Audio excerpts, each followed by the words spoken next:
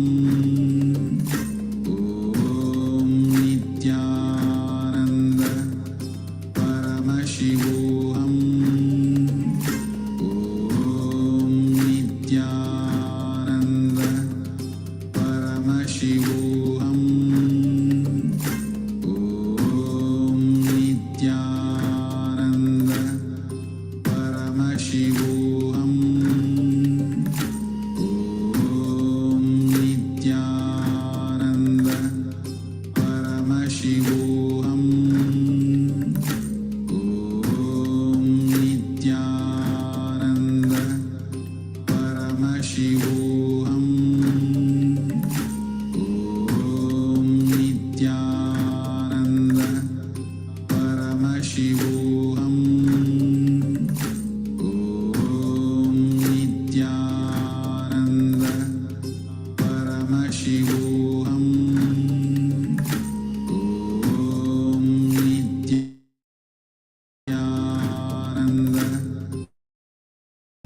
Paramashivoham.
Om Nithyananda.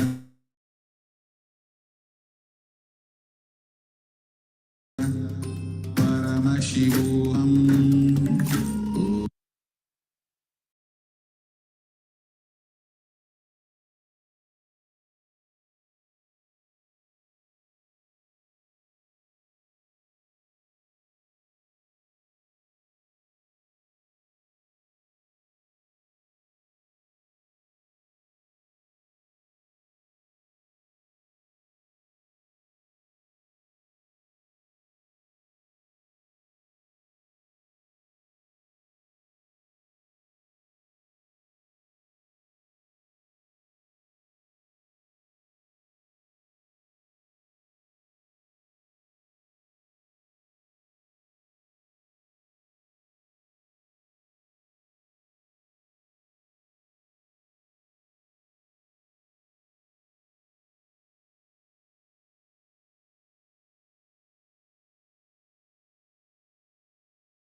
Nityananda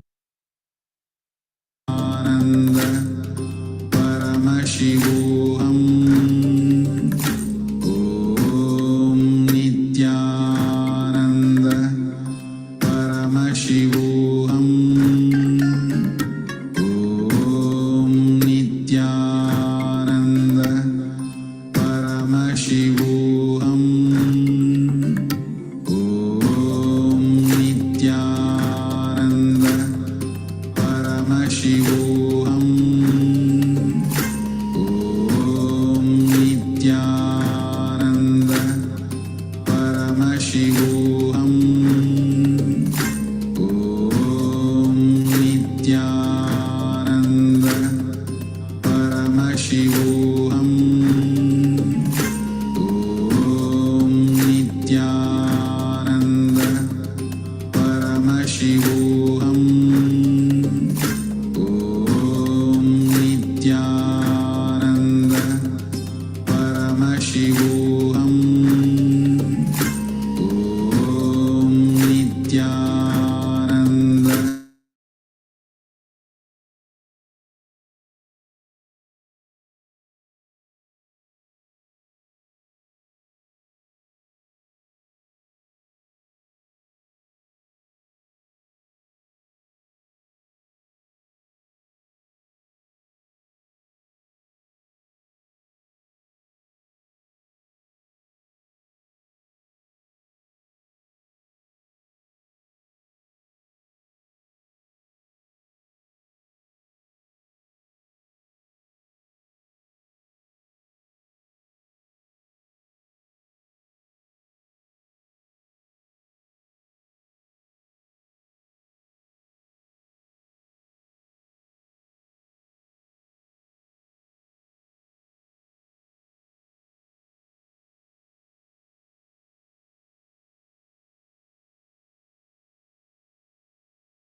Om Nityananda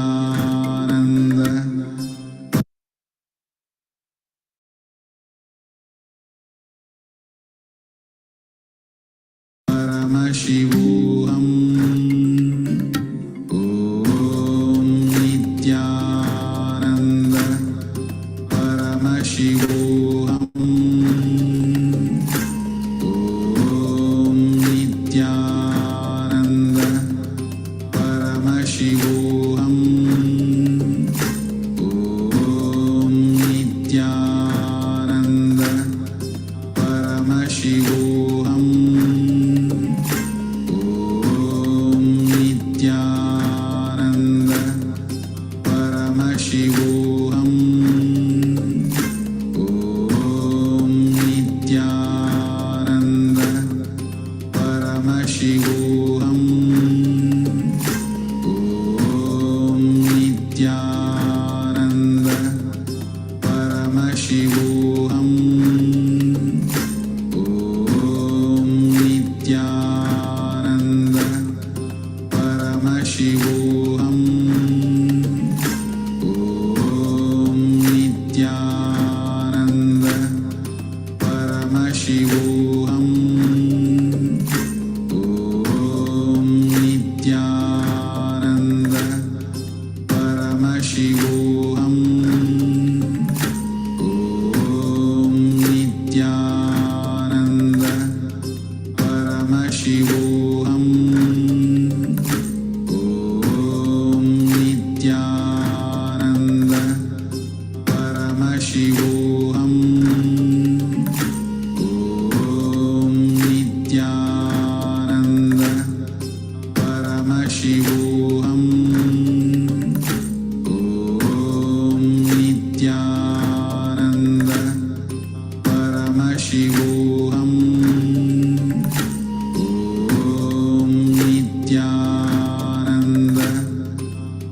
Paramashivoham. Om Nithyananda. Paramashivoham. Om Nithyananda. Paramashivoham. Om Nithyananda. Paramashivoham. Om Nithyananda. Paramashivoham. Om Nithyananda. Paramashivoham. Om Nithyananda. Paramashivoham. Om Nithyananda. Paramashivoham. Om Nithyananda. Paramashivoham. Om Nithyananda. Paramashivoham. Om Nithyananda. Paramashivoham. Om Nithyananda. Paramashivoham. Om Nithyananda. Paramashivoham.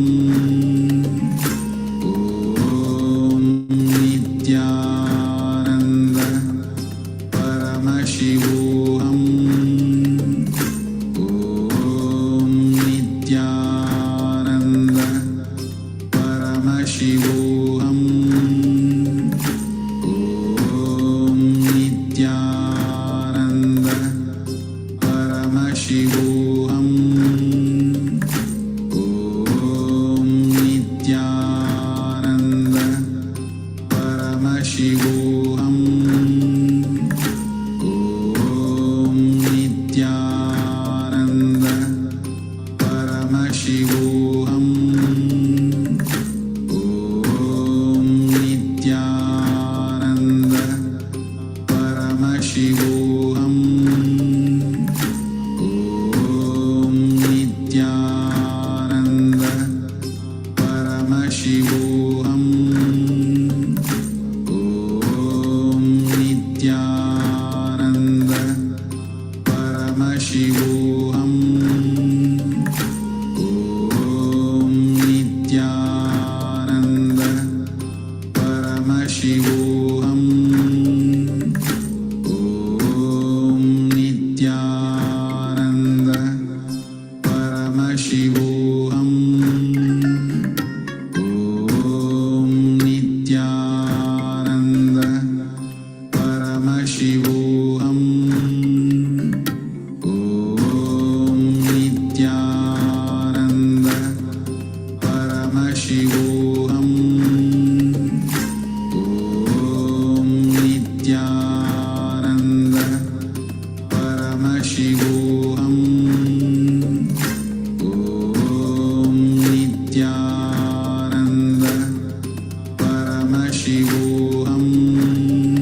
Nithyananda Paramashivoham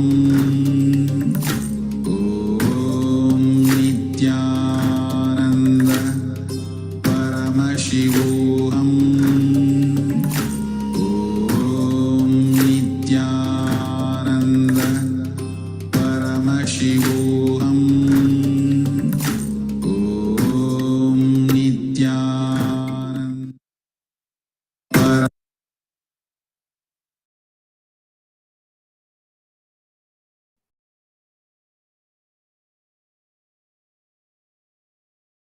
Yes, so hopefully you have all completed this exercise and sat in the front of Atmamurti, Swamiji's Atmamurti, and completed, and then actually called the other person and completed with the other person as well. So we now end this completion exercise with the Purna Mantra and then move on to the power manifestation session. Om Purnamada Purnamidam Purnat Purnamudachyate Purnasya Purnamadaya Purnamevavashishyate Om Shanti Shanti Shanti Hari Om Tatsat Sarvam Bhagavad Sri Nithyananda Paramashiva Padukarpanamastu Om Nithyanandam.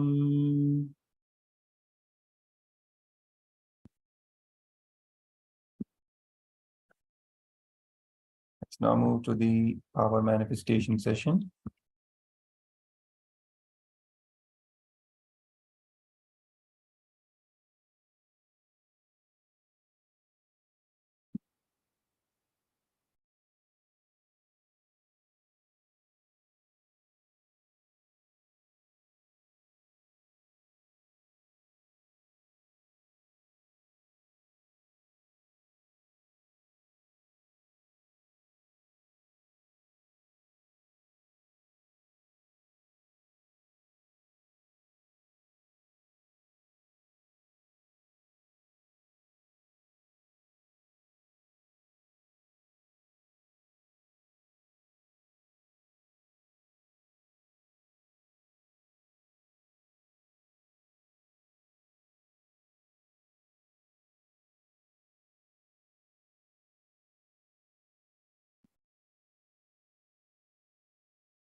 Yes.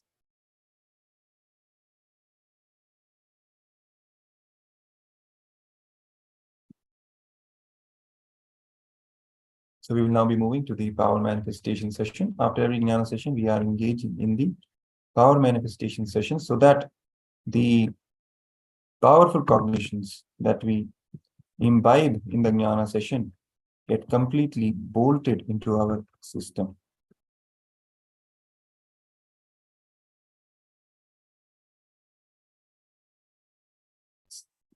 So let's hold our hands in the Atmanjali Mudra, invoking the presence of our beloved Guru, Swamiji, the Supreme Pontiff of Hinduism, Bhagavan Nithyananda Paramashivam, chanting the Sadguru Vandanam. Nithyanandam Paramasukadam Kevalam Jnanamurtim Dvandvatitam Gagana Sadrisham Tattvamasyaadhilaksham Ekam Nityam Vimalamachalam Sarvadhi Sakshi Bhutam Bhavatitam Trigunarahitam Sadgurum Tam Namami.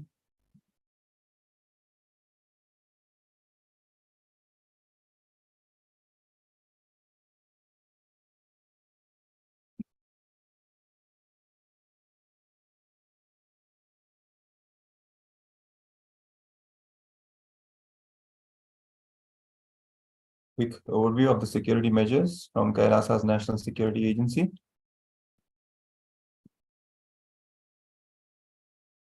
Photography, video, and audio recording are strictly prohibited during all the sessions. Be on mute and be on camera throughout the class. If you need to step out in any unavoidable situation only, please inform the digital security officer or the concerned Acharya.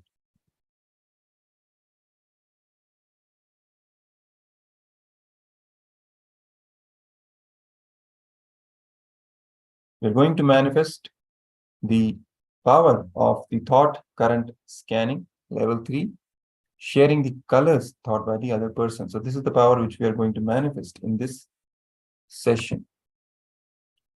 So let's get our Living Enlightenment book and receive the powerful cognition before we begin the power manifestation session. Let's take a minute and receive the powerful cognition from the Living Enlightenment book.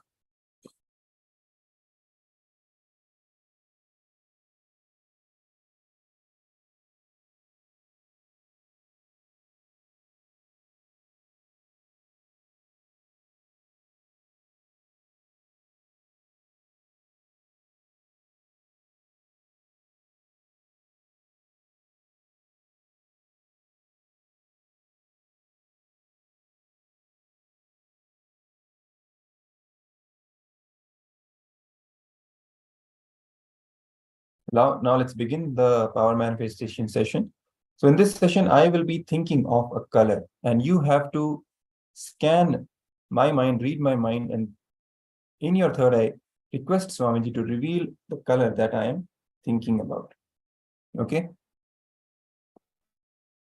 So let's begin the power manifestation session now.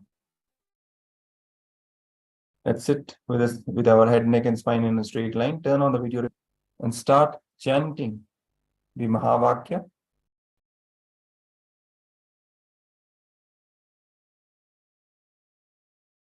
I will be thinking of a color, and you have to tell what that color is. Through your third eye, you will be scanning my mind and then verbalizing and penning it down or putting in the chat window, comment section, what is the color that was revealed to you.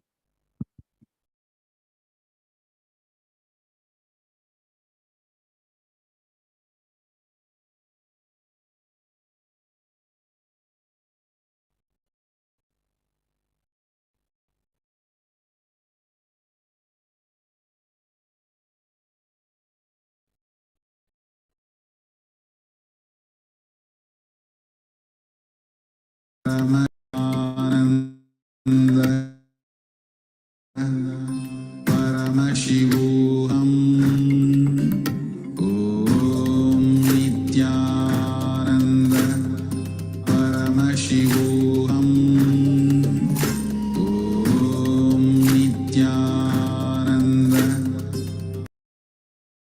Om Nithyananda Paramashivoham Om Nithyananda Paramashivoham Om Nithyananda Paramashivoham Om Nithyananda Paramashivoham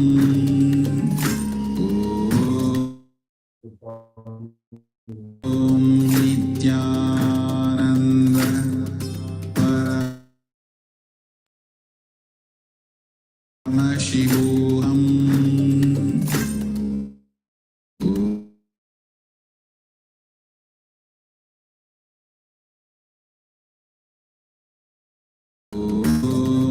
Nithyananda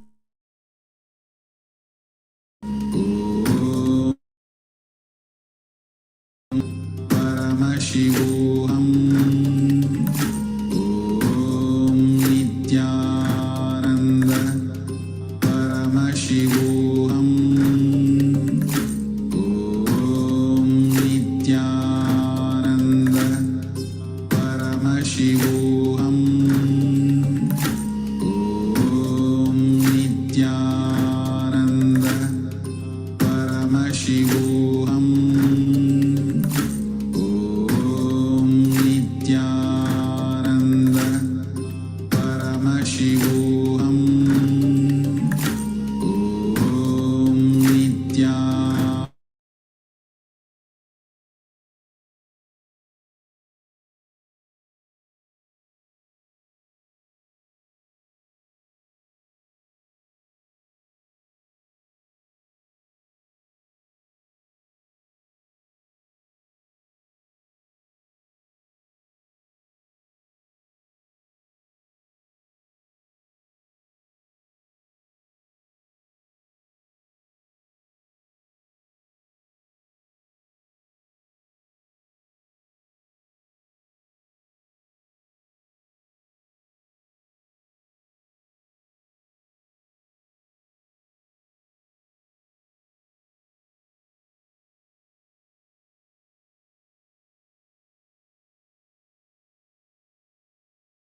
You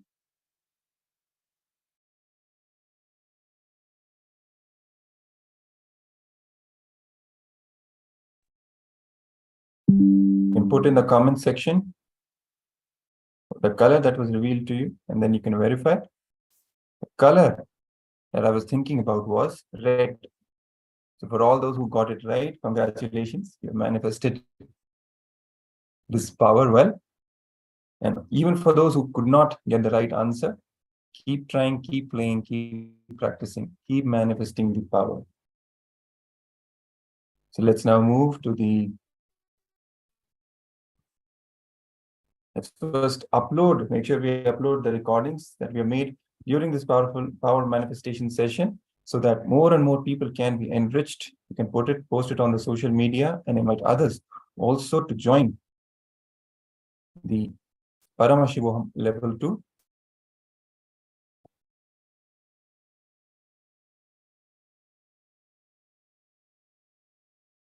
So we now end the session with the Purna Mantra and begin the next session.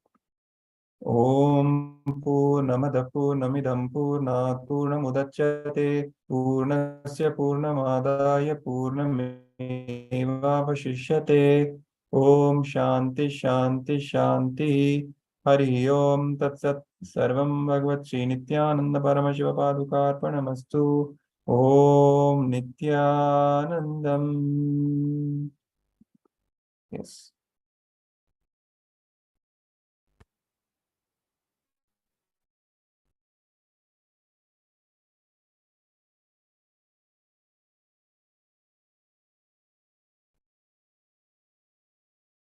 So now let's move to the next session. This session is on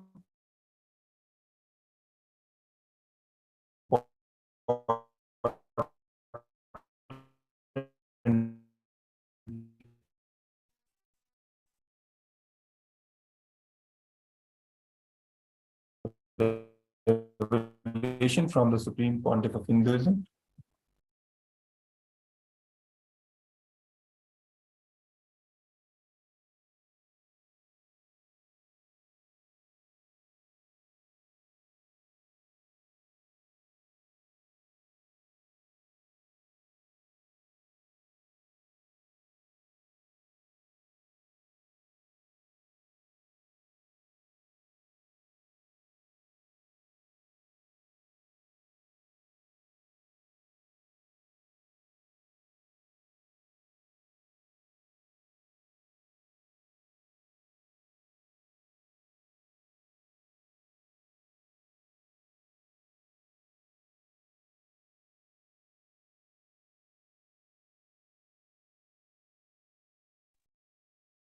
So let's start the session with the Sadguru Vandanam.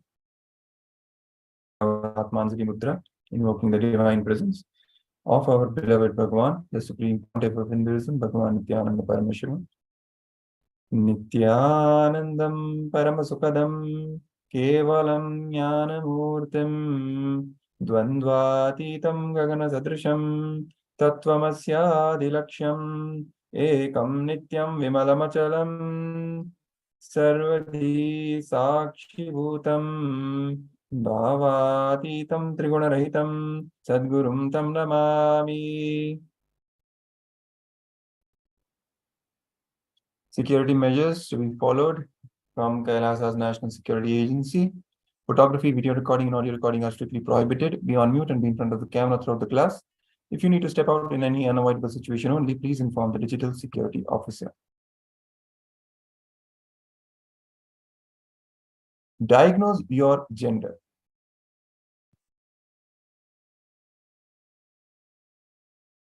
The Supreme Pontiff of Hinduism reveals, gender is dynamic, not static. If we are grounded, we will discover ourselves. Identifying gender makes us so perfect, so complete.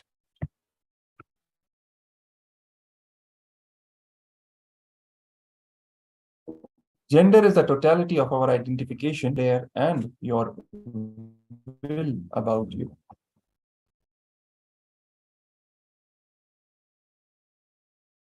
Two genders versus 11 genders. Society only has the understanding of 2 genders, but actually 11 genders exist. A being clothed with a body. There is no such thing as straight. There is just a being clothed with a body. The various permutations and combinations of our gender identification in the 4 levels, that is physical, physiological, psychological, and self-conscious level, make the 11 genders. When Vedas and Agamas asked to be a celibate till the age of 21, the purpose is to realize in physical level what is the gender with which we feel comfortable. In psychological level, what is the gender with which we are comfortable? In physiological level, what is the gender identity with which we are comfortable? On our conscious self-conscious level, that is the gender with which we are comfortable, exploring it.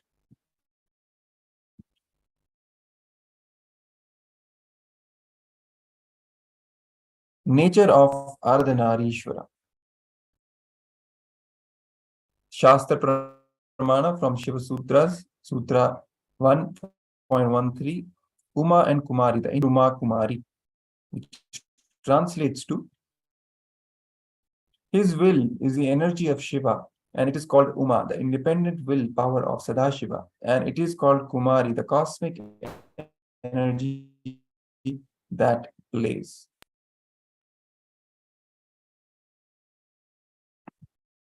The description of Ardhanarishwara by Adi Shankara forms the Apta Pramana.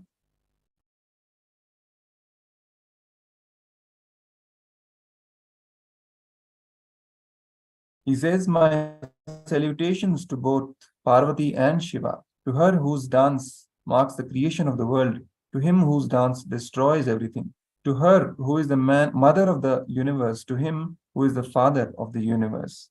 My salutations to both Parvati and Shiva, to her with glittering earrings of gems, to him who wears a great serpent as an ornament, to her who is divinity merged with Shiva, and to him who is divinity merged with Parvati.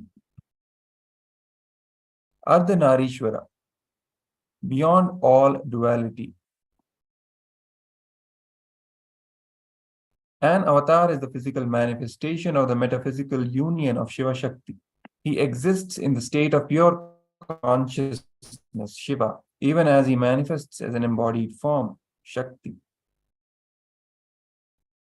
Physically, the grace exhibited and other attributes ranging from hairline to form all point to a state of Ardhanarishwara, revealing the simultaneous expression and perfect poise of masculine and feminine energies. The Supreme Pontiff of Hinduism, Nithyananda Paramashivam, first revealed this satsang on No Identity Day on 4th March 2006.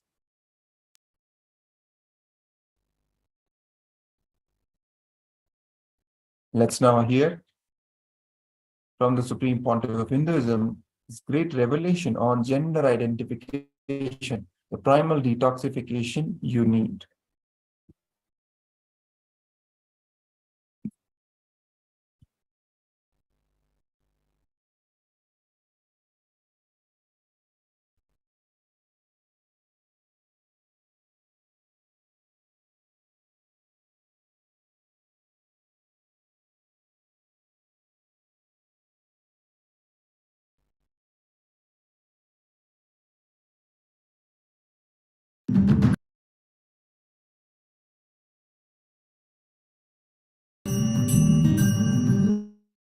Nithyanandeshwari Parashakti Madhyamam Asmadacharya Paryantam Vande Guru Paramparam.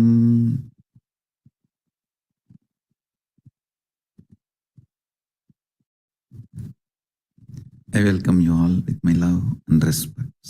I'll continue to expand on the sacred secrets, powerful cognitions Paramashiva reveals on 11 gender. Listen very intensely. Shrunupriye, listen O beloved one. Understand? Sexual act, a man first feels physiologically pressured by the hormones. So physiology sends the signals to body, physical structure. So it starts responding, but psychology is not having enough life positive affirmation to be active. It does not have enough love. It only feels the pressure of physiology and physical components. So it is waiting to take revenge on the physiology and physical component the moment act is over. The moment act is over, psychology just takes over and pushes you in such life negative mood and feeling. Listen,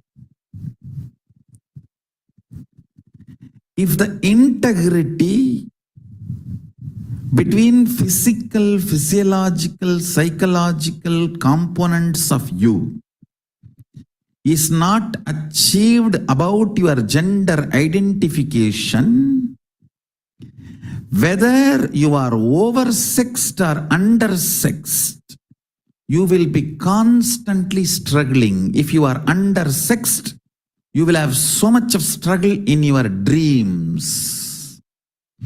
If you are oversexed, you will have so much of trouble in your psychology space. Understand? Whether you are aggressive or passive, if your psychology is also prepared and integrated to physiology and physical component along with hormonal pressure, you will build tremendous love and responsibility, care for the other person. End of the act will not be falling down, it will be falling into the intimacy. Every level, your gender identification matters. Understand? Whether you are a womanizer or a nymphomaniac, it doesn't matter. Whether you are a sannyasi or sannyasini, it doesn't matter. What matters is, do you feel inside your body, your integrity, your physical, physiological, psychological components, do they feel integrated about your gender identification? Understand?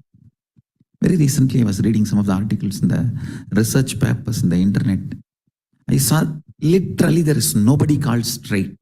If you think you are straight, you are middle class, mediocre. The stupid middle class fellows, just to satisfy themselves, this mediocre mind, because they are incapable of handling the truth, they are mediocre, they try to make fun of everyone who are elite. Why do you think all celebrities are trolled? Because deep vengeance the mediocre mind holds. If you are trolled, you are a celebrity. If you are trolling, you are mediocre. Otherwise, why will you waste time? I can never think of trolling anybody. I'm so busy in what I am supposed to contribute. Listen carefully. Trolling is nothing but tremendous vengeance inside. When you know you are mediocre and you can't do anything about it, then at least troll the elite. you feel kind of satisfied. Really takes revenge on you by keeping you always down. That is what is going on. Understand. I am not interested in keeping you always down. I am sharing the truth as it is. Listen and raise yourself. Your physical identification, that needs just a simple medical examination, nothing else. Physical examination, nothing else. But physiological identification, you need to look in. Whenever you feel excited, are you more in kama or moha? Understand, both of them are different. In kama, you just want to manifest the reality of you and the other person or persons involved in your life. In moha, you just want to exploit everyone for your pleasure. There are two different things.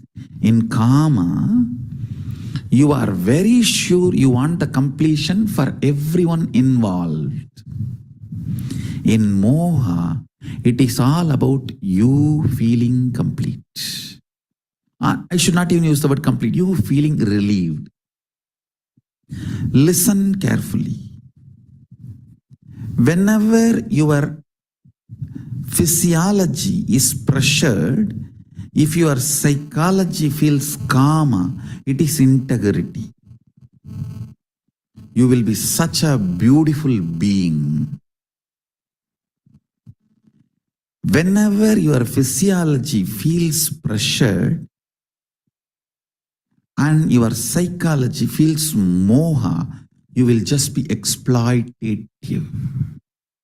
It will be more or less like a masturbation with another body or a rape. That's it.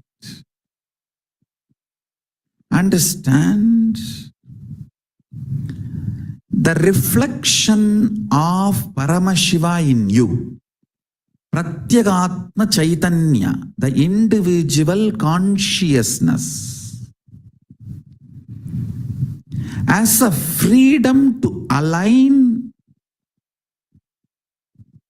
your gender identification in the level of psychology and physiology and physical, all three.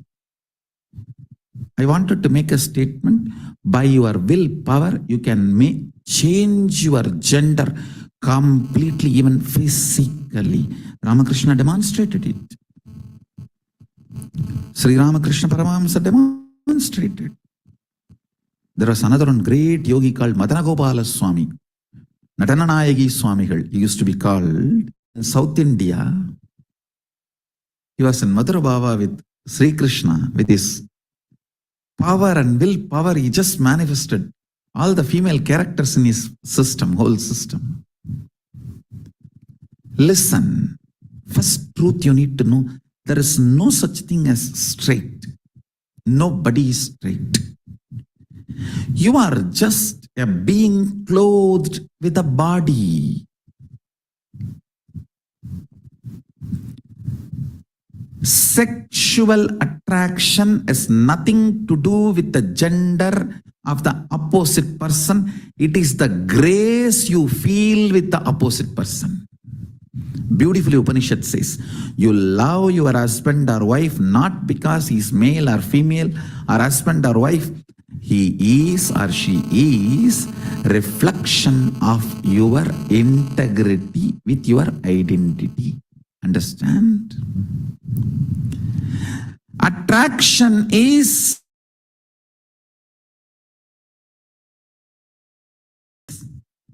due to the grace the other body radiates. Grace is always of the integrity that person's physical, physiological, psychological, conscious identity enjoys. Understand? the more their gender identification is integrated, more grace they will manifest. They will radiate. Grace is all about you being completely comfortable with your physical, physiological, psychological, conscious identity called Aham Pratyagatma Chaitanyam. And all attraction is towards the grace, not towards any gender, not towards any person. Please understand. Break from this mediocre idea of gender dowholing. Feel completely relieved if you are confused about your gender identity. Understand, if you are confused about gender identity, feel good about it. You are above the mediocre people. Mediocre people have decided to have false belief due to their fear of society. It is the fear of society. You deny your confusion or the identity crisis and just accept something society says and go on torture yourself for your whole life to believe what society has labeled it on you.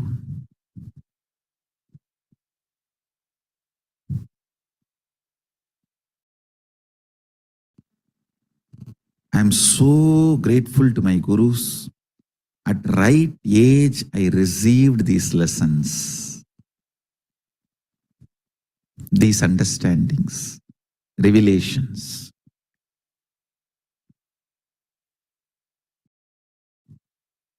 I try to replicate the same knowledge to all the Gurukul students all over the world. All of you need to know, I have opened the Gurukul to the whole world. You do not need to be inside Adi Kailasa or in any one place. I am making the Gurukul to the whole world available through the virtual Enlighten app for kids. And I am also going to make even Krama Brahmacharya open to all. You can take Krama Brahmacharya in you and live in your home itself. In those days, there was no internet and ability to teach. So they all have to gather in one place. Now we have everything. Let's use the technology.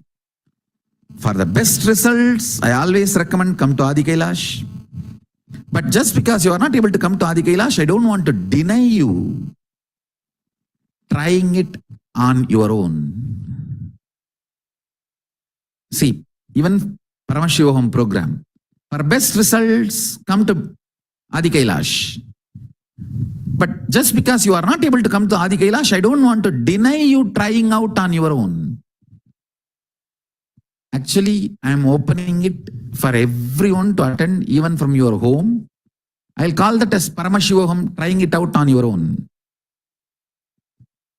Nothing wrong. You will surely have the benefit of the level, to the level of your involvement, your integrity. When I say first 21 years, be celibate, I am not sadist. I am not sadist, understand? I want you to understand first what real identity you are enjoying. What is your real gender identity? I tell you. If you integrate your gender identity, whether you are a sannyasi or a grihastha or a womanizer, you will be such graceful being. You will be such graceful being. I have seen the most graceful sannyasi and the most graceful womanizers. I have seen both.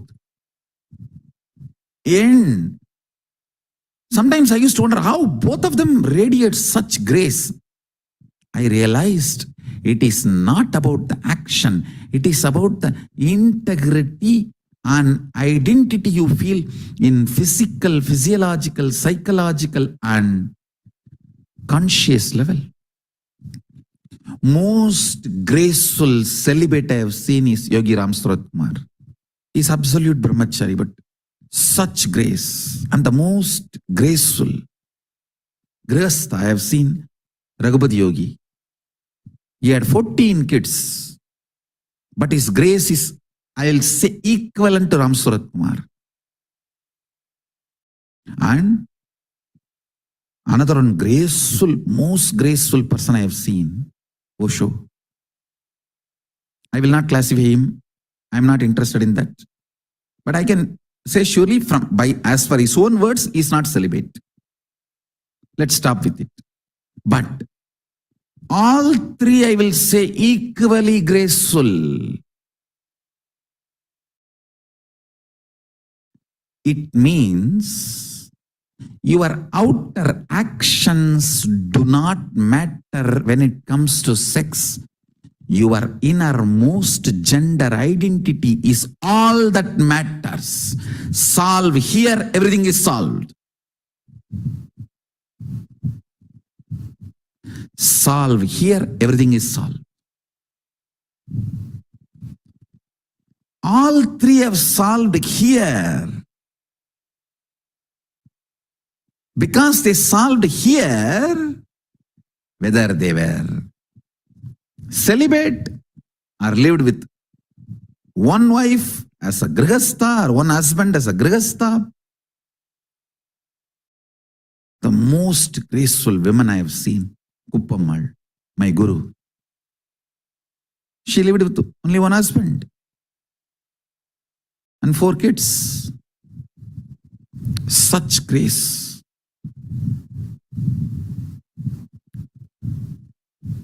And same way, Osho.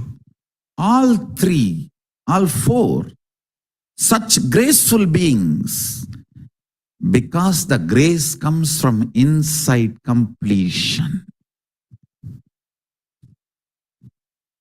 It is nothing to do with external action.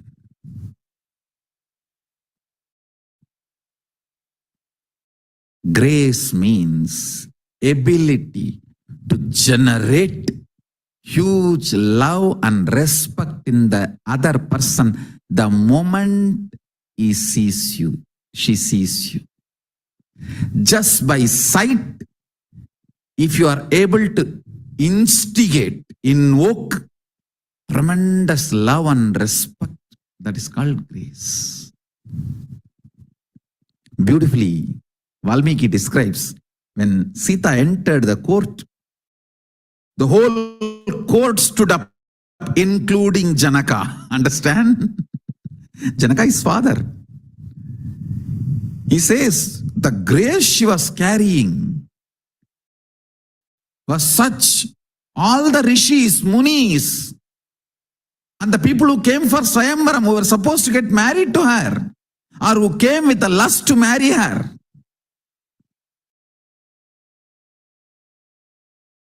all of them forgot their identity for a few seconds and just stood up.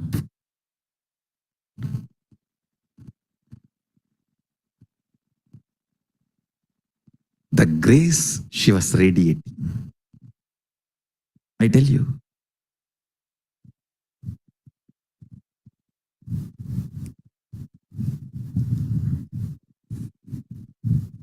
I wanted to get into the details.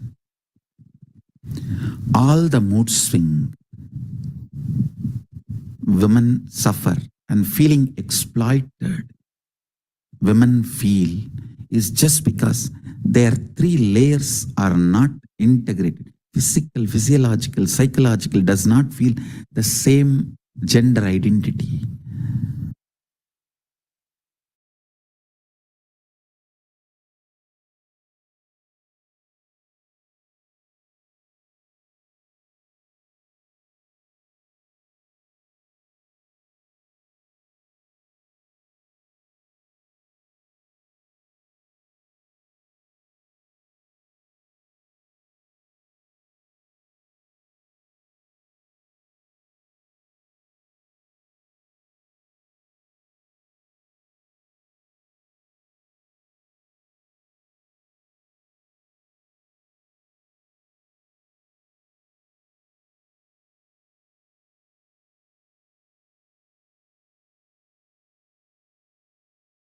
Yes. So after this wonderful revelation, you can all, if you want to watch me of satsang, then you certificate you need, and the link is also being projected on the screen for all of you to watch the remaining part of this satsang. Let's move on in this session. The Supreme Pontiff of Hinduism says, the individual consciousness has a freedom to align your gender. By your willpower, you can change your gender completely. Benefits of diagnosing your gender. When your gender is properly identified, all the sexual problems just melt down. Multiple disorders related to eating can be cured completely. Multiple disorders related to drug addictions can be cured completely just by gender identification. Manifest powers. Your problems, addiction-related problems, sexual orientation, complications, sexual identity crisis, gender identity crisis, even the middle-aged mood swing out of the dullness you have, everything will be solved, and you'll begin manifesting powers just by this diagnosing of your gender identification. Gender and attraction. All attraction is towards grace, not towards any gender, not towards any person. Sexual attraction nothing to do with the gender of the opposite person.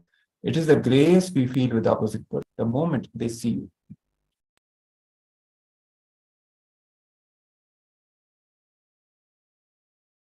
Grace is all about you being completely comfortable with your physical, physiological, psychological, and conscious identity. That is what is grace. Grace means the ability to generate huge love and respect in the other person the moment he sees you or she sees you. Confusion about your gender identity. Understand, if you are confused about gender identity, feel good about it. Your innermost gender identity is all that matters. Integrity. Integrity is swatantra, freedom.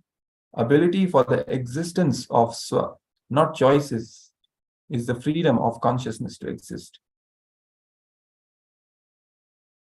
Ability to be grounded, be rooted. False belief that choices are freedom leads to a world full of exploiting, cunning, personal gain attitude.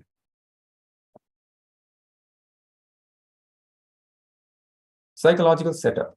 Whether we are aggressive or passive, if our psychology is solid and prepared and integrated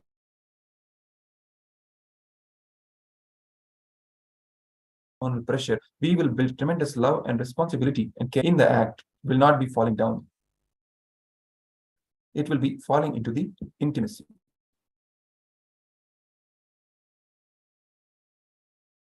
Our gender changes based on food we eat and thoughts we cherish.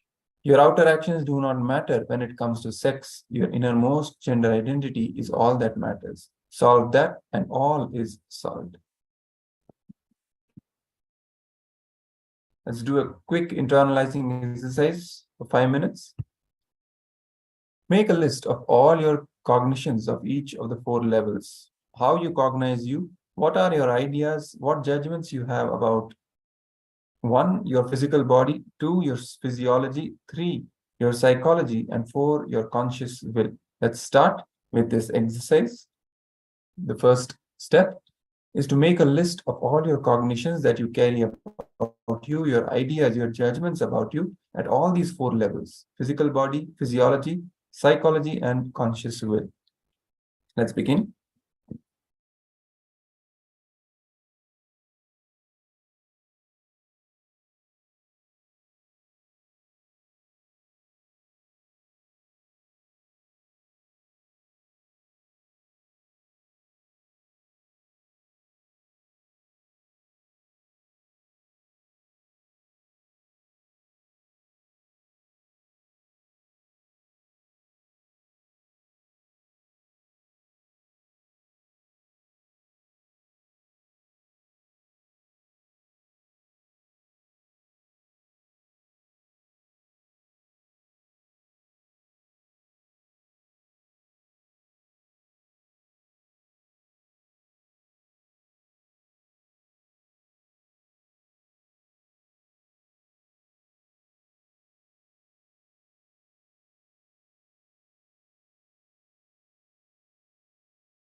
Hope you've all written down your cognitions at each of these 4 levels. Now, second step is pen down all your ideas you received from society about sex and sexuality, and ideas about suppression and expression. This is the second stage.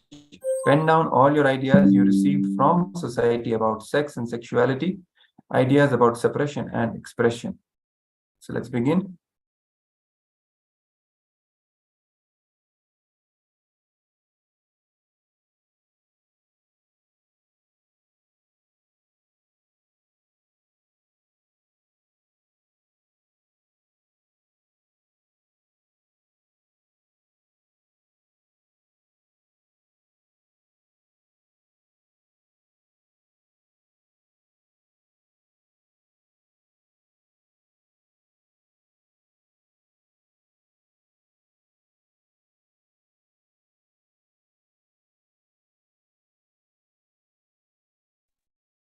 And now at the final stage, spend a few minutes now and complete on all your emotions and patterns.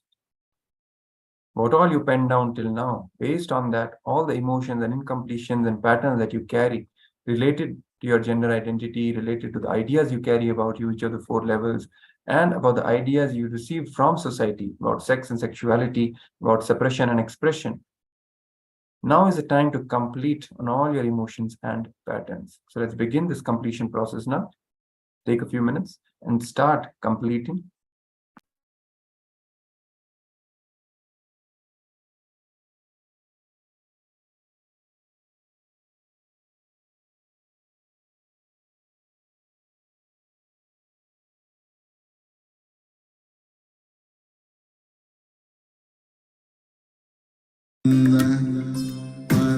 Paramashivoham Om Nithyananda Paramashivoham Om Nithyananda Paramashivoham Om Nithyananda Paramashivoham Om Nithyananda Paramashivoham Om Nithyananda Paramashivoham Om Nithyananda Paramashivoham Om Nithyananda Paramashivoham Om Nithyananda Paramashivoham Om Nithyananda Paramashivoham Om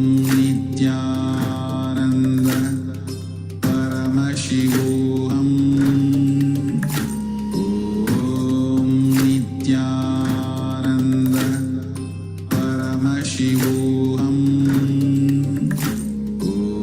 Om Nithyananda Paramashivoham.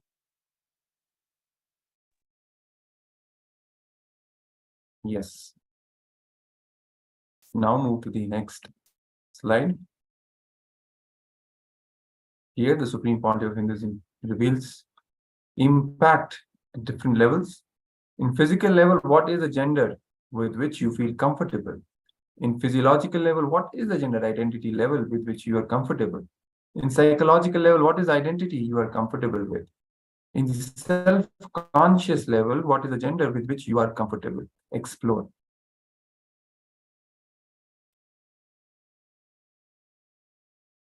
Now, another completion exercise. Decide to go for intense completion.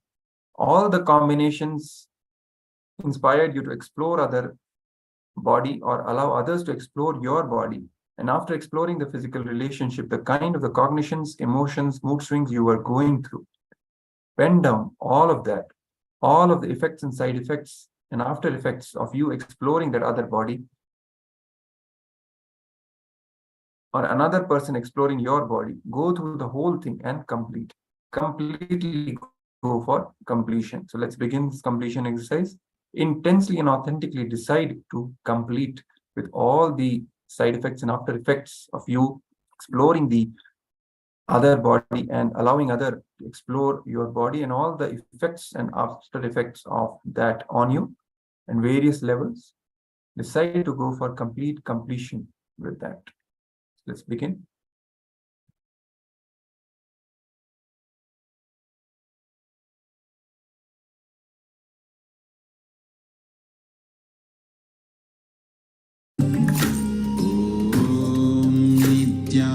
Nithyananda Paramashivoham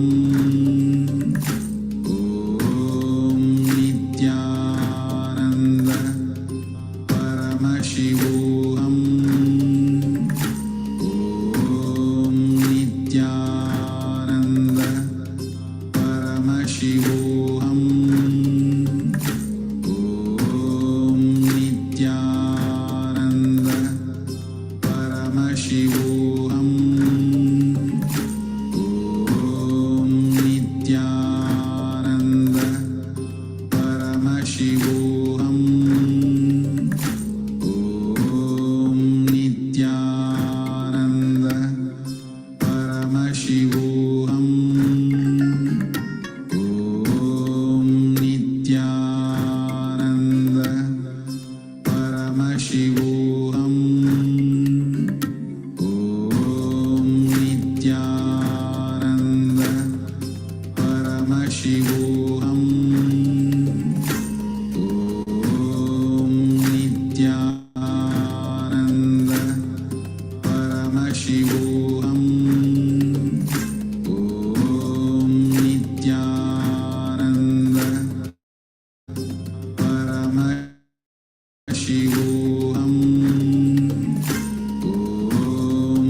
Nithyananda Paramashivoham Om Nithyananda Paramashivoham Om Nithyananda Paramashivoham Om Nithyananda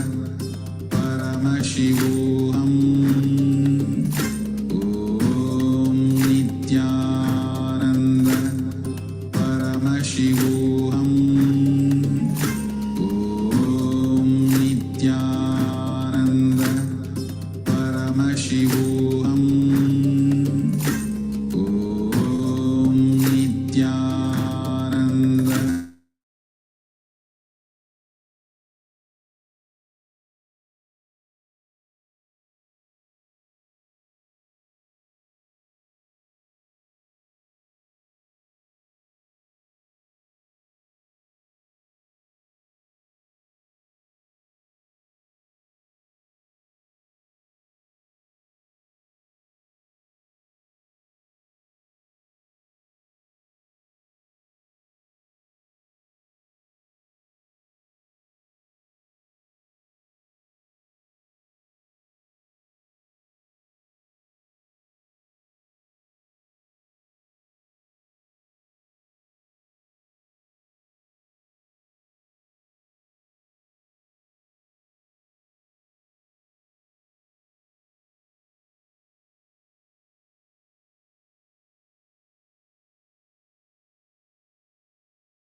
Om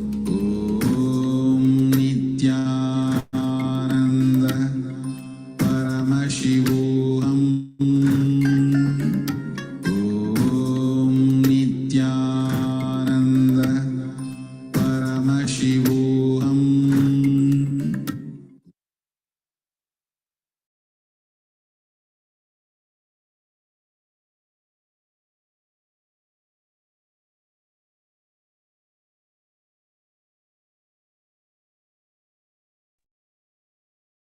Yes. Hopefully you have all done this exercise of intense completion with all the emotions and patterns related to you exploring the other body and allowing the other body to explore you and all the emotions, mood swings you went through as an after effect and side effect of that. intensely completing with it is the only way, the best way forward.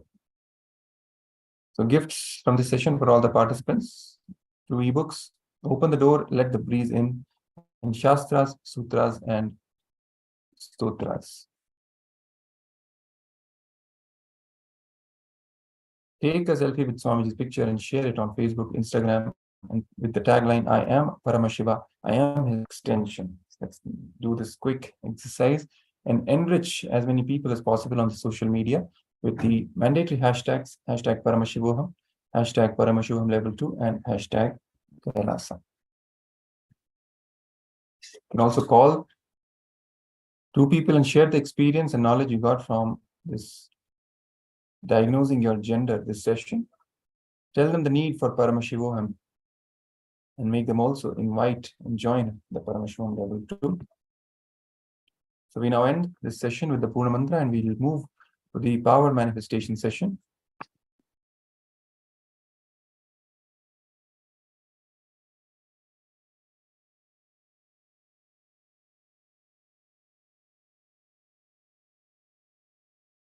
Now, bring the session to the completion with the Purna Mantra. Please chant along with me.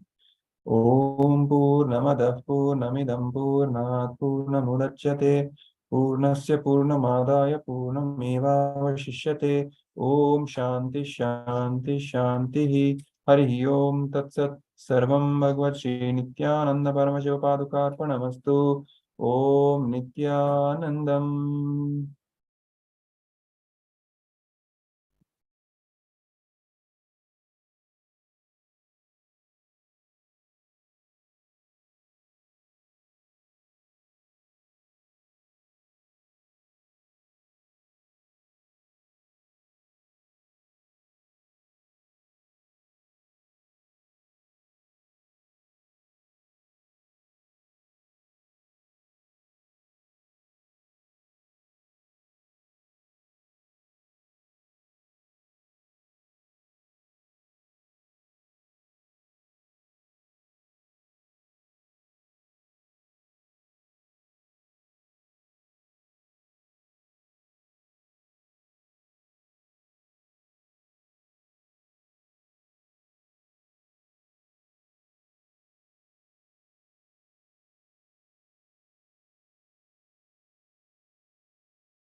Let's now begin the power manifestation session by invoking the divine presence of our Bhagavan, the Supreme Pontiff of Hinduism, Bhagavan Paramashivam.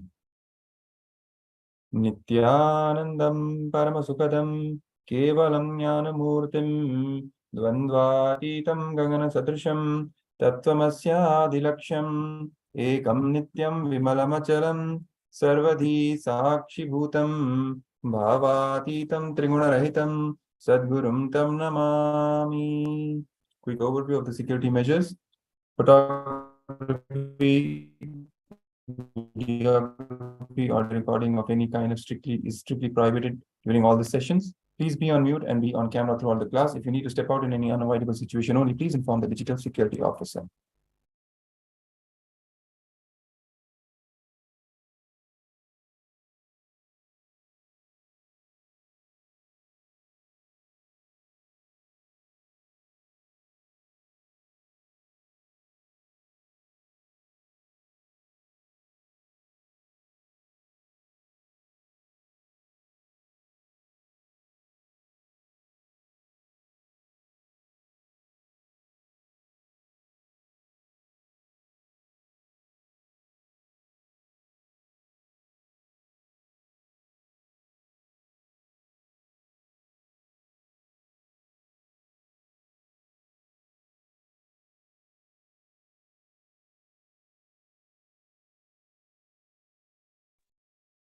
Technical glitch. Let's now begin the power manifestation session. This is the power of thought current scanning that we are going to manifest, sharing the picture thought by the other person.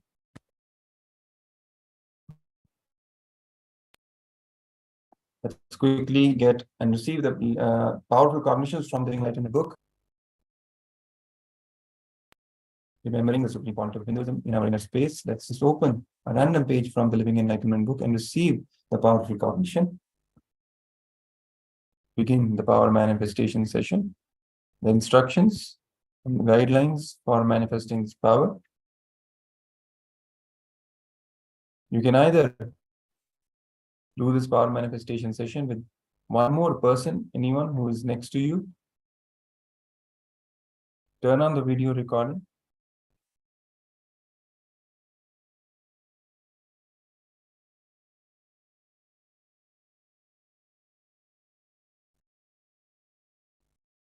I will be thinking of a picture in my mind, and you have to verbalize what that picture is. Scanning my mind through your third eye, you have to verbalize and see what that picture is. Okay, so let's get started.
Om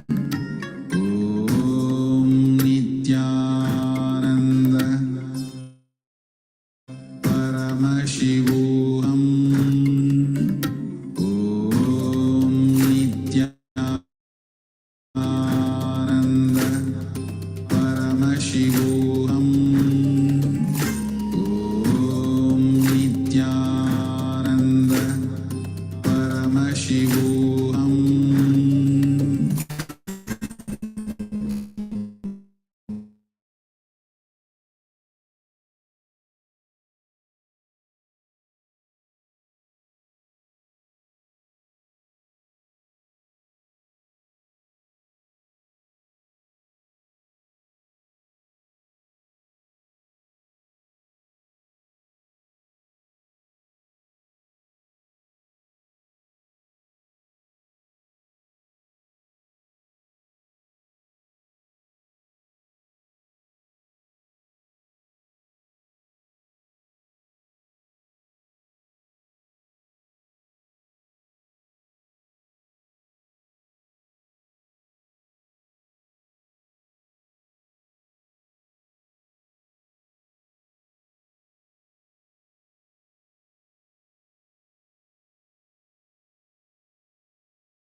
Nithyananda.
Yes. So now let's pen down what was being revealed to you before I show the picture to you. Paramashivoham. Om Nithyananda. Paramashivoham.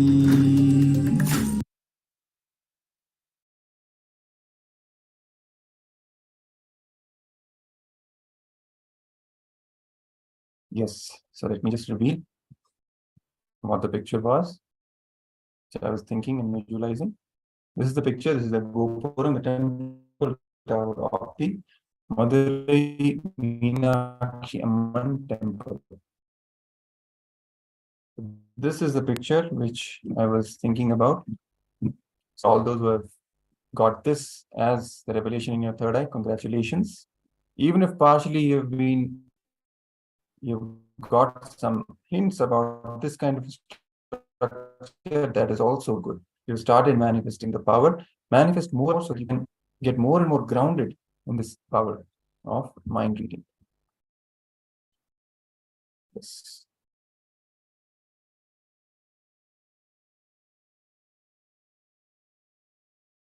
And also don't forget to upload the videos from this power manifestation session on the social media to enrich more and more people and invite them to Paramashivoham Level 2 so that they can also get the benefits of this program, receive the powerful cognitions, manifest the powers, and have the superconscious breakthrough and actually create the reality that they want to create in their lives. Let's now end this session with the Purna Mantra before we move on to the next session. Om Purnamadav Purnamidam Purnat Purnamudachyate Purnasya Purnamadaya Purnamevavashishyate Om Shanti Shanti Shanti Hari Om Tatsat Sarvam Bhagavati Nithyananda Paramashiva Padukarpanamastu Om Nithyanandam. Yes. Just stay tuned for a couple of minutes before we get right back with the next session.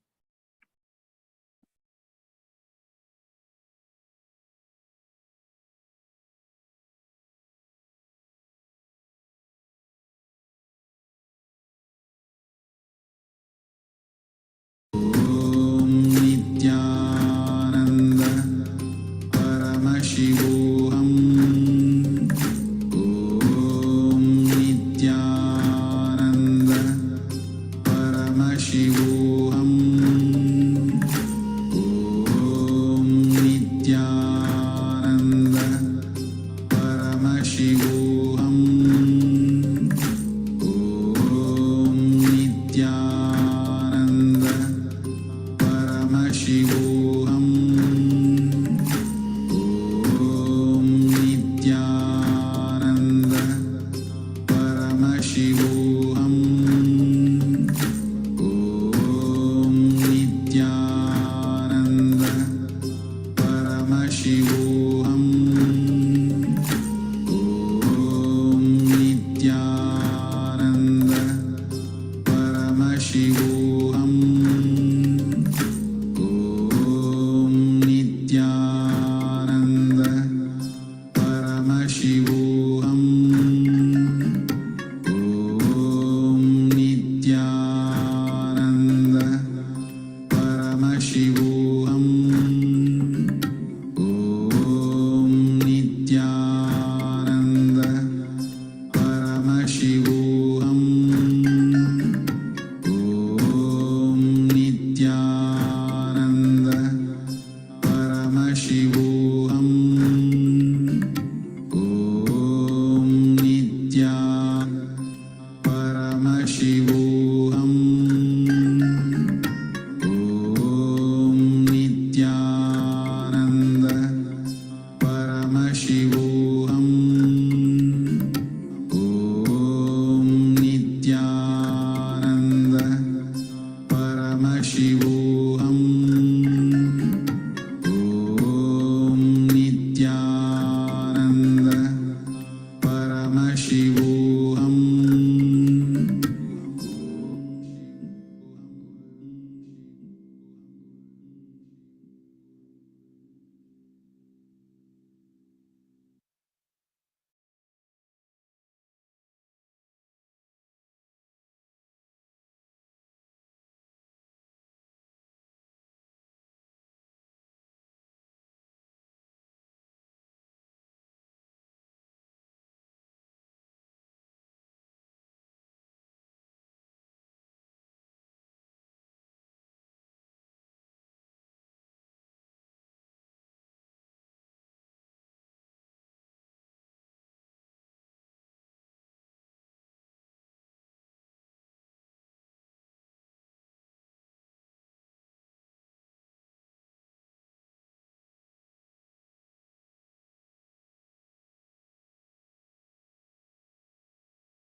Nithyanandam,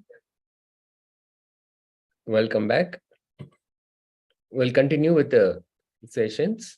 The next session is going to be about gender identification, a powerful session about the primal detoxification that we need. We'll enter into the session.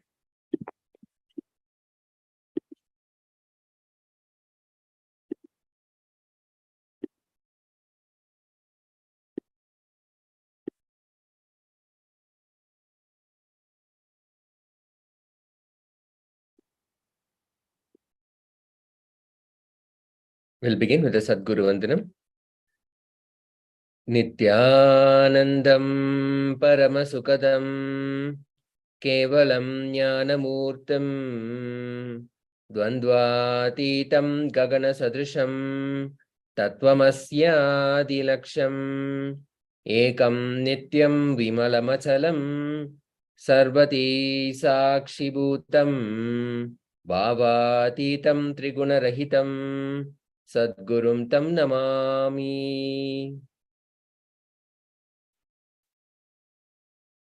Thank you so much for joining us. An important announcement about the security measures to be followed during this session: no photography or videography or any recording during this session, and no form of reproduction of the video or any storage or transmission is allowed. And please follow all safety precautions. Gender identification, the primal detoxification you need. Let us understand the first powerful cognition that Swamiji delivers here, the Supreme Body of Hinduism, Bhagavan Nithyananda Paramashivam delivers here, is you can transform your gender. You can transform your gender. The individual consciousness has a freedom to align you and your gender. Right gender identity. Understand, if you are confused about gender identity, actually feel good about it. Gender identity is all that matters. Ardhanarishwara is the completion of both masculine and feminine energies.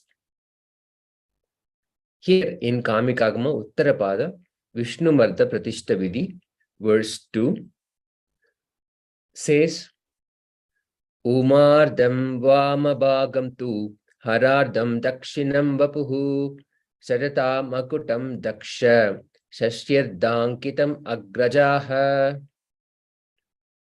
The verse explains how Ardhanarishwara himself represents the completion of both the masculine and feminine energies by adorning the jata, which represents the masculine attire, and the crown, representing the female attire.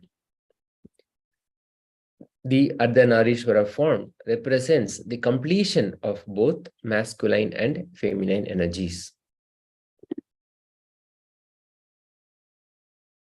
Apta Pramana, the Supreme Body of Hinduism, Bhagavan Nithyananda Paramashivam, shares his experience from his life about the completion of genders happening in many of the yogis that he has had the fortune to see. He says, most graceful celibate I have seen is Yogi Ram Surat Kumar. He's absolute brahmachari, but such grace. And the most graceful grihastha I have seen is Raghupati Yogi. He had 14 kids, but his grace is, I will say, equivalent to that of Yogi Ram Surat Kumar. And another one graceful, most graceful person I've seen, Swamiji says, is Osho. Kuppamal, my guru, Mataji Vipudanandapuri, she lived with only one husband and 4 kids. Such grace. And same way, Osho, all 4 beings, such graceful beings, because grace comes from inside completion. It is nothing to do with external action. If you see here, the beings Swamiji has talked about here have chosen different lifestyles. For example, here how Swamiji and Raghupati Yogi is a grihastha, householder, but the inner completion that they carried ensured that the grace that they emitted is almost the same, Now let us listen to the Supreme Pontiff of Hinduism, Bhagavan Nithyananda Paramashivam, talking about this, how an enlightened being is beyond gender. He knows no gender.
Nityanam, sorry about the technical glitch. We are back and we'll continue. Enlightened by concluding my sex. I said, enlightened people don't have. Somebody asked me, can I become enlightened by controlling my sex? I said, enlightened people don't have sex, that is different. But don't think by controlling the sex you can become enlightened. Of course, I'm not telling you go around. Two things you need to understand. A Buddha is out of sex. An enlightened man is out of sex. A Jesus is out of sex. Krishna is out of sex. Of course, when a person becomes enlightened, is neither male nor female. He lives always beyond body. Enlightened man is beyond sex. But the people who are trying to go beyond sex can all not become enlightened. Going beyond sex happens as a byproduct, side effect of enlightenment. That cannot be a technique or method to enlightenment. Enlightenment needs something more than suppressing yourself. It needs meditation. It needs transforming your consciousness.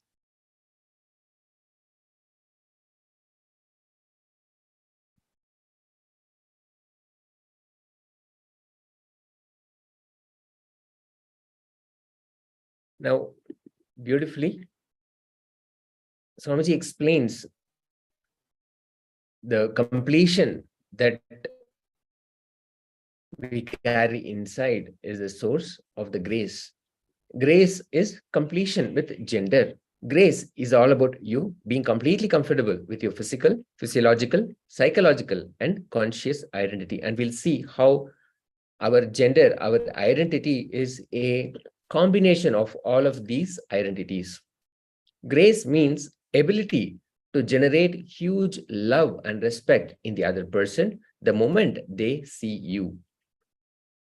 When you look at an enlightened being, an incarnation, the love and respect that it evokes inside you just by seeing that person just by having one look at the incarnation, so much of love and respect automatically expresses through you. That is the measure of grace happening in a person. If we are able to, if anyone is able to evoke the same kind of love and respect, then we can say grace is automatically exuding from us. Depth of relationship decides the gender.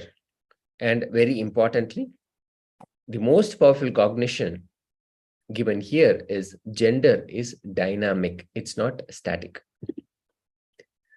Our gender changes based on food we eat, the thoughts we consume. The person with whom we have intimate relationship, we carry their DNA and we are impacted by it. Modern society's understanding about relationships. All modern laws are made to weaken the groundingness in the relationships. Superficial relationships are encouraged. Modern humanity has no integrity. Humanity feels misplaced and has no depth.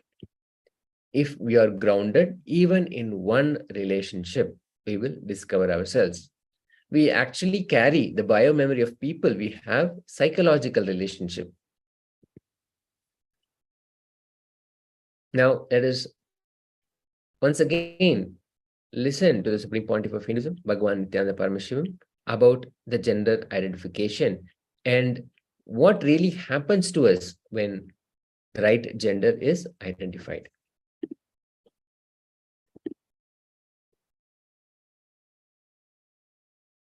To continue to expand on the sacred secrets, powerful cognitions Paramashiva reveals on 11 gender. Listen very intensely. Shrunupriye, listen, O beloved one. Understand, sexual act, a man first feels physiologically pressured. Hormones. So physiology sends the signals to body, physical structure. So it starts responding, but psychology is not having enough life positive affirmation to be active. It does not have enough love. It only feels the pressure of physiology and physical components. So it is waiting to take revenge on the physiology and physical component the moment act is over. The moment act is over, psychology just takes over and pushes you in such life negative mood and feeling. Listen, if the integrity between physical, physiological, psychological components of you is not achieved about your gender identification, whether you are oversexed or undersexed, you will be constantly struggling. If you are undersexed, you will have so much of struggle in your dreams. If you are oversexed, you will have so much of trouble in your psychology space. Understand? Whether you are aggressive or passive, if your psychology is also prepared and integrated to physiology and physical component, along with the hormonal pressure, you will build tremendous love and responsibility, care for the other person. End of the act will not be falling down it will be falling into the intimacy. Every level, your gender identification matters, understand? Whether you are a womanizer or a nymphomaniac, it doesn't matter. Whether you are a sannyasi or sannyasini, it doesn't matter. What matters is, do you feel inside your body, your integrity, your physical, physiological, psychological components, do they feel integrated about your gender identification? Understand? Very recently, I was reading some of the articles in the research papers in the internet. I saw literally there is nobody called straight. If you think you are straight, you are middle class, mediocre.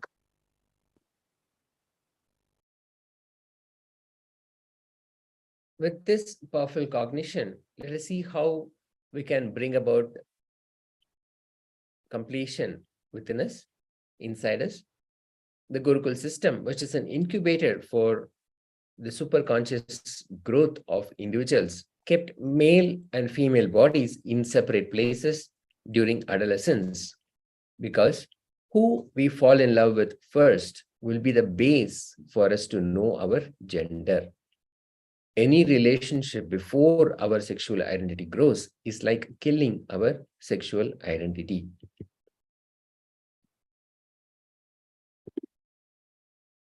Now, let us take a few minutes and do this exercise for ourselves.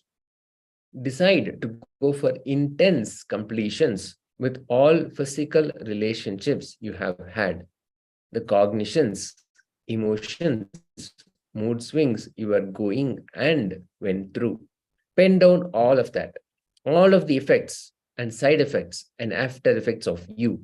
Completely go for completion. Now, let us take a few moments and go through all those experiences, every one of our physical relationships. What emotions, what cognitions you carried at that moment, you still carry about that relationship. Write down all of this and decide that you will complete, you will be complete with all those emotions, the mood swings, the cognitions that you carried and you still carry. Okay, let's start. This will be a powerful completion. Immediately after you have this powerful cognition about your gender, that our gender is not static, it is dynamic. And we carry the biomemory of even the people who we had psychological relationship with. So much of all of these emotions, the mood swings, the cognitions that we carry are a result, a byproduct, a side effect of the physical relationships. So let us pen down and decide that you will complete, go for completion with all of them.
Okay.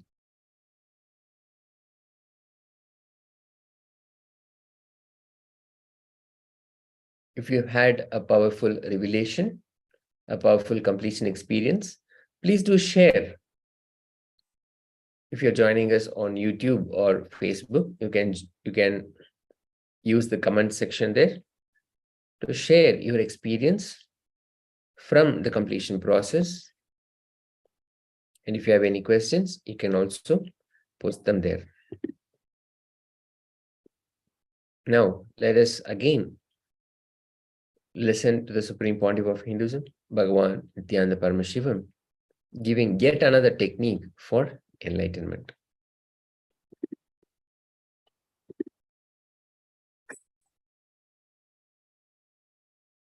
Ammayanandam Kripapurnam Jagatpati Parishadvartajetanam Nithyananda Gurum Bhaje.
Prabhavachinmayanandam Kripapurnam Jagatpati Parishadvartajetanam Nithyananda Gurum Bhaje. Usually, always we understand anything related to the outer world will only give more and more problems, create more and more tension, more and more suffering in our being. But Shiva is saying, while being caressed, sweet princess, enter the caress as everlasting life. This is the sutra from Shiva. He says, enter into everlasting life means your being.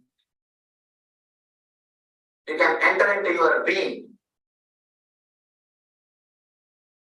I tell you a small story. How the relationship can lead to your being, to the enlightenment. You may be able to understand. The great poet saint called Meera is a great poet and an enlightened mystic, lived in India. Whole day she will be singing and dancing. She was in deep love with Sri Krishna. And unfortunately, she is married to a king. The king was not able to understand what is going on. And not only that, when she starts singing about the glory and beauty of Sri Krishna, he became jealous of Krishna. And he wanted to find out who he is and where he is. Maybe he wanted to kill him. But he left his body thousands of years ago. Meera and Krishna, they lived at least a gap of 2,000-3,000 years. And she is continuously singing, dancing, repeating the name of Krishna and enjoying in ecstasy. The big problem is, if you are joyful, ecstatic, independent of him or her, you are in trouble. Your joy should be dependent on him or her. As long as your joy is dependent on him everything is okay. As long as your joy is dependent on her, everything is okay. If you started living happily on your own, something hurts. You start feeling you are not needed. Now you are not needed. This king also felt the same thing. Now he is not needed for Mira's joy. Unless you are needed, unless her joy is dependent on you, you cannot rule her. You cannot keep anybody as your slave if they are joyful independently. If they are ecstatic by themselves, you cannot keep them slave. This king is having the same problem.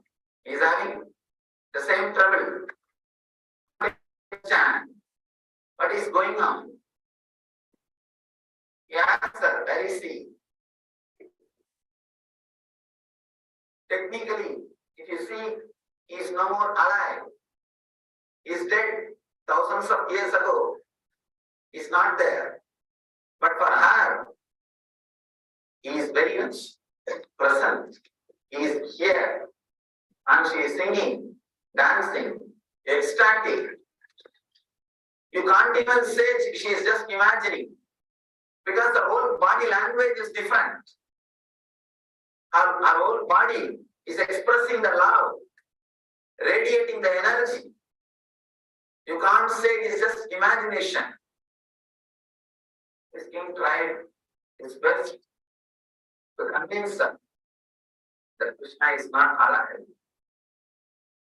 First they tried to convince, but these devotees can never be convinced because they are not in the plane of logic. They are in a different plane. They are in a different plane. You can't convince them logically. So when he is not able to convince her logically, he started torturing her. He tried other possible methods. But till the end, he was not able to do anything. And he started arguing with her. He said, he is not alive, he is no more. Why are you constantly remembering him? She says, only for you, he is not alive. And according to me, he is the only being who is alive. All of you are going to be only in time. Particular period you will be here, and after that you will not be here. Krishna is the only being who is going to be here forever. He is the only being who is going to be here forever. She says, according to me, he is the only being who is going to be here eternally. When you are completely in love with somebody, when you are completely in tune with somebody, you feel the other person is God. You feel the other person is a blessing happened in your life. You feel the other person is a fulfillment of your being.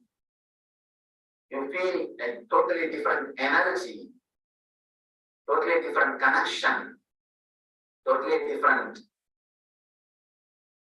space around that person.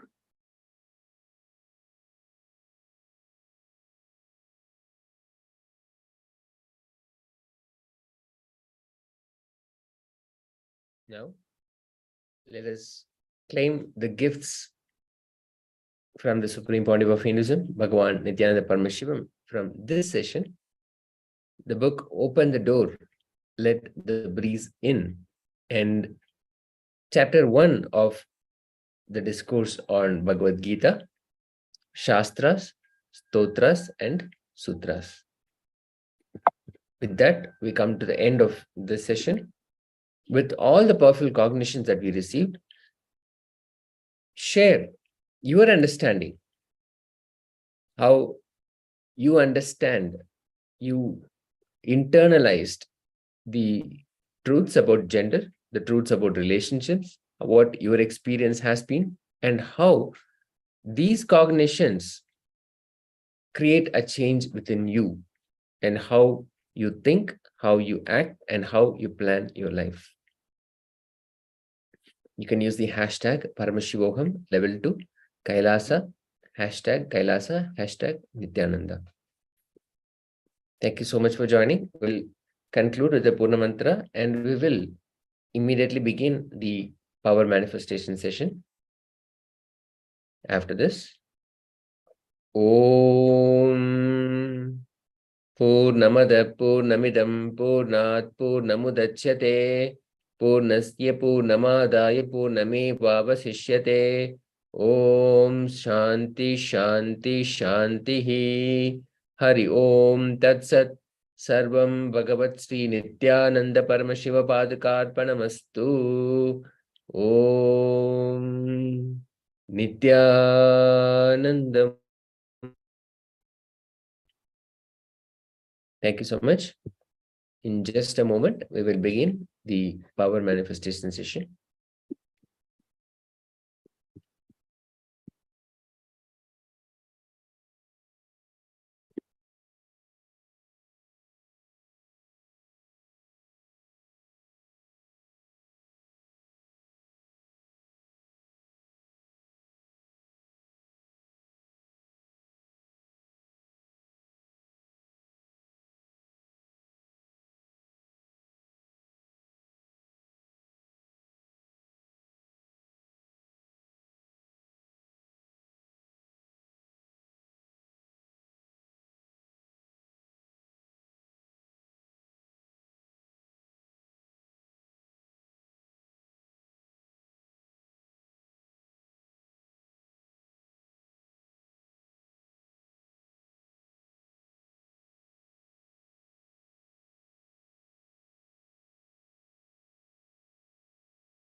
Nithyanandam. We'll begin the power manifestation with the Sadguru Vandanam. Nithyanandam Paramasukadam Kevalam Jnanamurtam Dvandvatitam Gagana Sadrisham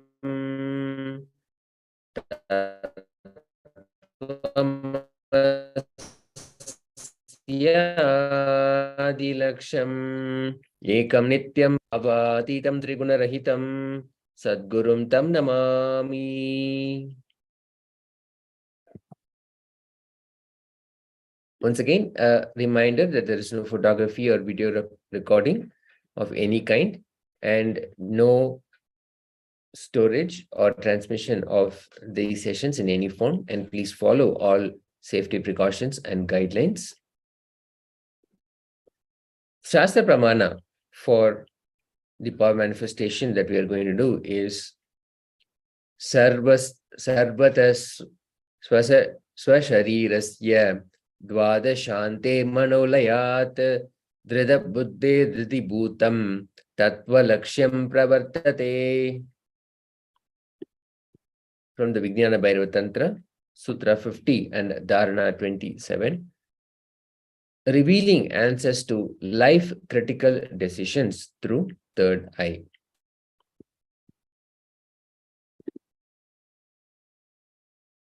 We'll be scanning the thought current. Now, if you are joining us on YouTube or Facebook, what we will do is the Acharya will keep a number. You will scan that number and let us know what the number was in the comment section.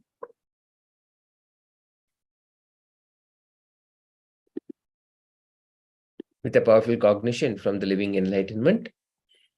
These are the guidelines. Now, slightly changed step one is the Acharya will write down the number, and what you will do as soon as this is done is turn the video recording on your device so that you will have a record of your power manifestation, and then you will enter into an inner intense space of oneness with Paramashiva, with the Supreme Pontiff of Hinduism, Bhagavan Nithyananda Paramashivam, and ask for that number to be revealed to you. Then write down what the number was, what was revealed to you, and then the Acharya will show the number so you can compare what was written and what was revealed. Okay, let's start. The power manifestation is simply an exercise of connecting intensely with Paramashiva, Supreme Pontiff of Hinduism, Bhagavan Nithyananda Paramashivam, sitting with this powerful cognition that Paramashiva has come down as the Supreme Pontiff of Hinduism, Bhagavan Nithyananda Paramashivam, and invoke his presence in your third eye region.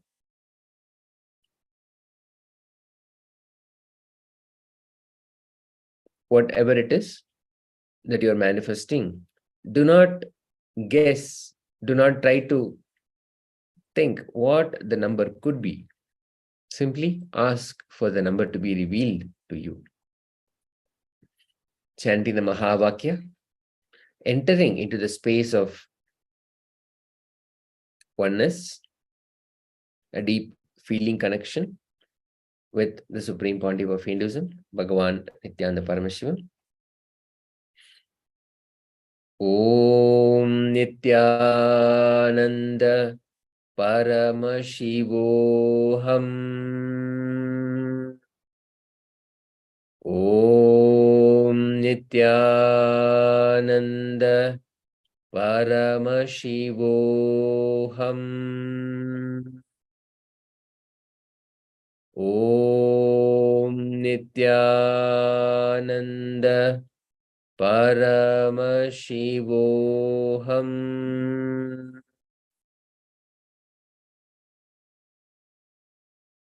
Let the Ajapa Japa of the Mahavakya, effortless chanting of the Mahavakya, continue inside you as you intensely connect with the Supreme Pontiff of Hinduism, Bhagavan Nithyananda Paramashivam, invoking his presence in your third eye.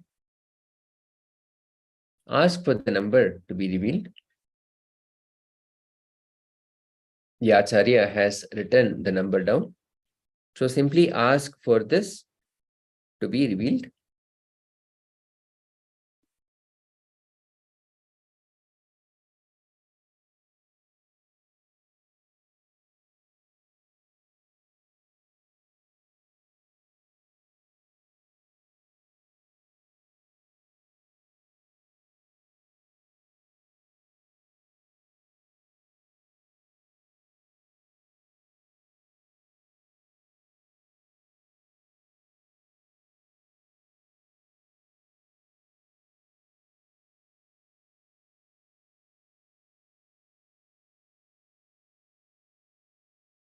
intensely connecting with the presence of the Supreme Pontiff of Hinduism, Bhagavan Nithyananda Paramashivam.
Okay, now you can open your eyes,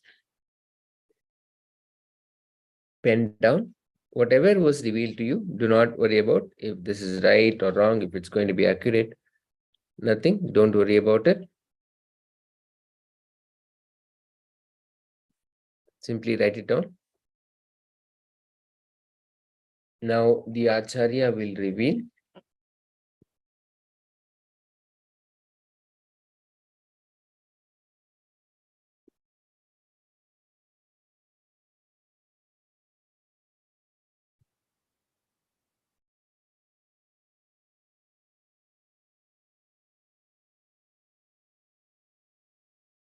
The number was 848.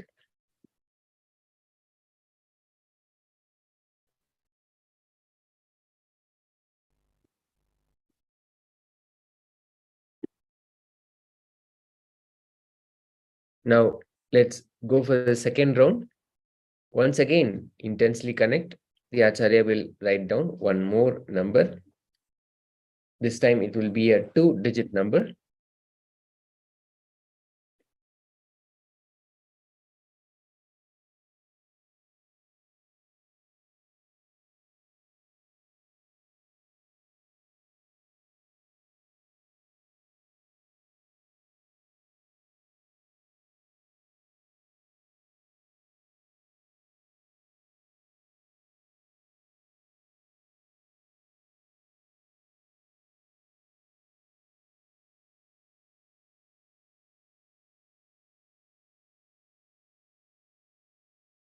Now we are continuing with the power manifestation.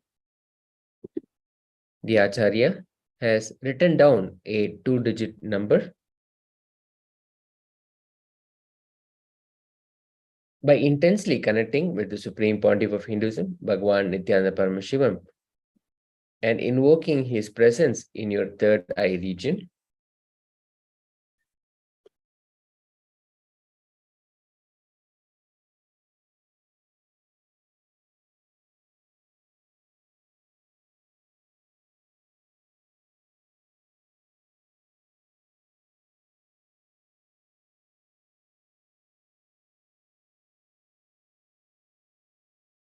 we welcome all the participants to engage in this manifestation. Ask for this number to be revealed to you.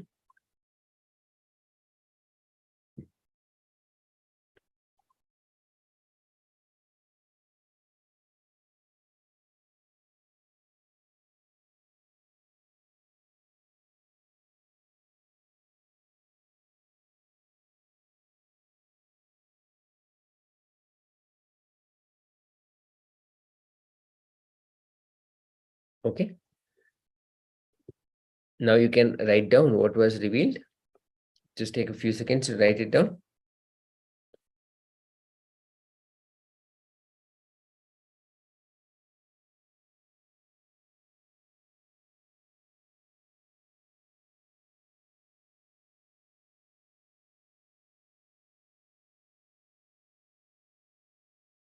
Okay, the number written down here was 76.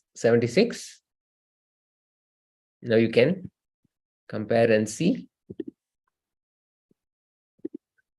verify, and please make sure that you upload the video of your manifestation to Facebook with the hashtag KAILASA, hashtag Paramashivoham Level 2.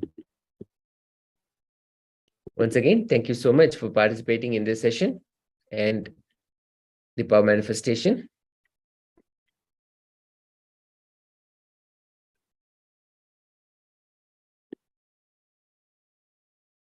We'll now enter into the next session.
Nithyananda, we'll continue with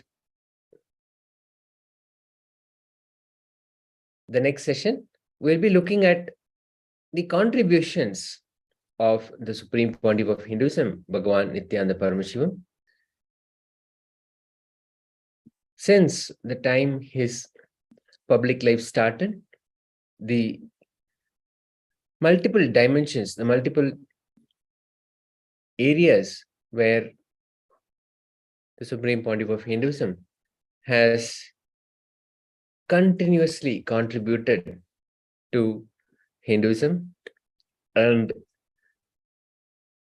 one aspect of the mission has been the KAILASA's Nithyananda Hindu Library, the world's largest collection on Hinduism. Here, this is something that Swamiji has shared. Books and deities made Nithyananda. So, as you can see, as you can imagine, that the emphasis on books, the collection of rare books, and how the collection can be preserved, gathered, maintained, and ensured, and it is ensured that the future generations will be able to benefit from this collection. So let us see what has happened or how the contributions have presented themselves. Eons ago, Paramashiva revealed Vedagama to Devi and established the enlightened civilization. The civilization embodied the best of the best in every field: health, medicine, art, science, social, judicial, administrative, and political systems. This civilization, at its peak, at its zenith, spanned over 10,000 sampradayas. Paramashiva and Parashakti themselves manifest as Matrika letters in scriptures. Adi Shiva, Adi Shaiva Guru Parampara. Gurum Parampara Yattam Adrishtam Sarvavadibihi Bhava Bandha Vimokshartam Paramam Sarvatomukam. The supreme discipline of Adi Shaiva tradition has been coming down through the continuous lineage of the Guru disciple from time immemorial. Transmitted the knowledge, Paramashiva transmitted it to Devi, Nandi, and the Saptarishis. The Rishis went all around the world, started several enlightenment ecosystems. Sri Kailasa to transmit the super science of Paramashivatva being established in the space of Paramashiva. Over a period of time, thousands of ecosystems started all over the planet. Several spiritual kingdoms and samrajyas were created. A civilization is made up of its gods, scriptures, rituals, and tenets that are lived. These aspects provide the Vatavarana, the environment where human beings flourish in whichever dimension of life they are passionate about. Sanatana Hindu Dharma is the oldest living civilization on planet Earth. This glorious civilization had about 100 million source books. One source book is sufficient for a religion to emerge, creating a Vatavarana where every human being can flourish and experience the ultimate state of Supreme Self.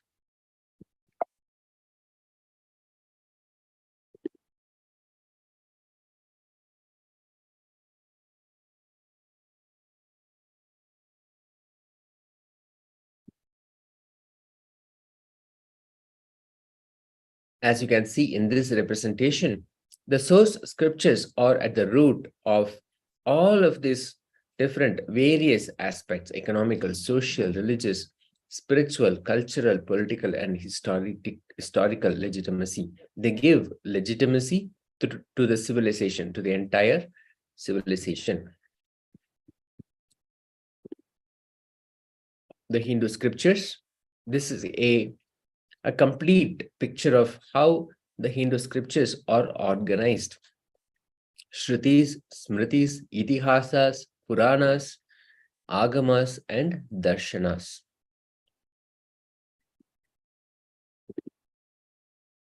the vastness of Hinduism scriptures, you can understand the numbers from here. The Vedas have 10,600 verses, Agamas, 28 main Agamas, and 202 Upa Agamas. The Kamika Agama has 100 crores verses. The Sukshman Sahasra Agama have 1,000 billion crore verses. The Agneya Agama has 30,000 crore verses.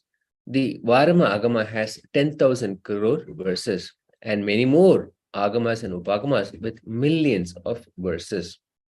There are 18 major Puranas, 18 Upa Puranas, and there are so many other Puranas as well.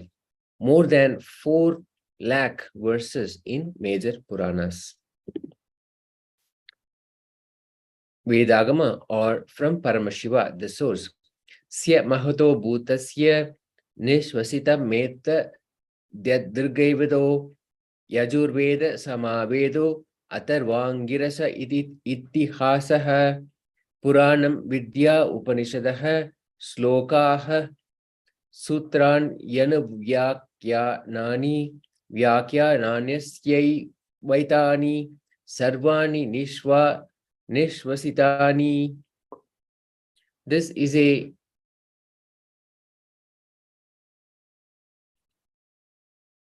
short grouping, we can say compilation of the vastness of all the scriptures. This gives us a complete picture of how vast all the scriptures are and how they are organized as well. From the Supreme Person's breath came the 4 Vedas, the pure knowledge, the Rig, Yajur, and Sama and Atharva Veda, the Puranas, the cosmic histories, the Upanishads, the verses and sutras, and all the Anuvakyas, the commentaries. The word Itihasa refers to Ramayana and Mahabharata and other similar works. Upanishad refers to source revelations experienced by just sitting. Shloka refers to the collection of verses in meters such as Anustapa, composed by enlightened sages or rishis. Sutra refers to the concise statements which explain the meaning of the Vedas, written by major teachers. Anuvakya refers to commentaries on the sutras written by great teachers. All of these are called Amnaya. The primary meaning of Amnaya is Veda. Today, only 20% of Vedic Hindu scriptures remain on the planet.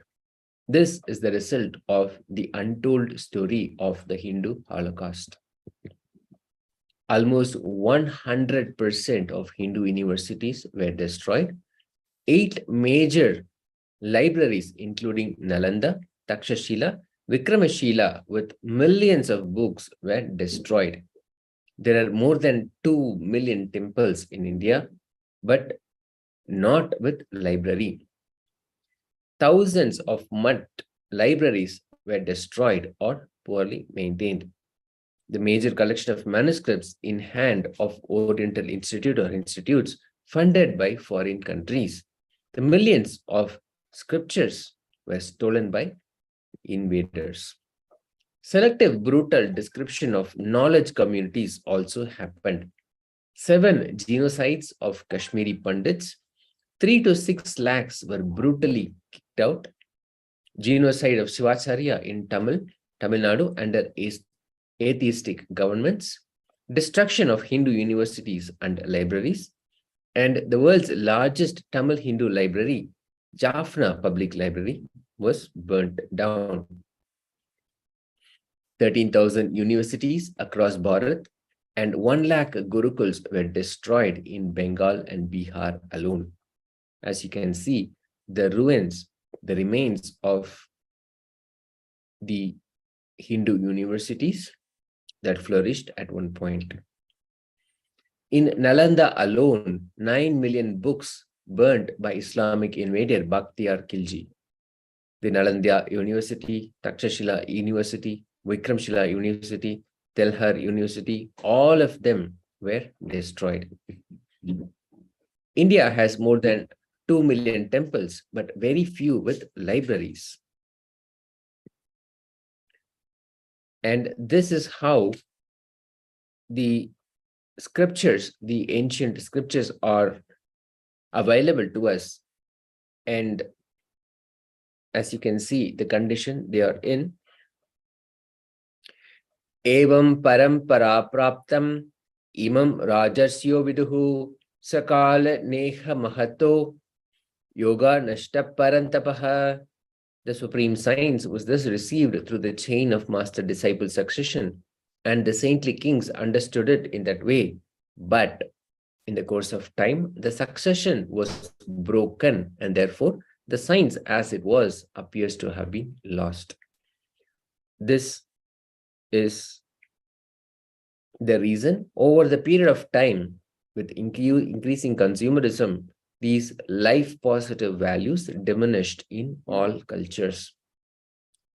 Now, the revival of KAILASA's Nithyananda Hindu Library to be the world's largest collection on Hinduism in every field. You'll see how Swamiji has reclaimed all those source scriptures. Let us now listen to the Supreme Pontiff of Hinduism, Bhagavan Nithyananda Paramashivam.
One great thing in the modern day, information age, internet age, human beings can't be manipulated anymore by a small gang of people, by keeping the mass media cult under them. No, world cannot be controlled anymore by mass media cult or entertainment industry cult. And world cannot be controlled anymore by missionary militants and militant missionaries. The next generation, the modern day youth has started questioning the utility value of everything. And I tell you, Hindu tradition is the best designed, developed tradition just to contribute. Hindu knowledge is amazingly contributing. I can very boldly tell you with all joy and pride, Hindu scriptures are the most unadulterated, as maintained, as purely as it was uttered, revealed in the beginning. The Vedas are as it is from the time Paramashiva breathed it to Parashakti to Vishnu, Vishnu to Brahma.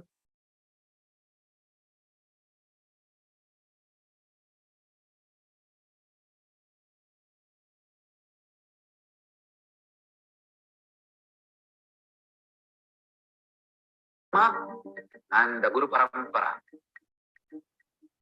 Narayanam Tatma Bhavam Vasishtam Shaktinja Tatputra Parasharanja Vyasam Sugam Gauta Padam Mahantam Govinda Yogindra Matasya Sishyam Srishankaracharya Matasya Vatna Padanja Asta Malaganja Sishyam Tamtroda Ganmar Tigakaramanya. The whole Guru Parampara, unadulterated, I tell you, is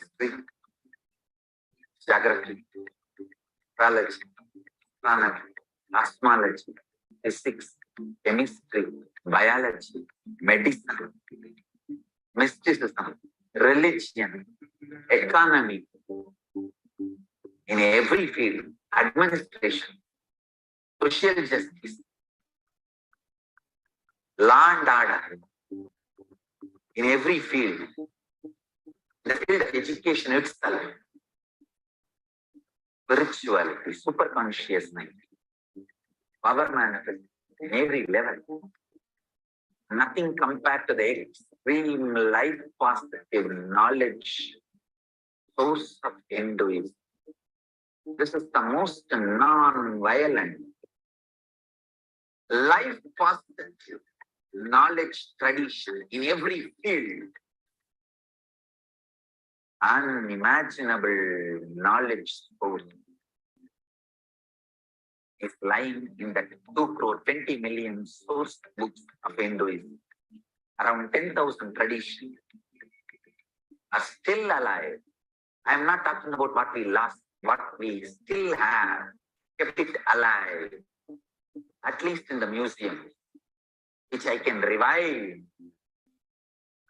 I can add flesh and bones to this whole scriptures and make it living, alive lifestyle.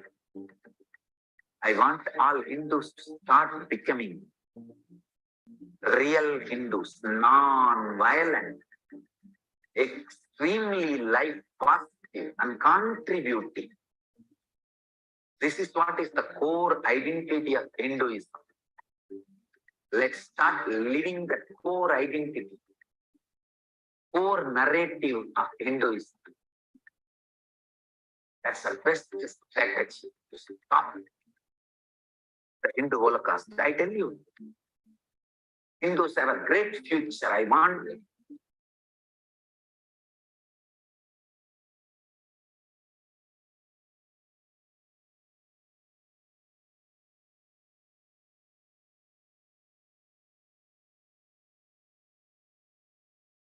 All the Hindus who are interested and listening to me, all of you please wake up and start contributing more and more and build contributing lifestyle.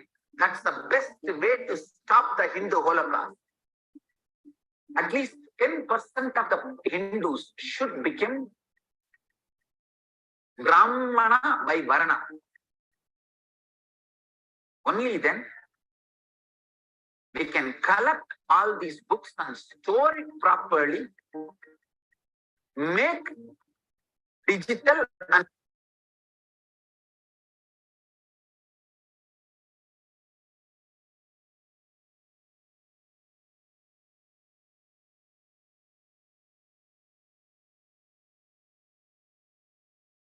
physical libraries and practice those knowledge, build laboratories and teach this knowledge to the whole world.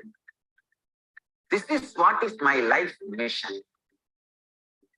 Of course, translation, making it searchable, making it user-friendly, indexing, all this work put together. That is the purpose for which I started this Nithyananda Hindu Library. I will establish the most authentic, world's largest physical and virtual library and Hindu university. Hindu literatures are made illegitimate, stolen. Many concepts and principles and ideas are stolen. And Hindus are made to feel that literatures are all just mythology and faltu and just somebody's fantasy. I will make sure enough scientific researches are done, proper documentations are done, analysis are done. Not only I will collect, compile, organize the world's largest Hindu knowledge resource library. I will make all of it user-friendly for the whole world by making virtual Hindu library available for the world.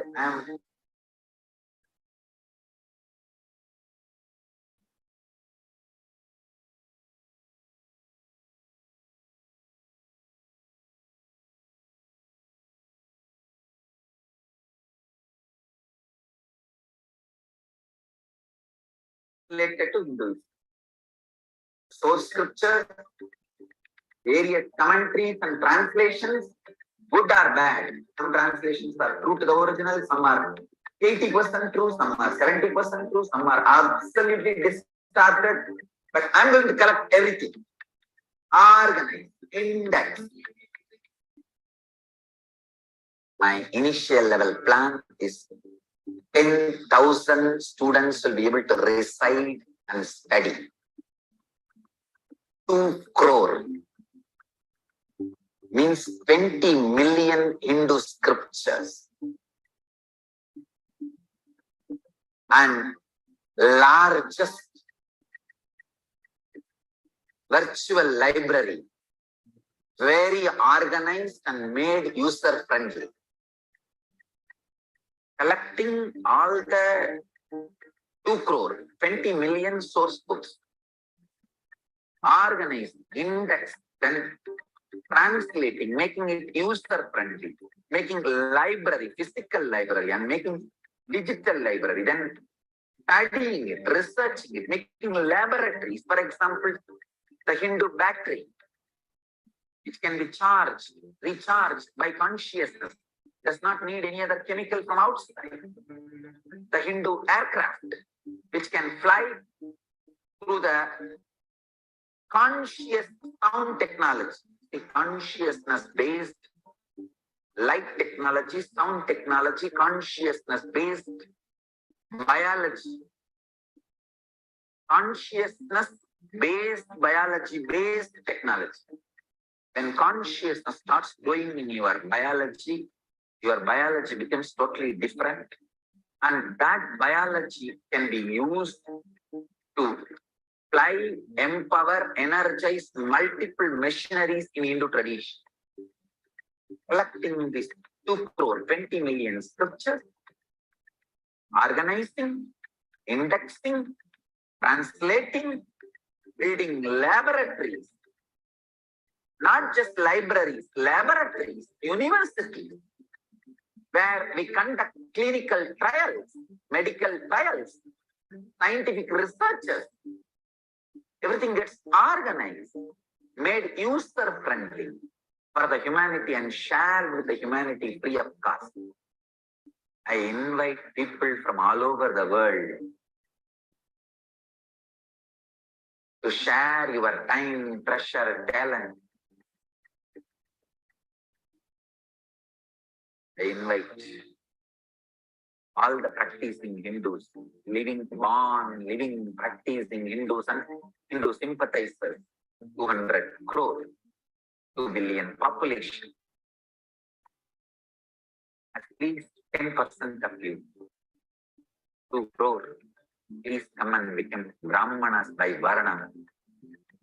Let's take up this project of reviving Hindu knowledge, contributing Hindu knowledge.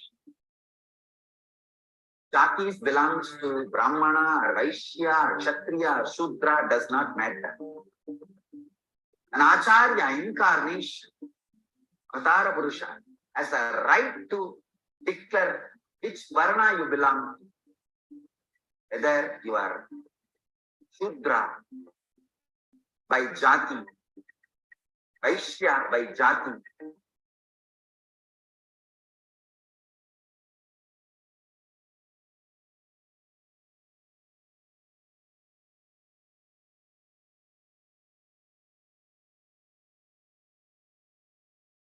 Brahmana by Jati are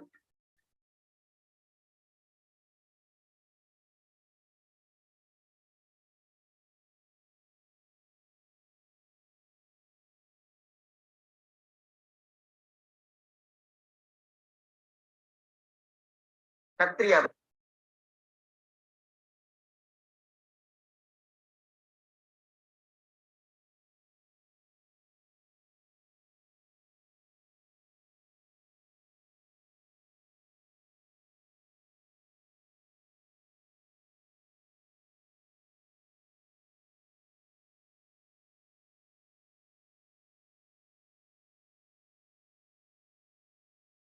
To change your Varna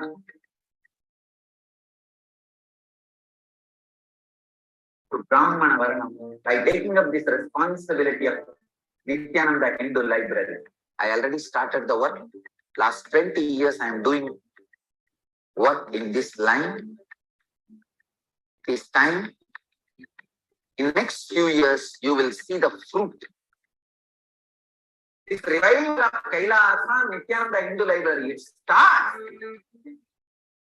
It can never end.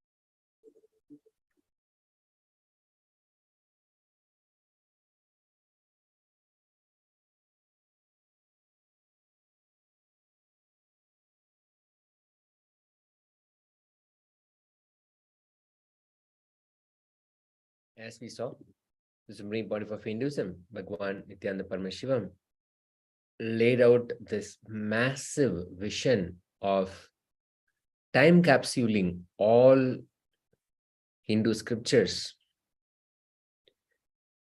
Kailasa's Nithyananda Hindu Library will be the epicenter for all Hindu scriptures.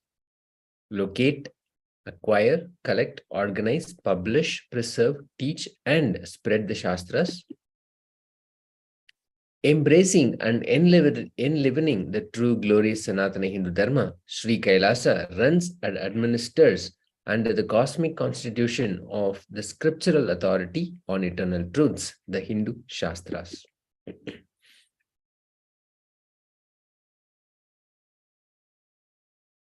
The Bhagavad Gita, chapter 16, 23rd sloka says, Ye Shastra Vidimudristya Vartate Kamakarataha Nasa Siddhimavapnoti Nasukam Naparam Gatim.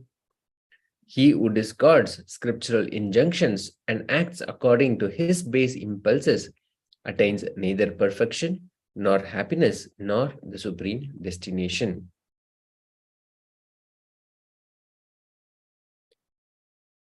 In the Bhagavad Gita, 16th chapter, 24th sloka, it states, Tasma Shastram Pramanam Te Karya Karya Vyavastitau Nyatva Shastra Vidhi Vida Noktam Karma Kartumiharhasi.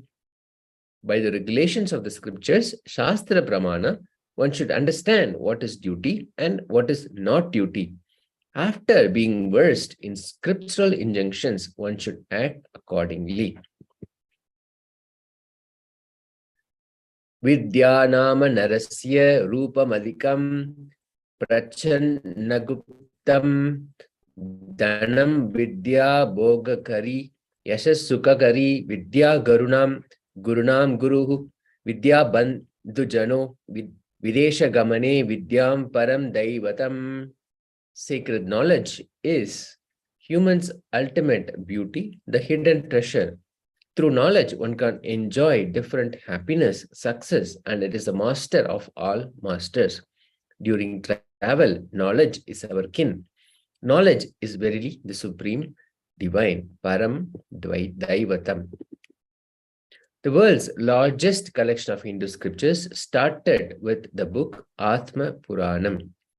What we see now, how it has evolved now, simply started with this one book given by Isaki Swamigal to the Supreme Pontiff of Hinduism.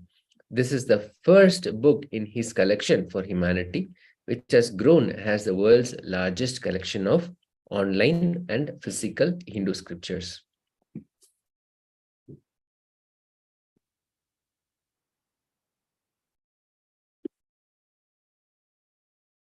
Millions and millions of Hindu spiritual scriptures, which are available as digitized versions, will be downloaded and kept for reference purposes. People can use those computers and refer. Even though we have digitized version, we will have hard copies. The traditional Grantha Samadhi will be created and maintained. In Vedic times, anybody has any kind of conflicts, problems, questions, they will go to Naimisharanya, where all the scriptures are stored, and the rishis who have read all the scriptures are available, who will refer immediately to the scriptures and give the answer to them, to the visitors. This is the Naimisharanya project, reviving the Naimisharanya, the Sarvagnya Pita, through the KAILASA's Nithyananda Hindu library. Agamas should have become the book of Hinduism. Swamiji says, I am bold enough to declare for all the lifestyle issues, social issues, how we should conduct ourselves in society in the way of liberated thinking, how we should live, everything. Agamas should have become the scripture, because no other master has the courage to think or the clarity to think to this depth than Mahadeva. I just feel like I should dedicate my whole life to do research, organizing, collecting, living and spreading and radiating the Agamas. And I have decided to do that. It is my responsibility, collecting it from all the corners of the world, wherever it was secretly lying, the original Agamas, the yogic scriptures, and gathering it, revealing it to the whole world, and making it available to the whole world through the internet. We will offer this to the whole world copyright free. You have a right to copy. I am declaring it as copyright free. If you are copying, not only are you welcome, you are celebrated. It's our job to build beautiful libraries, knowledge transferring methodologies and mechanisms, not only library, making the library user-friendly, useful to people, where people can really get involved. Know more about it, making it more visually presenting. Human beings have started learning visually. Almost all learning processes have become visual, less words and more visual presentation. We should work on creating video encyclopedia of Hinduism. at least 10,000 concepts of Hinduism like birth, life, God, death, karma, listening, internalizing, at least 10,000 concepts of Hinduism and the spiritual masters. Religious readers, various philosophies should be visually presented with examples like a slideshow or animated version, and it should be made freely available in the internet for the whole world to receive knowledge about Hinduism. And the true Hindu preachers, activists should be trained through these visual presentations. And the people who live Hinduism authentically should be inspired to live it. And people who are new to Hinduism, we should introduce Hinduism to them. The soft power, new, clear bomb is each leaf of that manuscript is the soft power nuclear bomb. You all know only hard power atomic bomb, which is used to control people with a fear. You show the bomb. If you don't listen, I will throw the bomb. That's the hard power. Each of these palm leaf is a soft power. You just throw that on one country. They are there forever with devotion and respect out of gratitude, love, respect, and surrender. They are there forever. So much is contributed to that life. The goal of KAILASA's NHL is to create the largest repository of Hindu scriptural knowledge in the world. We are creating and preserving the largest repository of Indian scriptural knowledge in the world for posterity under one roof, collecting all Hindu scriptures, books on planet Earth. Creating the world's largest Grantha Samadhi, home to living deities of scriptures transmitting powerful cognitions to humanity. Housing 5 crore books and manuscripts on Hinduism, including 2 crore source books on Hinduism. Having a state-of-the-art library building spread over 10 million square feet, that's about 230 acres, using latest software to automate library management. Establishing world's largest digital library of Hinduism, books and manuscripts. The Grantha Samadhi. This is the most important of all Samadhis, which has kept Hinduism alive. All scriptural books, palm leaf documents, which are kept in one room and maintained, is a Grantha Samadhi. It means energy center of spiritual books. The 28 Agama deity, 108 Upanishads, Purana, made of palm leaf, gold leaf, silver leaf, copper, and other metals will be maintained. Thousands of living deities of various avatars, masters, rishis, and saints, honoring their contribution to Hinduism.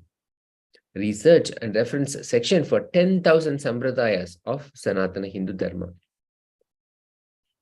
All books to be printed on non-tearable paper for long-term preservation. Traditional Rexin grand binding of all books. Setting up large-scale digital printing unit at the library. And a total collection of 400,000 digital books.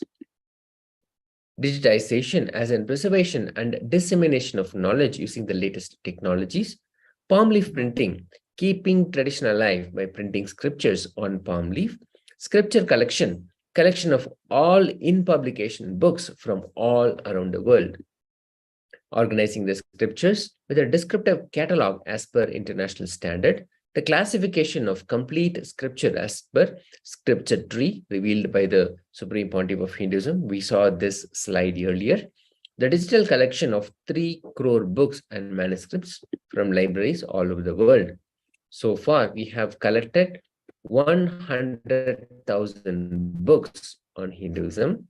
Unique collection of research books including Veda, Shaivagama, Upanishads, and art and architecture, cosmology, tantra, etc. This collection gives base material for research programs at Nithyananda Hindu University.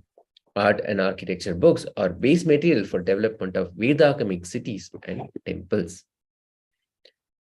The largest collection of Shaivagama in the world, Kashmir Shaivism in the world, and collections from various Sampradayas and libraries across the world.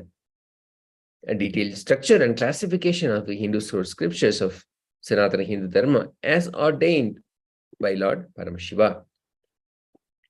KAILASA's NHL has developed world's first exclusive Hindu library management system based on ancient Vedic scriptures classification tree. This classification system has more than 900 subject areas and more than 32 different levels of commentaries. KAILASA's NHL has developed the world's first multi-script OCR, Sanskrit search engine, video search engine, developed the Sanskrit-based search engine, phonetics-based search engine using Panini, the grammar rule. World's only multi-script optical character recognition software, OCR software. It makes the digital book in text as searchable and editable. It enhances the in-text search capability, makes easy for further research and compilation work. For example, the Pratama Vinyasa Krama. The first palm leaf collection of Upanishad, a palm leaf containing the Hindu source text given by his guru, Isaki Swamigal. This is the first palm leaf collected by the Supreme Pontiff of Hinduism. Now, a collection of over 50,000 rare manuscripts exists. Collection includes largest collection on Shaivagama found in Tamil Nadu, the largest collection of Kashmir Shaivism, and collection from various other libraries out of India. India has more than 55 million manuscripts in various libraries, MUDs, and in personal collections of various individuals. Most are getting destroyed or almost inaccessible to Hindu scholars. Damaged by floods, as you can see, the condition of rare manuscripts in India.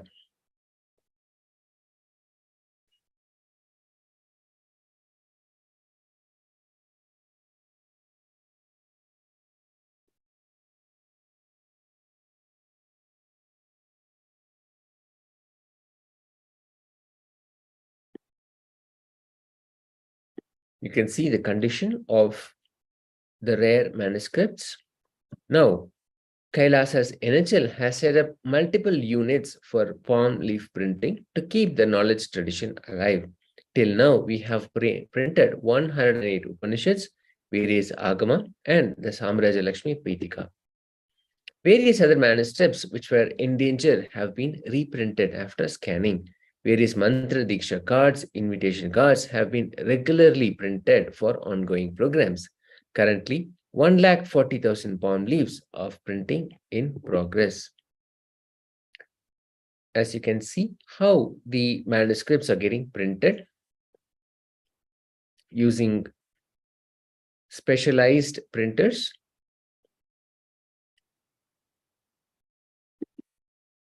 Physical and chemical treatment to prevent damage of existing manuscripts, combination of tradition and modern technique used for conservation, maintaining the right temperature and furniture to preserve rare manuscripts.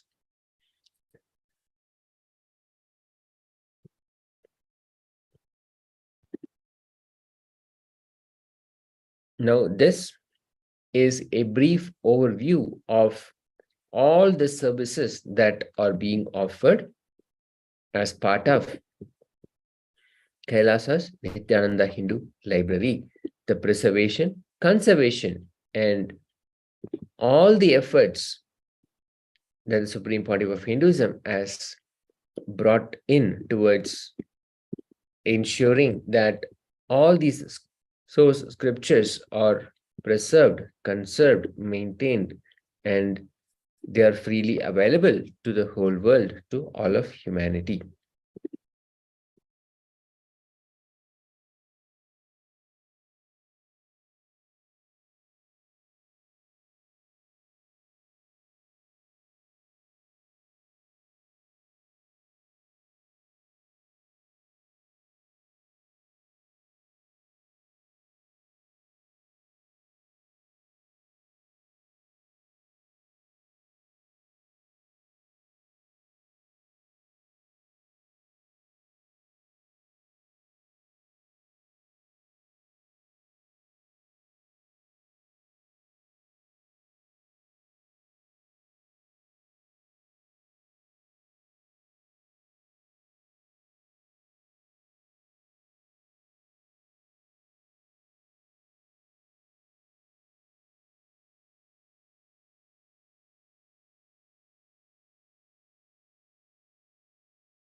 Yes. Now, as we start our next session with the Sadguru Vandanam, let's join our hands in Namaskar Mudra in front of our heart center. Inhale deeply as we chant the Sadguru Vandanam. Nithyanandam Paramasukadam Kevalam Jnanamurtim Dvandvatitam Gaganasadrusham Tattvamasyaadilaksham Ekam Nityam Vimalamachalam Sarvadhi Sakshibhutam Bhavatitam Trigunarahitam Sadgurum Tam Namami. Before we begin this session, let's understand why do we start with a prayer? At the start, it's a simple way of thanking the ultimate intelligence for gracing us here today. Scriptures reveal that the conclusion, conscious resolution at the beginning of anything, invokes the presence of the Guru, marking his blessings and auspiciousness, outcome of the actions. Now, here we'll quickly go through the security measures that we follow in KAILASA as KAILASA's National Security Agency. As a mandatory measures, photo, video, and audio recording of any kind is strictly prohibited during all the sessions of Paramashivoham Level 2. Now, no part of the video program or broadcast may be reproduced or stored in a retrieval system or transmitted in any form or by any means. Now, before attending to this program,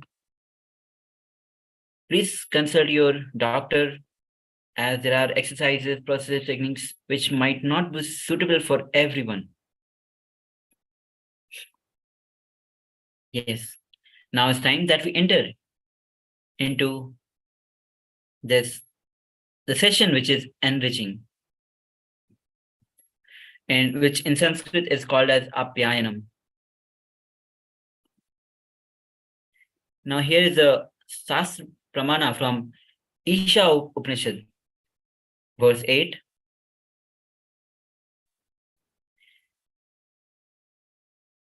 Which means, we say sa prayagya churkam akyam varranam asna viram suddham apa vidham.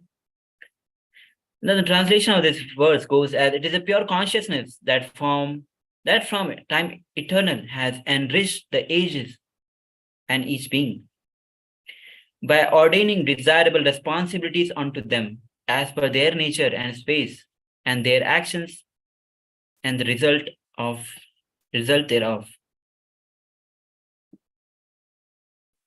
Now the second pramana is Apta Pramana. There's a beautiful story in Sri Ramanuja's life. He goes to his guru and asks him for him to give one method to achieve an ultimate. In Vaishnavism, the ultimate space is Vaikuntha, means the space of Vishnu.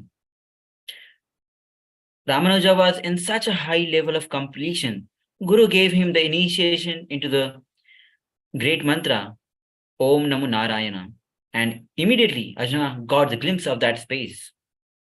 Because he was in the right context when the initiation was given, immediately he gets that space.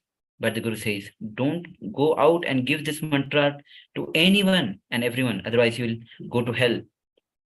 They will go to Vaikuntha.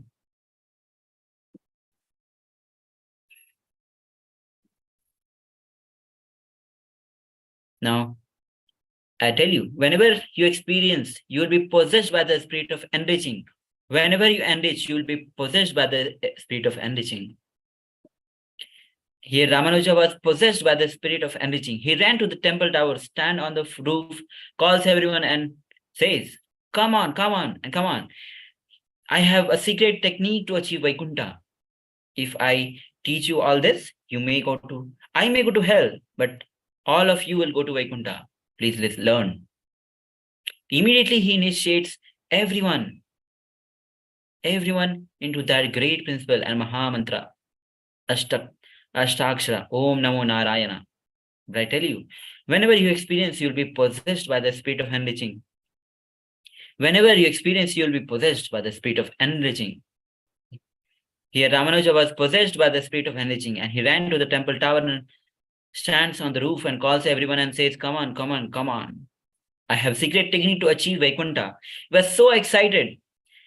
Enriching is just flowing through him. He was so excited that he's so, at that moment, he's just overwhelmed with the experience. He just wants to share with the whole world and let the whole world go to Vaikuntha, even if he has to go to the hell.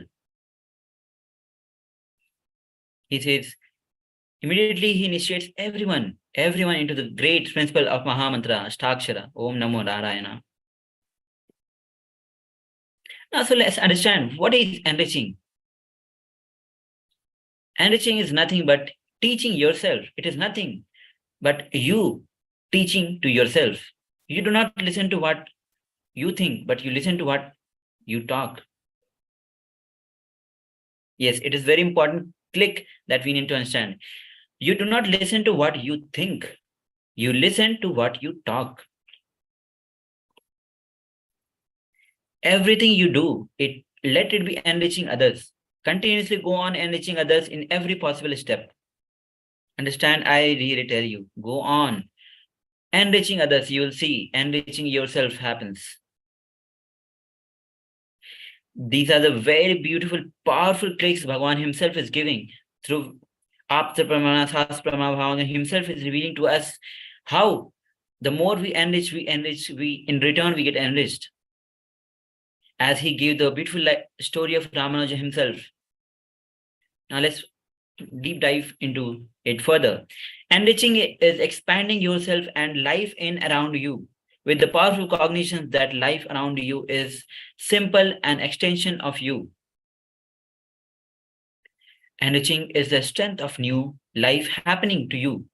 When you enrich, it literally creates a new future. You rewrite the new future. The old future just disappears. It becomes irrelevant to you.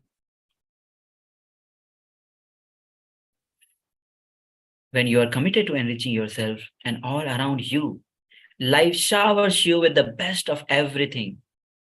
You not only experience life within you, but also outside of you with others.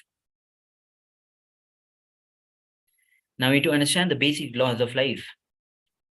Whenever you think others are separate and you are separate, that is the basic flaw of life. What you have about you, that same only you will have for others. Yes. Don't think I can have something special for me and something other for others.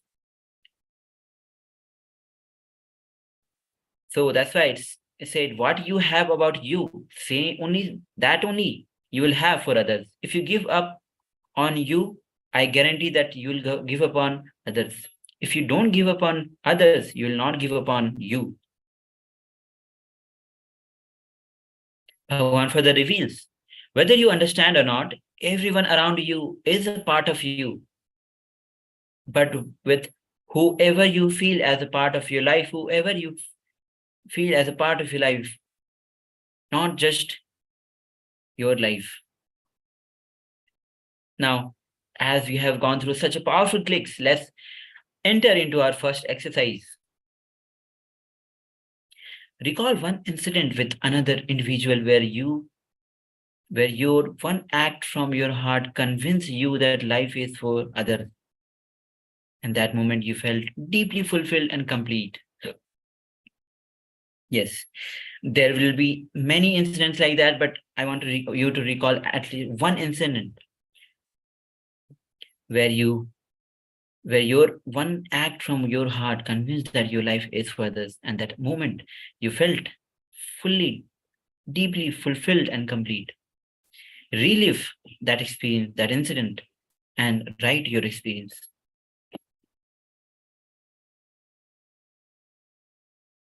Now, please take 1 minute for this. We'll be quickly going through. As you deeply look within that particular incident,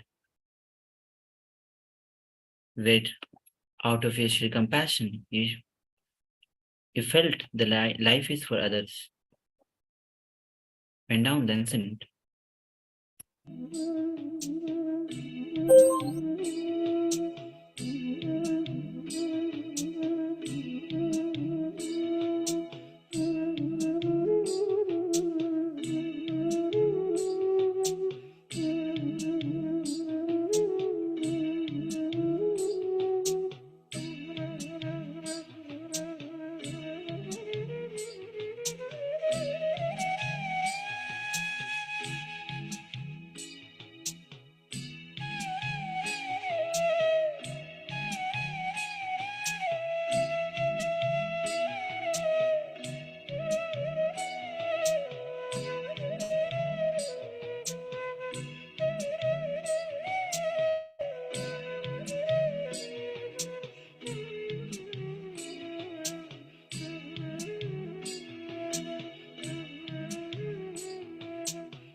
Please take few moments in your life where you look within yourself.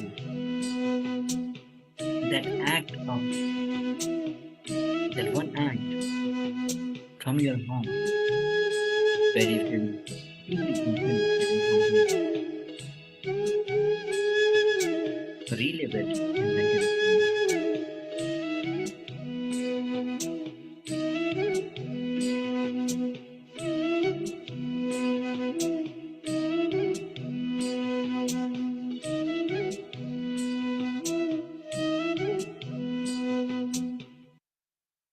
Now, as we move on, now understand the moment you convince your heart that life is for others, all the suffering in your heart leaves you. Enriching others to live at their peak possibility is the ultimate way you can enrich them. So it is important to understand it is impossible to achieve enlightenment on your own by disconnecting from the society or the human being around you. Enlightenment itself happens only when you are involved in enriching others with the right reason and right context. Bhagavan says, enriching is not moral advice but a spiritual methodology for enlightenment.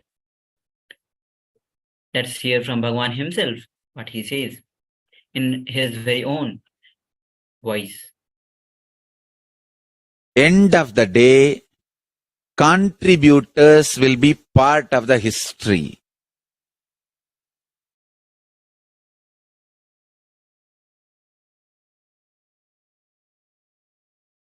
False allegations, accusations does not stand. That all that does not stand.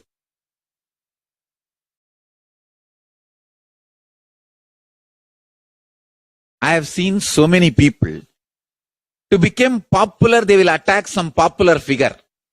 So that along with that popular figure's name, your name also will appear. You become popular. But how many days those popularities will stand? No. Only contributors stand in history. Understand? You can go on cooking up false allegations, false stories, false theories, try to get false evidences, do all kinds of abuse. But how long it will stand? It can't, it won't. Contribution. Understand? If you see my life, 41 years, 20 years of recorded life, I have continuously, intensely contributed to people's consciousness.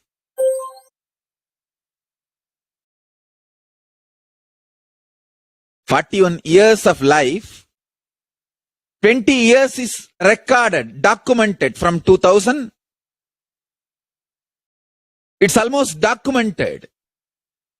See the whole documentation. In the 20 years, I don't know whether 30% or 40% of the days we have video record of me sitting 20 hours, 18 hours continuously and talking to people, initiating people, giving energy darsans, giving spiritual counseling, healing, continuous contribution. Understand this documented life, 20 years.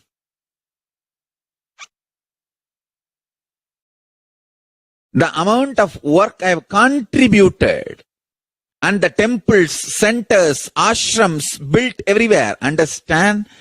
Contribution stands. That makes you complete blissful.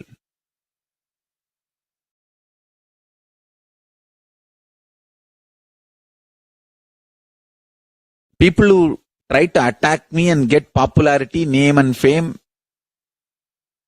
they may try to cook up all these false things and have 1 or 2 days of popularity. But what's the use of that? That's not going to help you forever in the life in any way. Contributing to the world. Real contribution to the consciousness of the humanity. That makes you part of the history. Understand? Listen carefully. When you decide to contribute to the universe, to the Jagat, to the humanity, Ishvara manifests through Jiva, self. Ishvara, God, manifests through Jiva, self, when the self, Jiva, decides to enrich the universe, world, humanity. Understand? Enriching and empowering life positive is not just moral or good advice, good attitude. No, it is a spiritual methodology for enlightenment.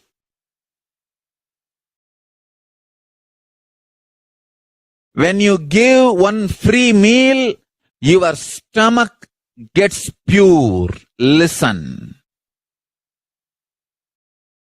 When you give one free meal, your stomach gets pure. Your guts gets cleaned. You decide to give your own meaning for this statement. What I made is the ultimate truth. In every level, enriching, contributing, life positive.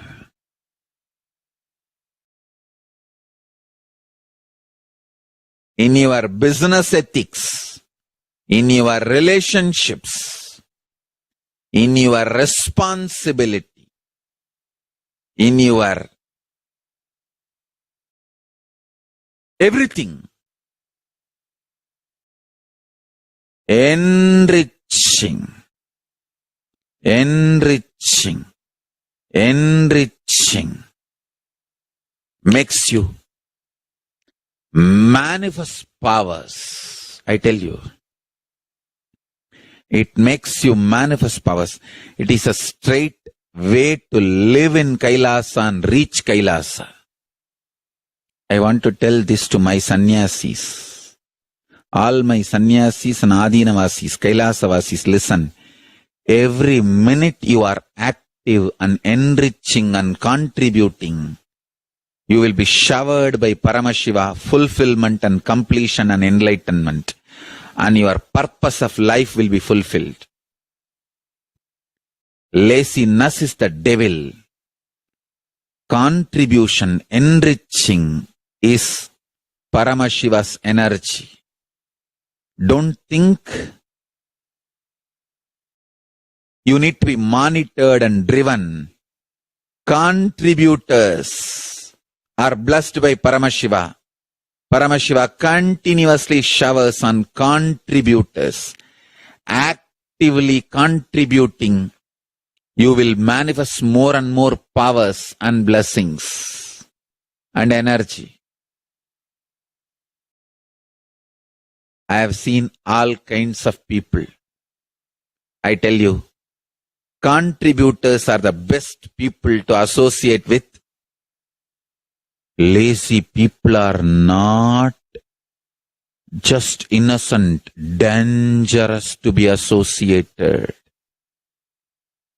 Because to protect their laziness, they will become cunning. When they become cunning, how they will behave, even they do not know. So lazy people are dangerous people. Contributing people are the best people to associate with. I tell you, the greatest blessing I have received from Paramashiva is in the young age. I was brought up by people who contributing continuously to society, to the humanity, and set a trend of contributing as lifestyle.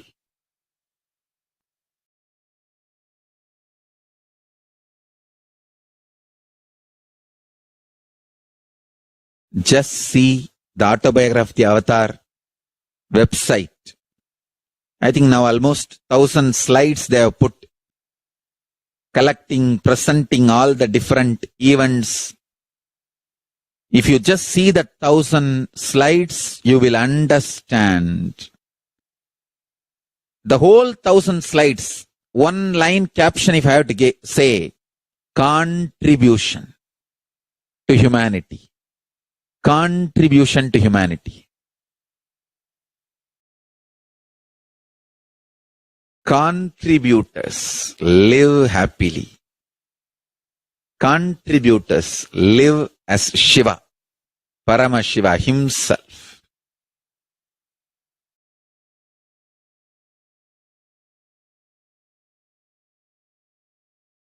Bhagavan himself has revealed this powerful truth that contributors, enrichers, when you contribute and contribute, when you enrich others, Paramashiva's energy directly lands on you.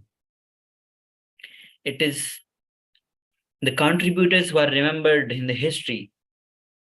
Those who try to gain fame through attacking the contributors, it doesn't last long. The more and more, and the Bhagavan himself was brought in the ecosystem where the great beings, his gurus, so many elite gurus were there who were just contributing and contributed to his life. And now Swamiji is giving to the whole world, enriching and causing to the whole world and enlightening the whole world.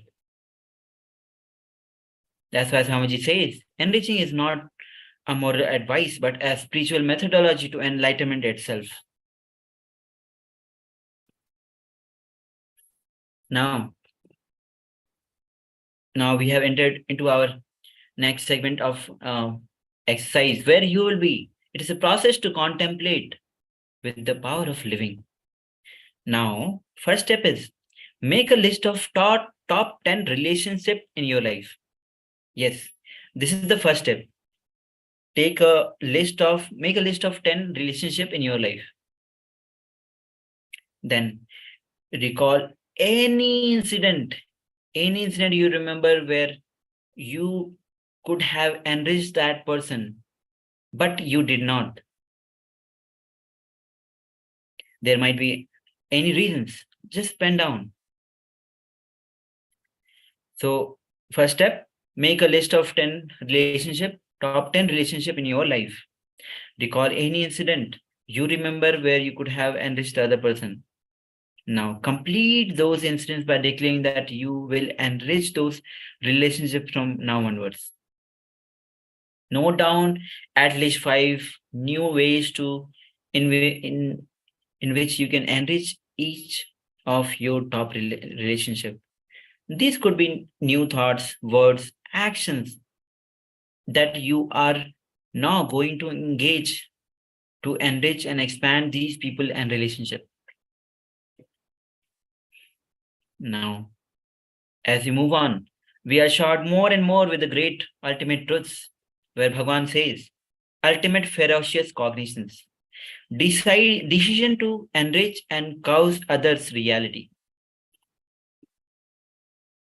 Yes, I'll repeat, but what Bhagavan himself has directly given the powerful cognition. Decision to enrich and cause others' reality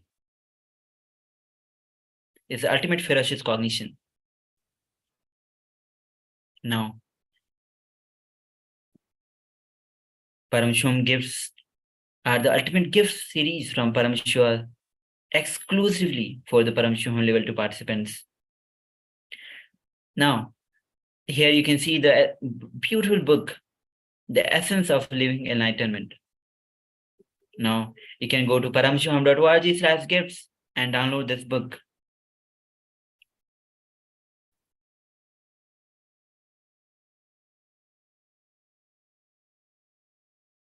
Yes, now we have come to the conclusion of this beautiful, powerful session. As you start this, now, please take 10 minutes of your time and do the Vakyata Sadasya. Share the first time you felt that enriching other person gives you immense fulfillment. Make a post in Facebook with the below hashtag Paramashivoham Level 2, KAILASA, Nithyananda, and share it with your friends and family. Share that experience to another person. Let the other person know the power of enriching. They will get initiated into the power of enriching. And that's how the whole world gets initiated into the power of enriching. Contribution and enriching, which is the life's mission of Bhagavan. From last more than 20 years, Bhagavan has been just contributing in multiple dimensions of life. So please take 10 minutes.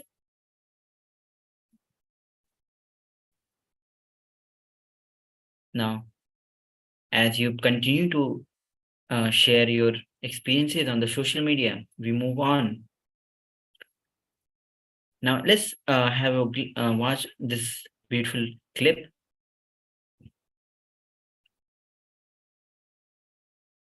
Whatever you think as your strength, like how much cash you have, how much gold you have, how much money you have in the bank, what all properties you have, your secret passwords, passcodes, your strength secrets, you will tell only to your son or your daughter to whom you are going to give your inheritance. Same way, most important powerful secrets Paramashiva has given to his son Muruga, Subramanya, in Agama called Sarvajnanottara. All the powerful secrets the father will tell only to his son. It is too secret. I am going to open that Agama and give all the essence of all those secrets. Secrets of Charyapada lifestyle, secrets of Kriyapada, secrets of Yogapada, and secrets of Jnanapada. I am not only going to teach you, I am going to give you exactly what Paramashiva gave it to Subramanya. Because Paramashiva himself is manifesting to this being now, giving you all exactly what was given to Subramanya. Nothing is required from your side. Just sit like innocent Subramanya, Muruga at the feet of Paramashiva. I assure you, whatever was given to Subramanya, the whole life will be given to you now. Not just words, teachings, not even just experience, life itself. I am talking to each one of you sitting in your room. I'll make you all Subramanya.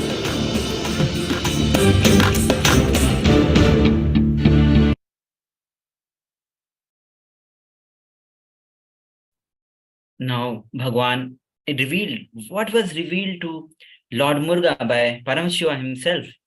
The secret of the secret which Paramashiva revealed to Lord Muruga he's going to reveal in Paramashivoham and in the further sessions.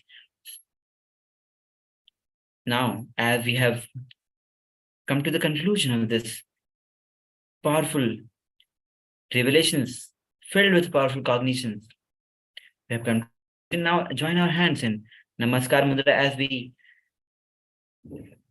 chant the Pur Mantra. Om Purnamida Purnamidam Purnat Purnamadachyate Purnasya Purnamadaya Purnamevavashishyate. Om Shanti Shanti Shanti. Hari Om Tat Sat.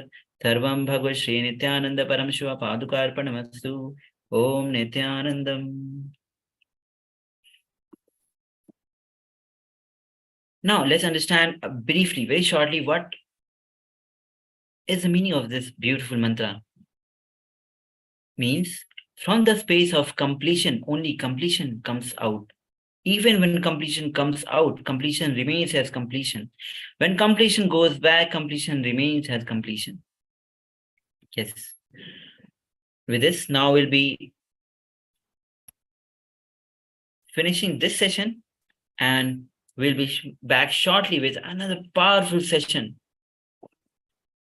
So stay tuned as you continue to share the powerful cognitions on social media on how you felt fulfilled when you started contributing in others' life.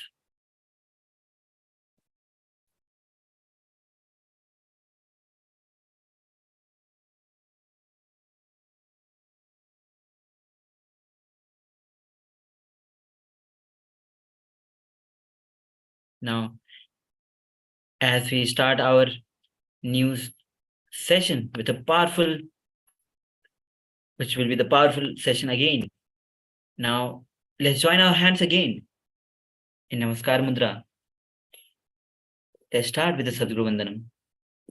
Nithyanandam Paramasukadam Kevalam Jnanamurtam Dvandvatitam Gagana Sadrisham Tattvamasya Ekam Nityam Vimalamachalam Sarvadhi Sakshi Bhutam Bhavatitam Trigunarahitam Sadgurum Tam Namami.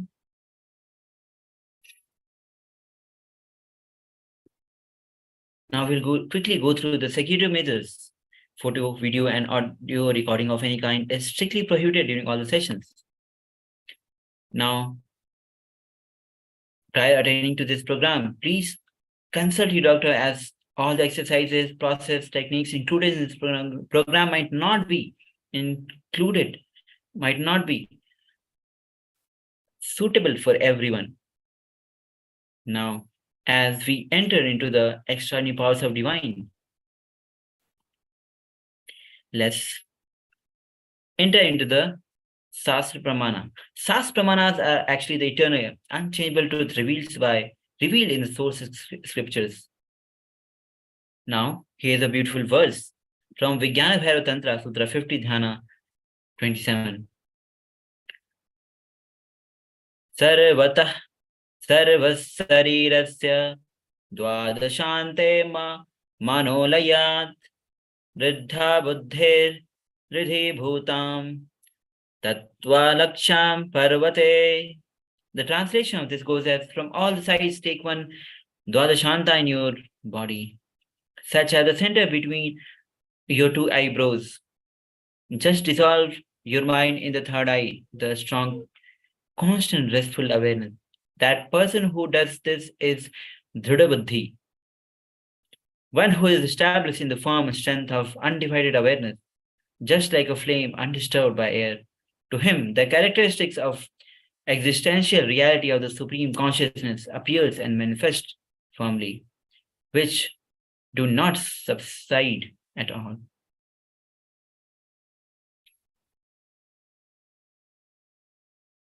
Now, as we enter into the first power, which is the scanning of the thought current. Now, this is level 4, where you share the picture thoughts by other person. So let's start. Please get your living enlightenment book, open the book. You can open any random book, any random page on this book, as every single page, every single book gives so powerful clicks in your inner space. So please take 4 moments as you get the powerful cognition.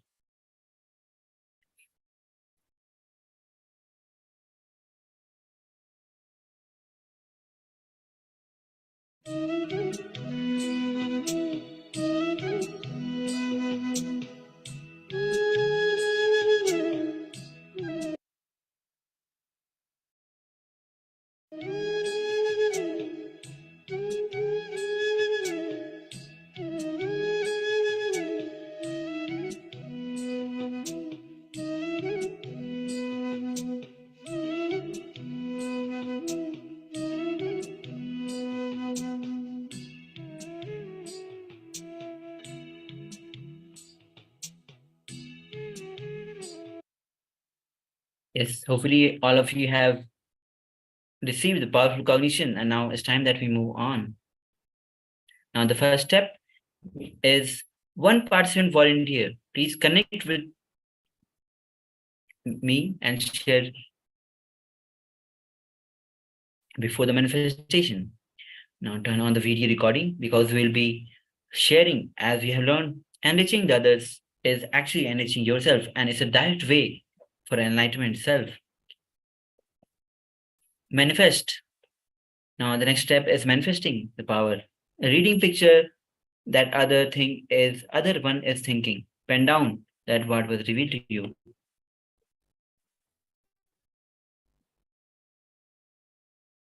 Now verify with sharing and what was revealed to you on your third eye.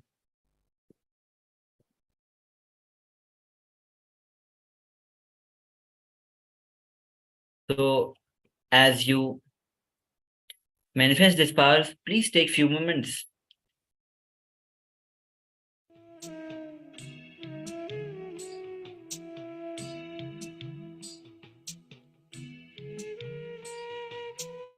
So basically, I'll be repeating once again. Now, you have to scan the other person, what the other person is thinking, the picture what the other person is thinking, and you have to pen down what was revealed to you on your third eye. What kind of picture the other person was thinking. Please take a few moments as you manifest the powers of Paramashivam.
Yes. Now,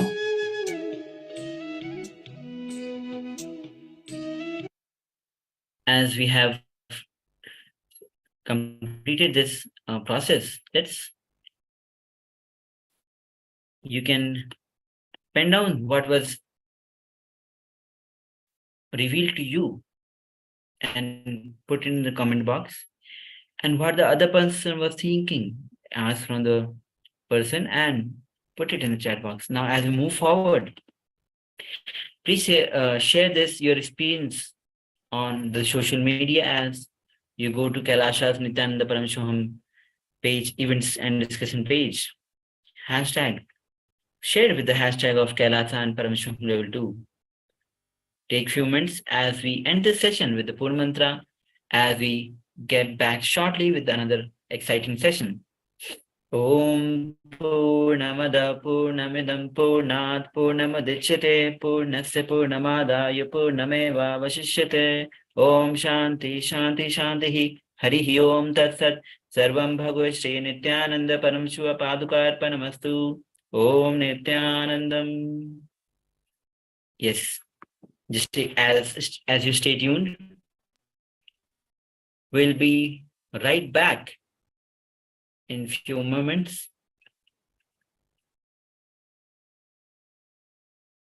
Meanwhile, as you keep sharing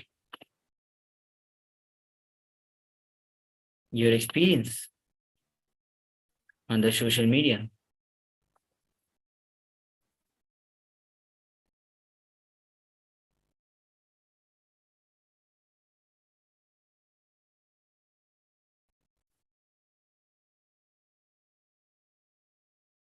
Now we'll come here again with the exciting session.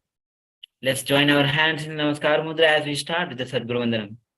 Nithyanandam Paramasukhadam Kevalam Jnanamurtim Dvandvatitam Gagana Sadusham Tattvamasyadiraksham Ekam Nityam Vimalamachalam Sarvadhi Sakshi Bhutam Bhavatitam Trigunarahitam Sadgurum Tam Namami. Now, before we begin, as always, we have KAILASA's security measures that are mandatory. Please make sure photo, video, and audio recording of any kind is strictly prohibited during all sessions. Please consult your doctor prior to this program, as there are exercises, processes, techniques that might not be suitable for everyone. Now, as we enter into Sri Guru Gita, let's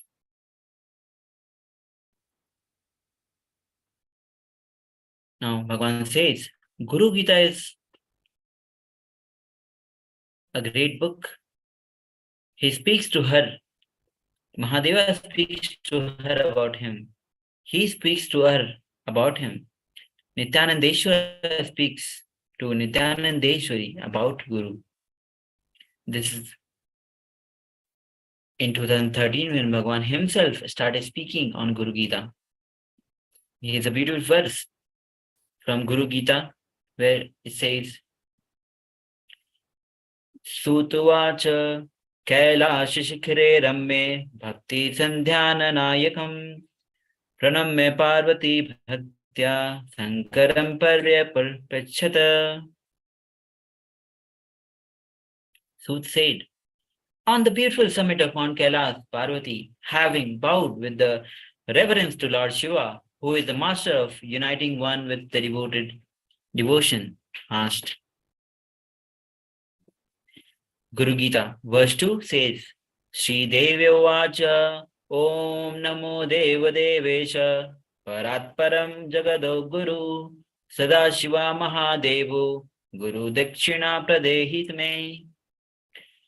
The goddess said, Om, salutations. God, Lord of gods, the higher than the highest, O teacher of universe, O beloved one, O great God, initiate me into the knowledge of Guru.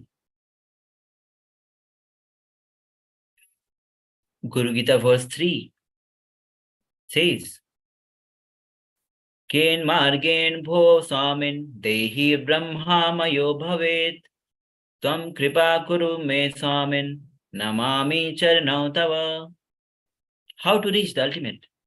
O Lord, by which path can we embodied soul become one with Brahman, absolute reality? Have compassion on me, O Lord. I bow down to your feet. Now, the next verse is verse 9 from the Guru Gita. It says beautifully, Guru buddhyat mano mananyat satyam satyam na sanshayah tallabhathya payat satsu karyatvo hi manishibhi. Guru is not different from the conscious self. Without doubt, this is the truth. This is the truth. Therefore, wise men should not take an effort to seek him. Guru Gita verse 10 says, Guru Vidva Jagan Maya Dehe Chagyan Sambhava Udya Swaprakashens Guru Shabden Kathyate. Maya, the creator of the world, the veiled knowledge born of ignorance, resides in the body. He, by whose light true knowledge arises, is the knowledge is known by the word Guru.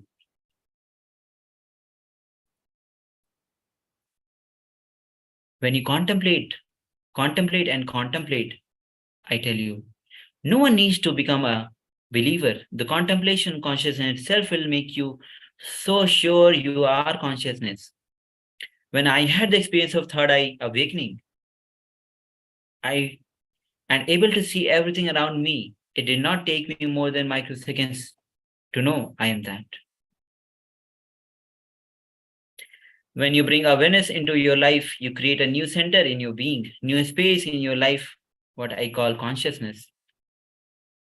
Aham can never become Shivoham. Only Shiva can extend himself and just take the whole Aham inside and radiate Shivoham.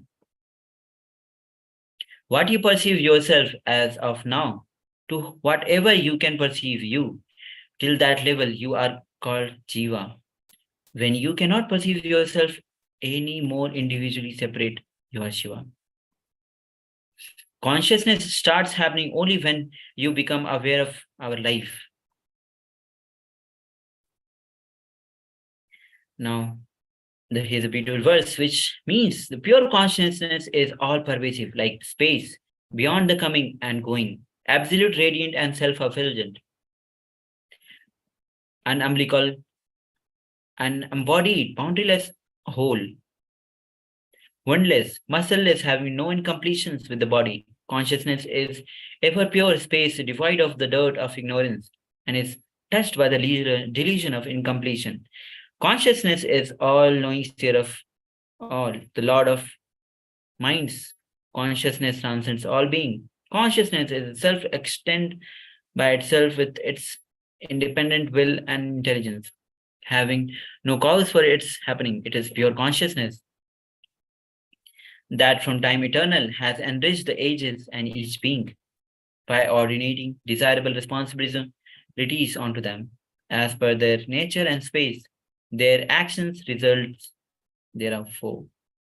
Your conscious decision to empower oneness experience is enough for oneness to blossom in you. Yes. Your conscious decision to empower oneness experience is enough to oneness to blossom in you. Oneness to take over you. It is just declaring your willingness. The consciousness will. Oneness is God. God is not one. Bhagavad Gita, chapter 2, 61st verse says, Tani sarvani samyam yukta aste matparaha vaishehi yasya nindriyani tasya pragya pratishitaha. Whether you believe it or not, whether you want to understand or not, you are a person, you are an individual soul reflecting pure consciousness. Oneness Advaita technique. Now, here's a beautiful technique consisting of different steps.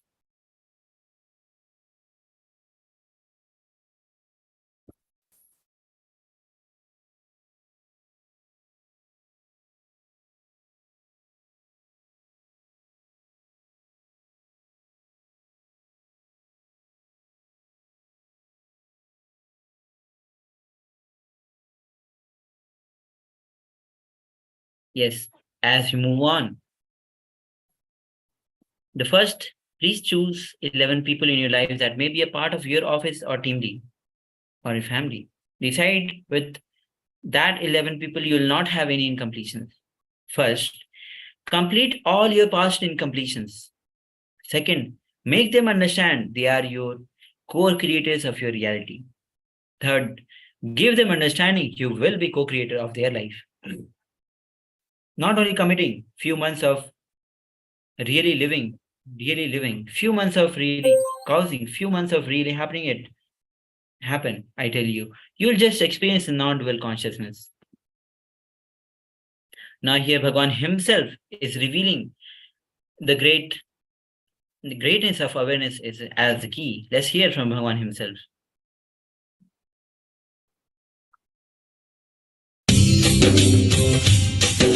स्वभावचिन्मयानन्दं कृपापूर्णं जगत्पतिं हरिषड्वर्गजेतारं नित्यानन्दगुरुं भजे. We all know two things: life and death. These two basic things we all know. Life moves from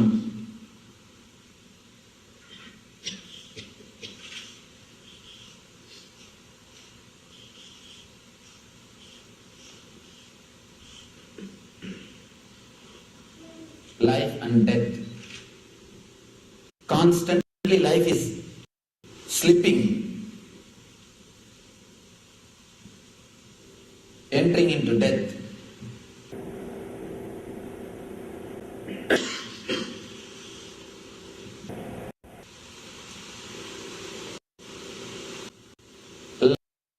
Life slipping into death is what we call as living. Please understand, actually we don't live. We are just waiting for death to happen. Ordinary human beings don't live. Life is just slipping into death. And life is disappearing into death. That is the reason, how many years you may live, you won't feel satisfied. You won't feel you lived your life. Because we don't know what is life. Just something is slipping. You are not aware. You are not even aware what is happening in your being. When you became conscious at some point of the life, when you became conscious of life, when you start thinking, contemplating about your life, when you bring awareness into your life, you create a new center in your being. Between this life and death, when you bring more awareness into your life, you create a new center, new space in your life, what I call consciousness. Whenever you are conscious, you will start deciding about your life. Please be very clear. Whenever you are aware of your life, you will naturally start deciding. For example, the more you become aware, more you start designing or choosing what type of car you should drive, what type of house you should live, what type of life you wanted. Every inch you start deciding. You start deciding about every inch. You become conscious about everything, how you should talk, how you should behave, how you should think. Every inch you start becoming aware. The consciousness starts happening only when you become aware. You start controlling the life itself only when you become aware. So awareness creates a new thing in your life. You start controlling the life. Only when you become aware, you start controlling the life. And if you become completely aware, you will start controlling the death also. The moment you start becoming aware, you start deciding, you start controlling, you start controlling about your life. You bring things under your control only when you become aware. The moment you bring awareness into your life, consciousness grows and you start deciding, you start controlling the life. You start controlling the life. This happens in the conscious level. See, whenever you are conscious, these two things happen, you know. And the unconscious level, the dream and deep sleep.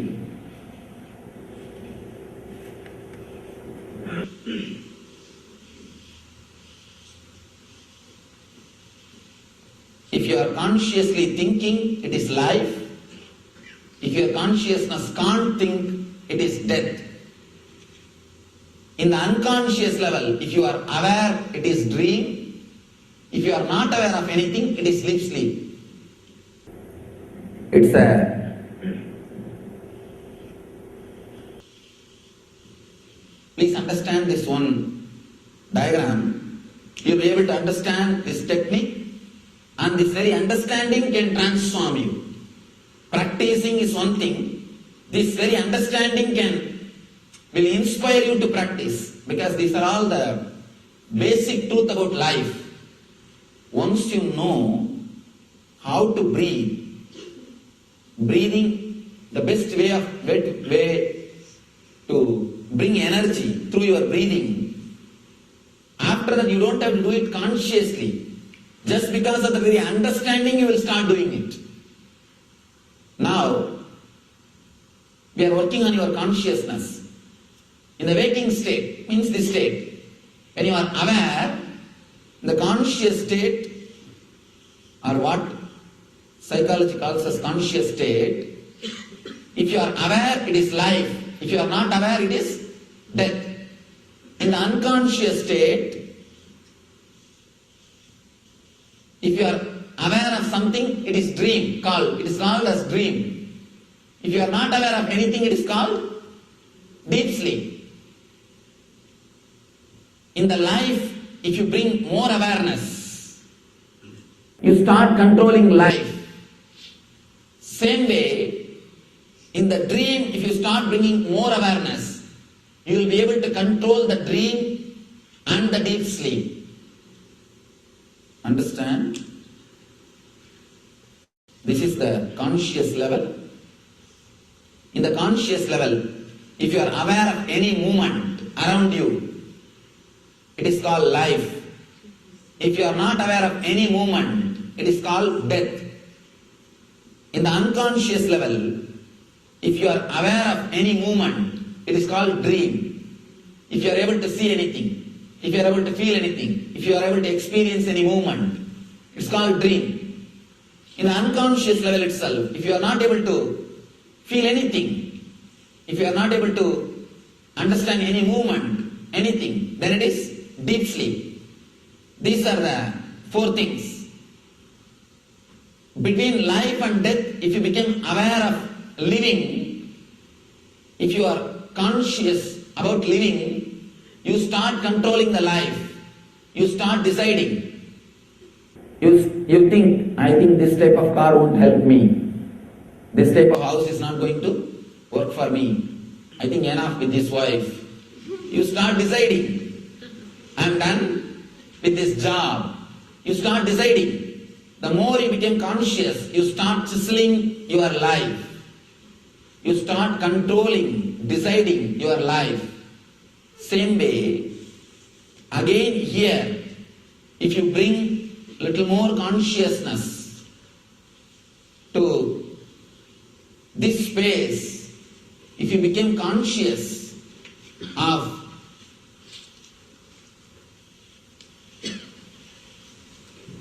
the dream state, if you bring the same consciousness to the dream state, here you will be able to control your dream and the deep sleep, controlling life and death, controlling dream and deep sleep.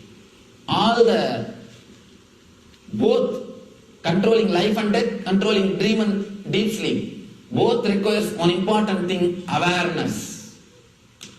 Awareness is the main key to control life and death and to control dream and deep sleep. Here Shiva is giving you the technique to bring awareness into your dreams. To bring awareness into your dreams. And he says, bringing awareness into your dream, not only it can help you to control the dream and deep sleep, it can help you to control the death and life also. We may think how he is answering. Let us see the sutra and you will see the answer. He goes to the extreme of saying, all of us know, if you bring awareness in the life, you can control your life. If you become completely aware of the prana flow, how the prana is coming or how the prana is going, how to retain more prana in the body, you can control the death also. This all of us can understand. But Shiva says, bring awareness to the unconscious, to the dream state. Not only you will be able to control the dream, you will be able to control the deep sleep. He says you will be able to control the death and life. He gives so many different techniques. He offers so many different techniques to give us the experience of ultimate truth and energy. How Shiva is saying control over dream and deep sleep can bring the control over life and death. Let us see.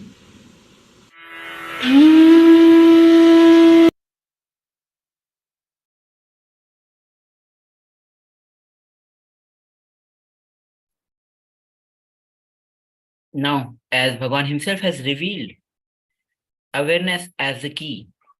Through various aspects he has explained, the more you become conscious, your awareness increases.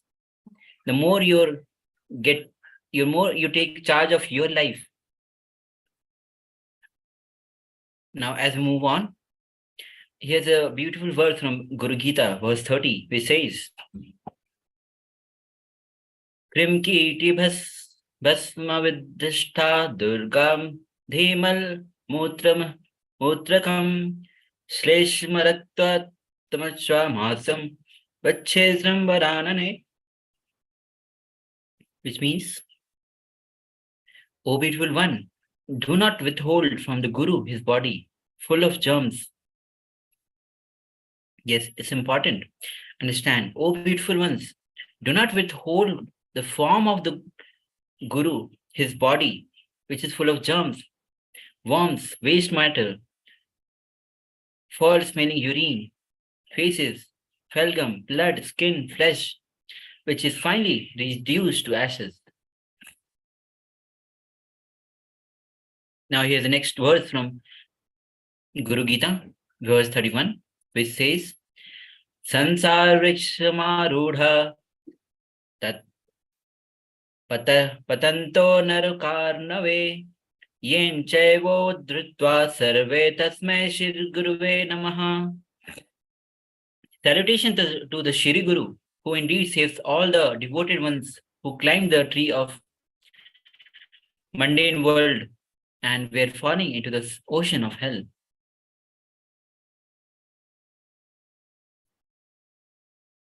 Now let's understand who is a seeker. Seeker whose very bone marrow is after the truth of life. Seeker never loses focus or attention because his very bone marrow is vibrating with what is he seeking. He never loses focus. He never loses attention. He never loses what he wanted to do. He never loses what he plans to do. He never loses focus on his life. When your seeking becomes very intense, when your whole body, mind boils with seeking, automatically the body and mind evolves to a level where your body dries up and brain develops this rich, subtle brain grooves, where super consciousness can reflect beautifully, powerfully. Being a seeker is much more than following a spiritual practice. Seeking is intellectual wealth. When you have intellectual wealth, you realize that something more exists in this world, something more than we understand. Seeker is reality started happening from the potentiality called human being, and master is the realized of the potentiality of human beings. Seeking is building the new consciousness for you to take a jump. Brahmacharya body is necessary for you to take off into enlightenment, into the plane of consciousness, into the space of consciousness.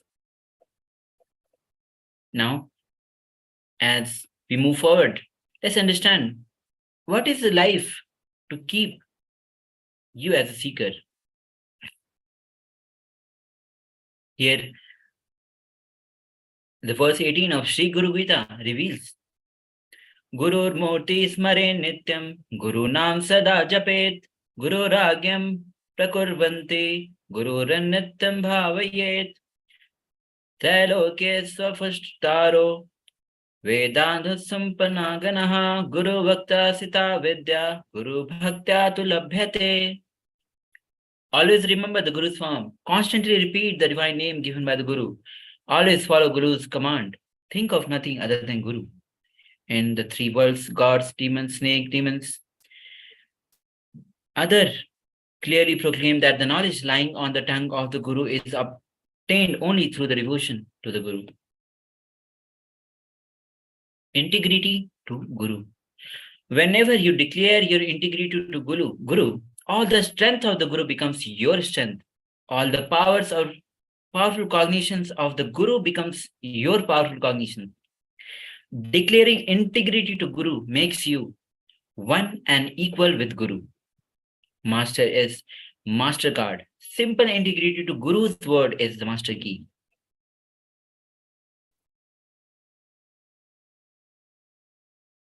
Now here's as Atma Pramana from Bhagwan's experience with his Guru Arunagiri Yogeshwara.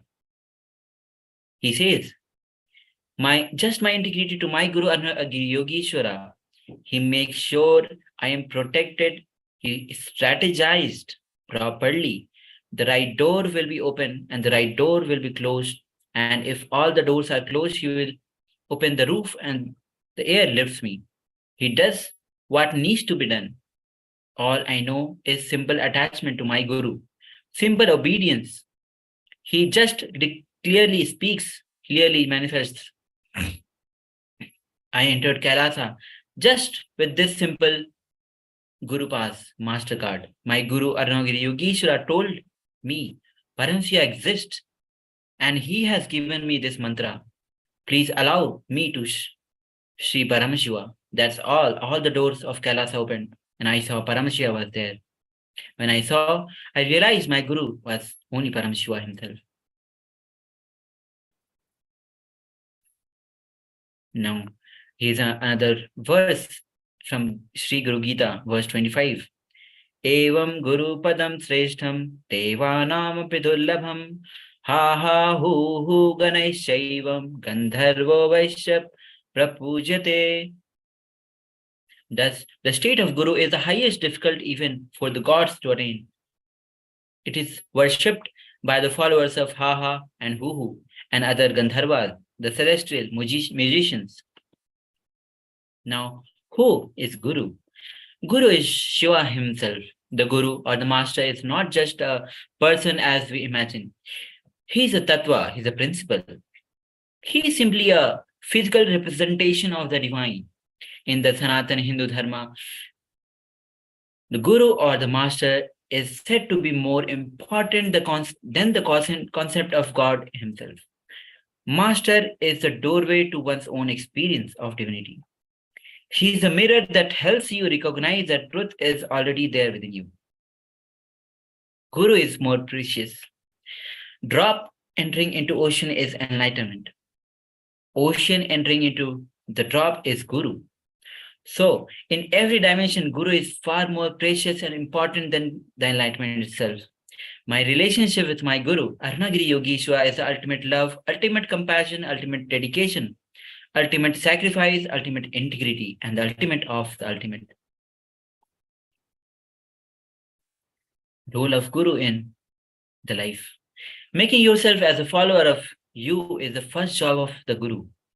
Only who has made himself as his follower can be a Guru to make others follow him, because nobody is a fool. Everyone goes to a depth and analyzes the Guru. Basically, the job of Guru is nothing but to helping every individual to manifest their reality. Without Guru, also you can manifest, which takes few hundred births and deaths. Guru Tattva is a Tyaga. Tyaga is Guru Tattva.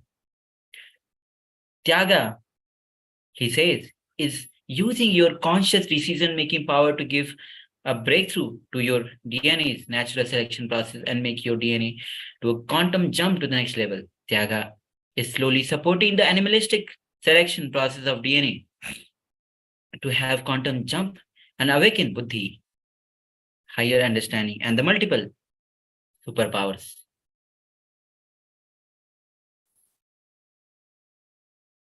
Now,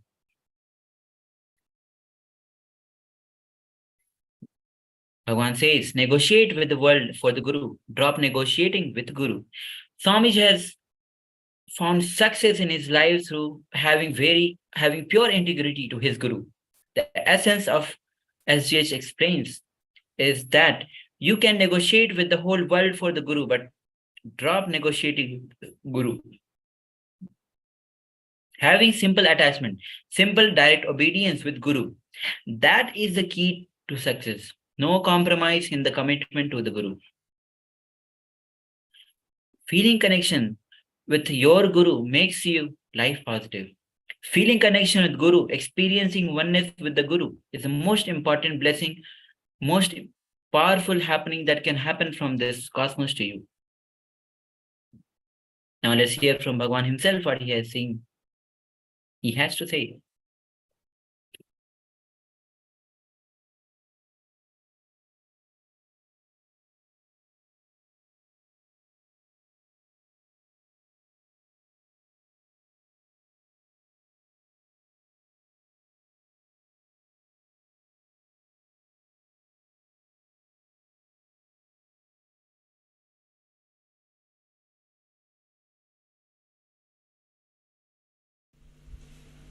Next question.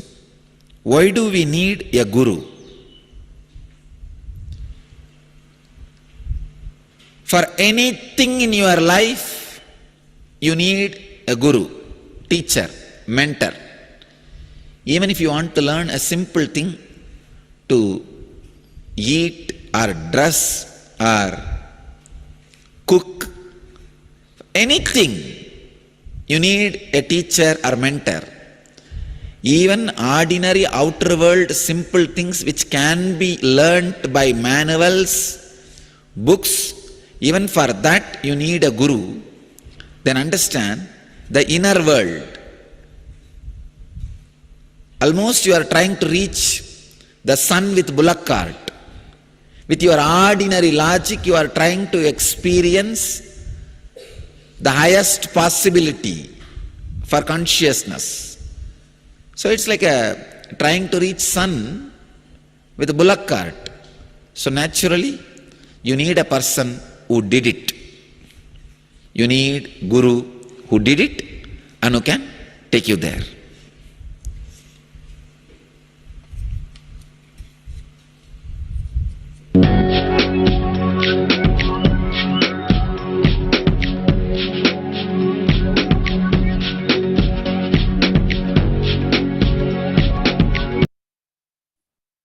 Yes. Now Bhagwan beautifully explained why is Guru needed. Now let's understand the form of Guru.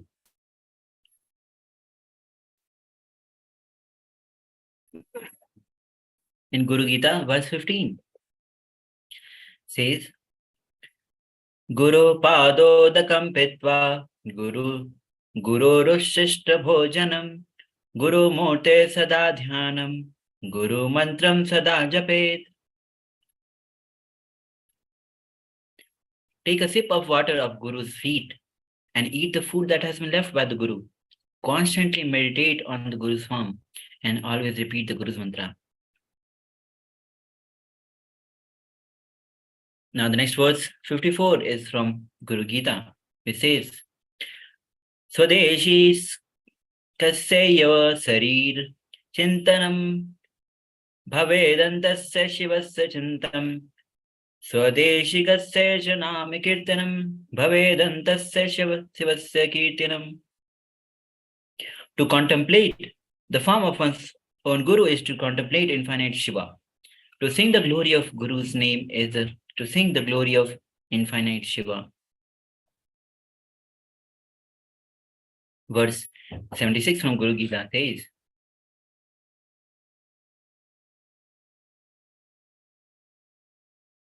Dhyana moolam gurur murti, puja moolam gurun padam, mantra moolam gurur vakyam, moksha moolam gurur padam, gurur kipa.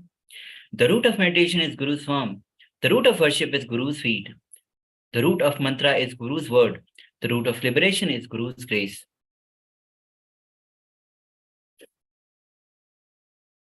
Verse 91 from Guru Gita says, Hridam bhuje karnamakashdhaste simhasane samsthit divyamurtim dhyaye durga chandra kalaprabhakasham chitpustakabhishwaram tadhanam. Meditate on the divine form of Guru seated on the throne situated in the center of the pericarp of the heart lotus, shining like a plate of the moon, holding the book of knowledge and the mudra that bestows the desired boon. Now here's a Apta Pramana. It says, Guru, divine in the human form.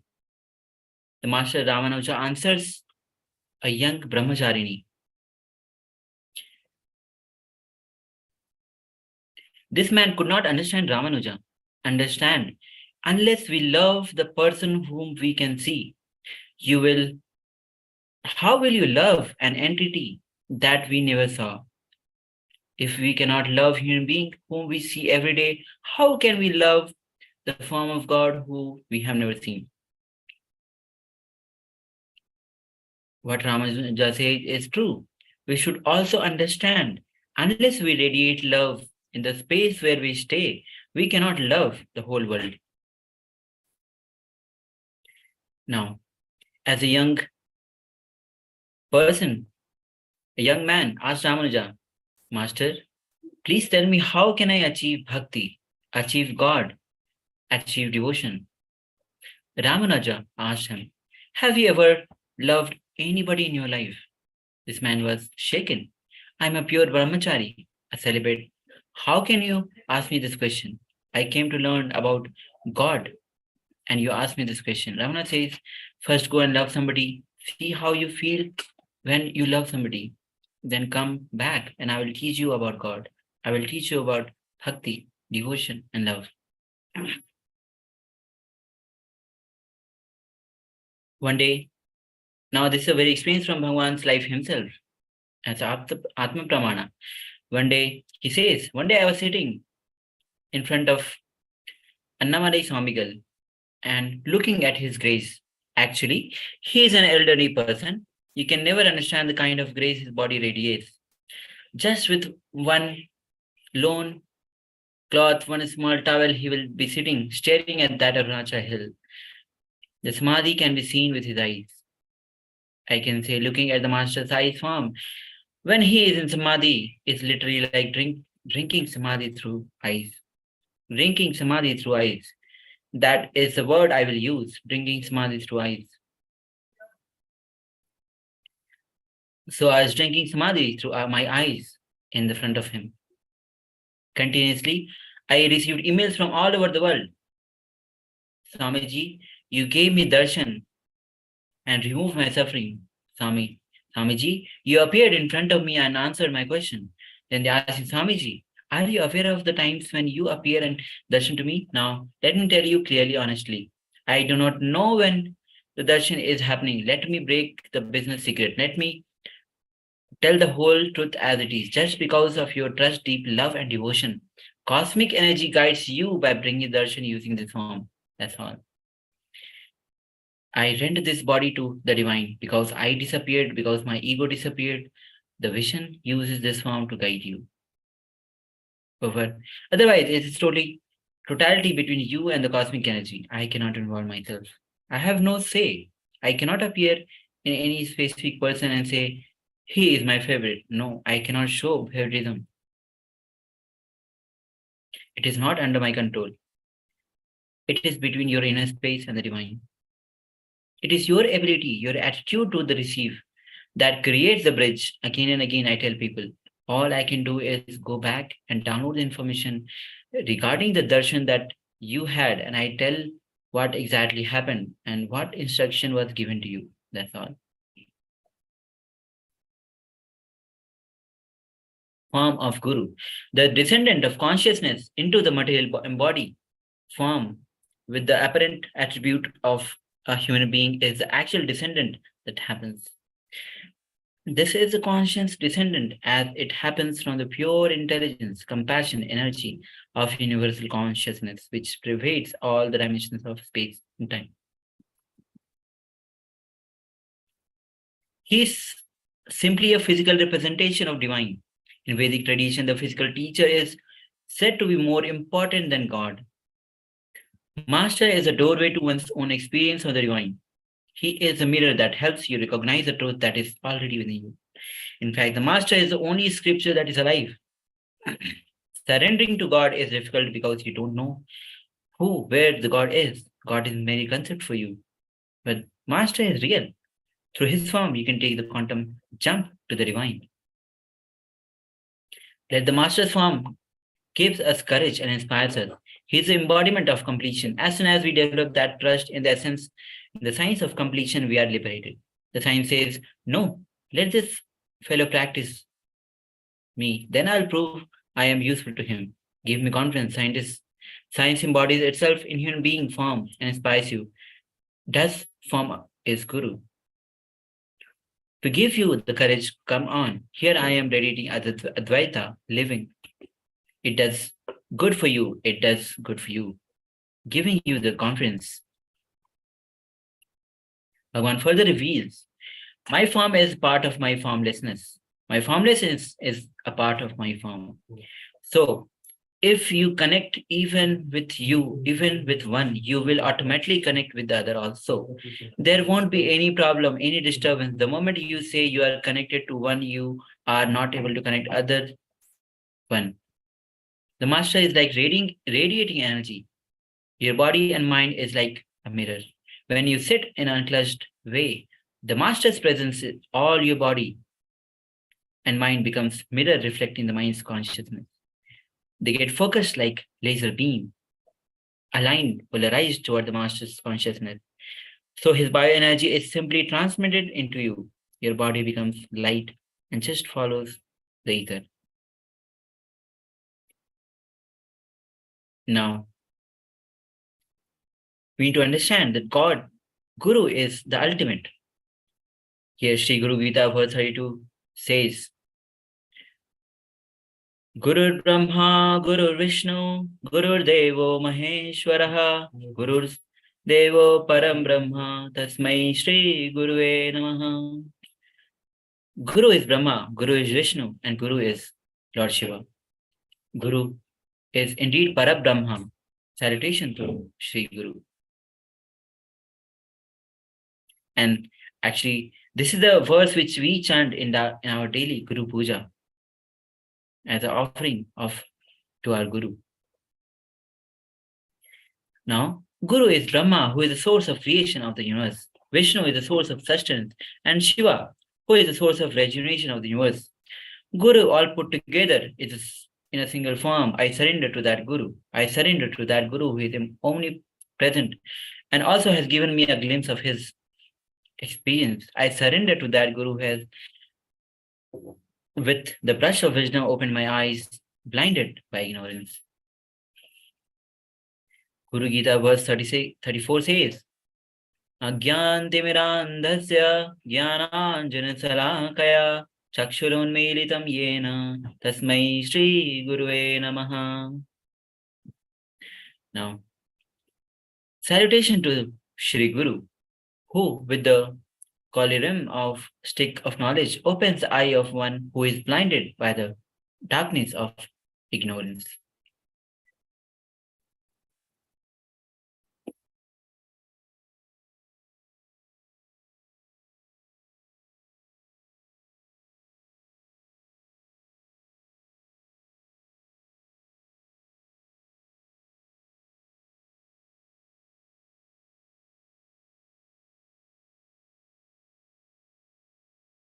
Now, let's hear from Bhagwan himself.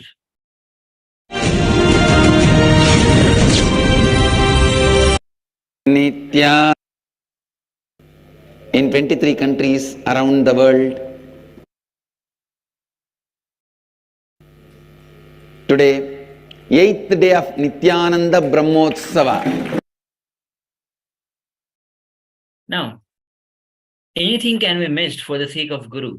You will have Guru, and what you mistake for the sake of Guru, missed for the sake of Guru.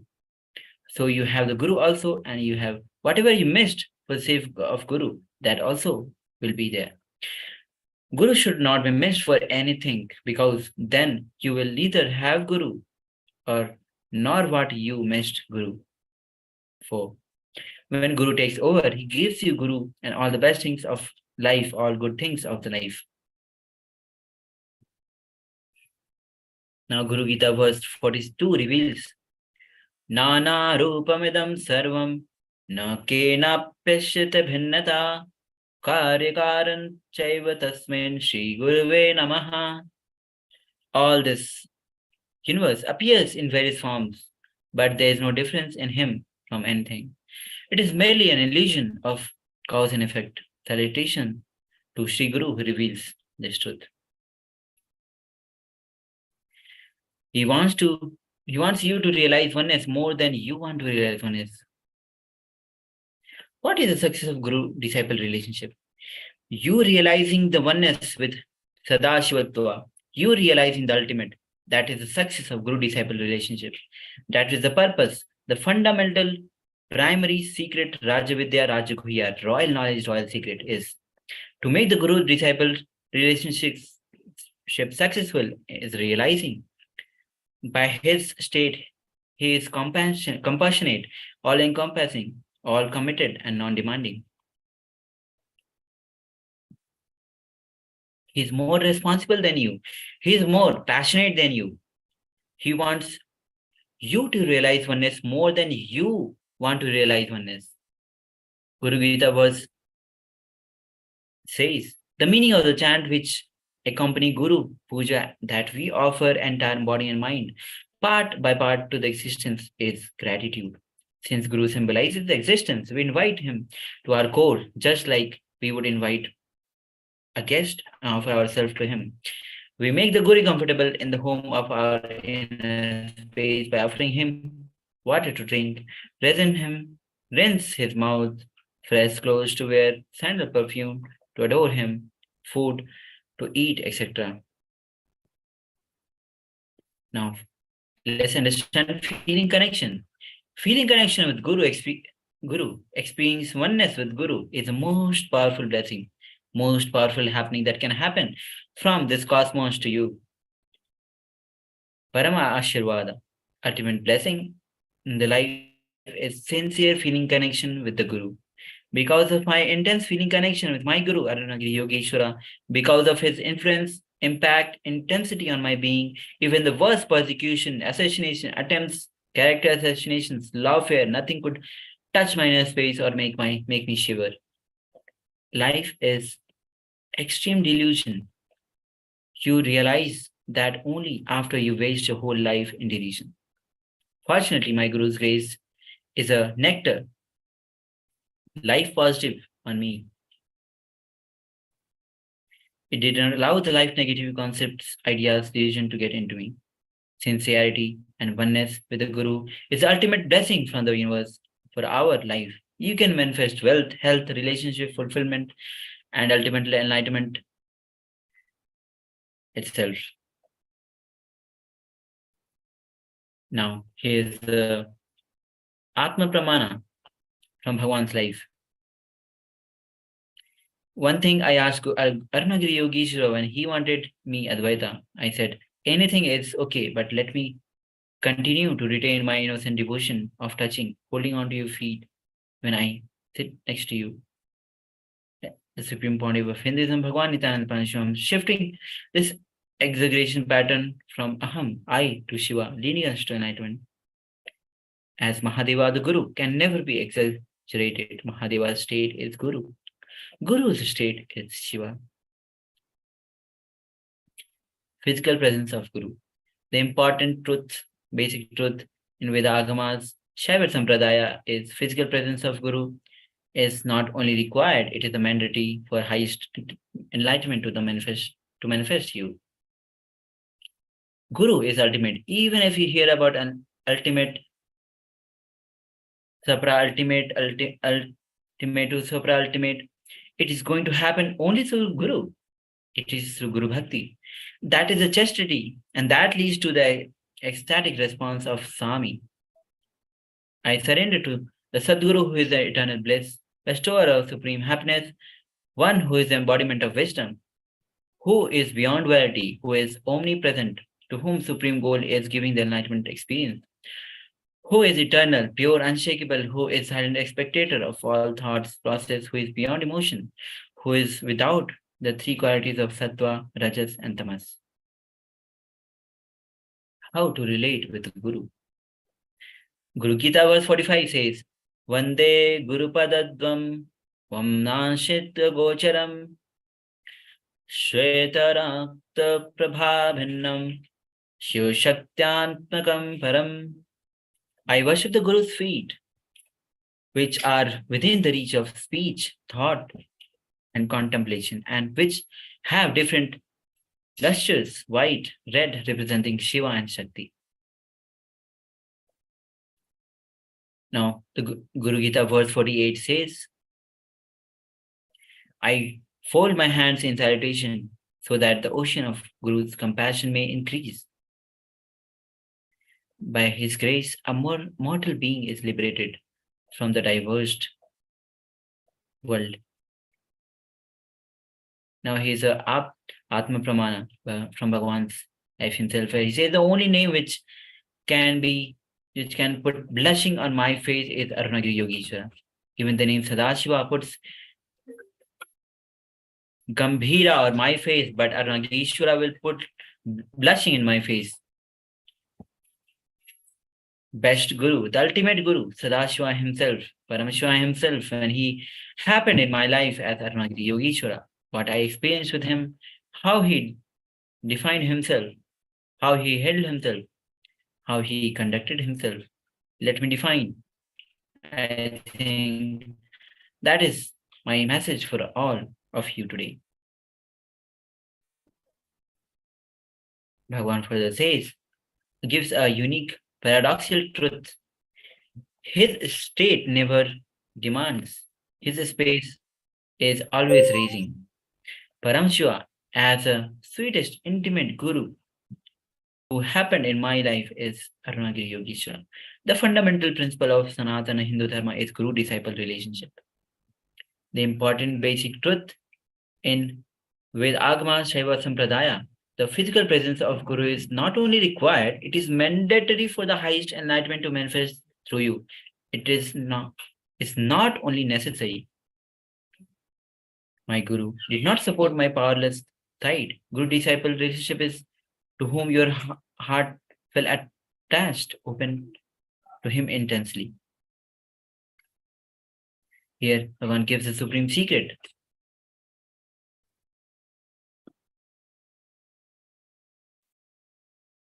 Where he says,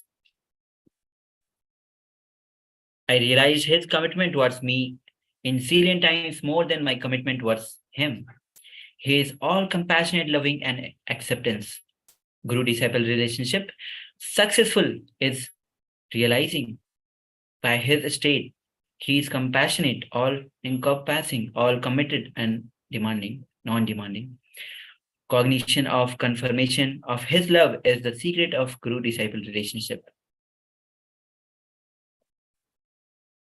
Now, so what are the ways with which we relate with the Guru? There are various ways. The first is Bhakti Bhavana, master-disciple relationship, where you can relate to Guru as a child. Second, you can relate to Guru as a master. You can relate to Guru as a mother. You can relate to Guru as a friend. And you can relate to Guru as a beloved.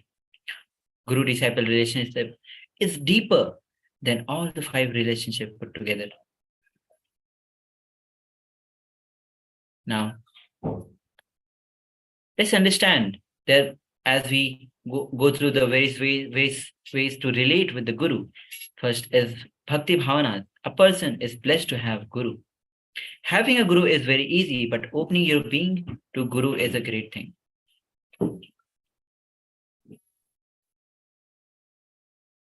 Now, how to shower devotion to Guru? Here Guru Gita verse says, verse 50. O beloved one, every day you should bow down with the devotion in which every direction Sri Guru's feet, 2 feet rest. Now this distinction between devotion and prayer. Now understanding the God and the universe is the distinction between devotion and prayer. Bhakti flowers from the knowing we are one with the source. When we understand the correct relationship between God, nature, human, society, and ourselves, that we are all one, sacred sentiment occurs.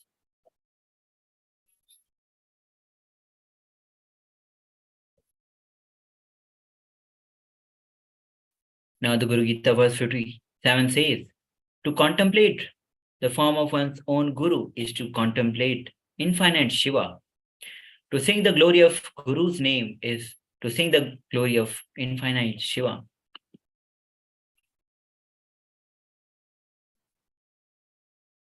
During his wandering years, the Supreme Pontiff of Hinduism remembers going for hours just singing, dancing, walking for hours in ecstasy level, and bhakti was created and stable. If you just get a taste of that ecstasy, not only does it create waves of devotion in you, the nervous system is so strong, it stays in your biomemory.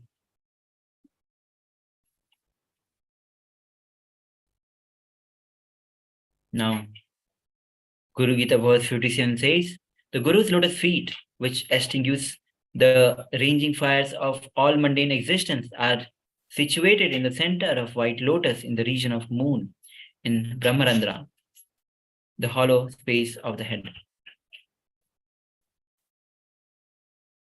Now, bhakti is non-suffering.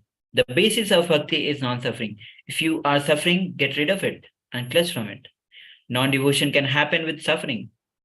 From the base of non-suffering, any emotion that wells up in you is sacred sentiment.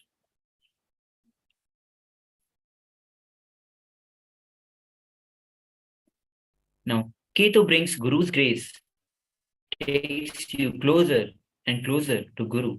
Ketu creates intense feeling connection with Guru.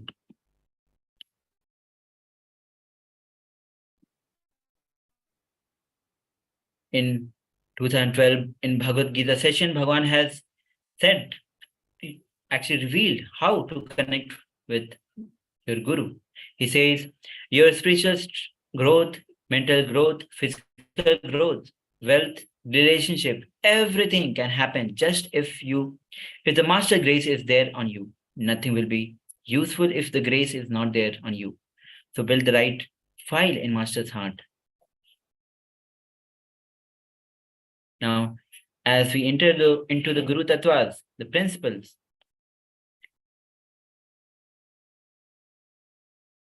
Guru Gita verse 72 reveals, salutation to Sri Guru. He is firmly established in the power of knowledge, and he adorned with the garland of Tattvas. He grants worldly fulfillment as well as the salvation. Verse 74 says, Na guroradikam na tattvam na guroradikam tapah tattvam jnanat param nasti tasmai Shri Guruve namaha. Salutation to Shri Guru. There's no truth higher than Guru, no austerity greater than service to the Guru, no truth greater than the knowledge of him.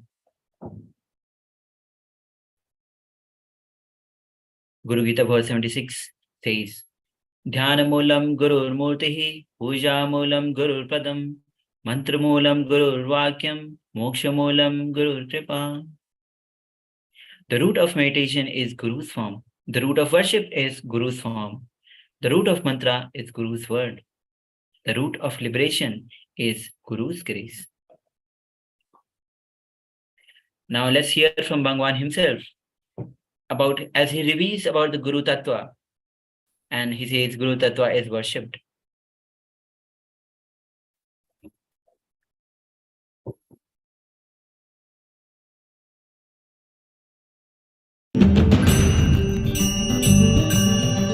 In Hindu tradition, Guru Tattva is worshipped, not the individual. See, anybody who has achieved that space, who opened up to that space, that space of Guru Tattva is worshipped. You should know, very beautiful sloka from Agama. Once Devi and Mahadeva, Sadashiva and Adishakti, they both were sitting in Kailas. Suddenly Sadashiva bows down with folded hands with a tremendous respect. Devi asks, you are the Brahmanda, you are the Bhuvananda, you are the Nayaka, Lord of the universe. To whom are you bowing down? Sadashiva says, I am bowing down to Guru Tattva, on which I am constantly meditating. I reside. Guru Tattva is much more than God in Hinduism.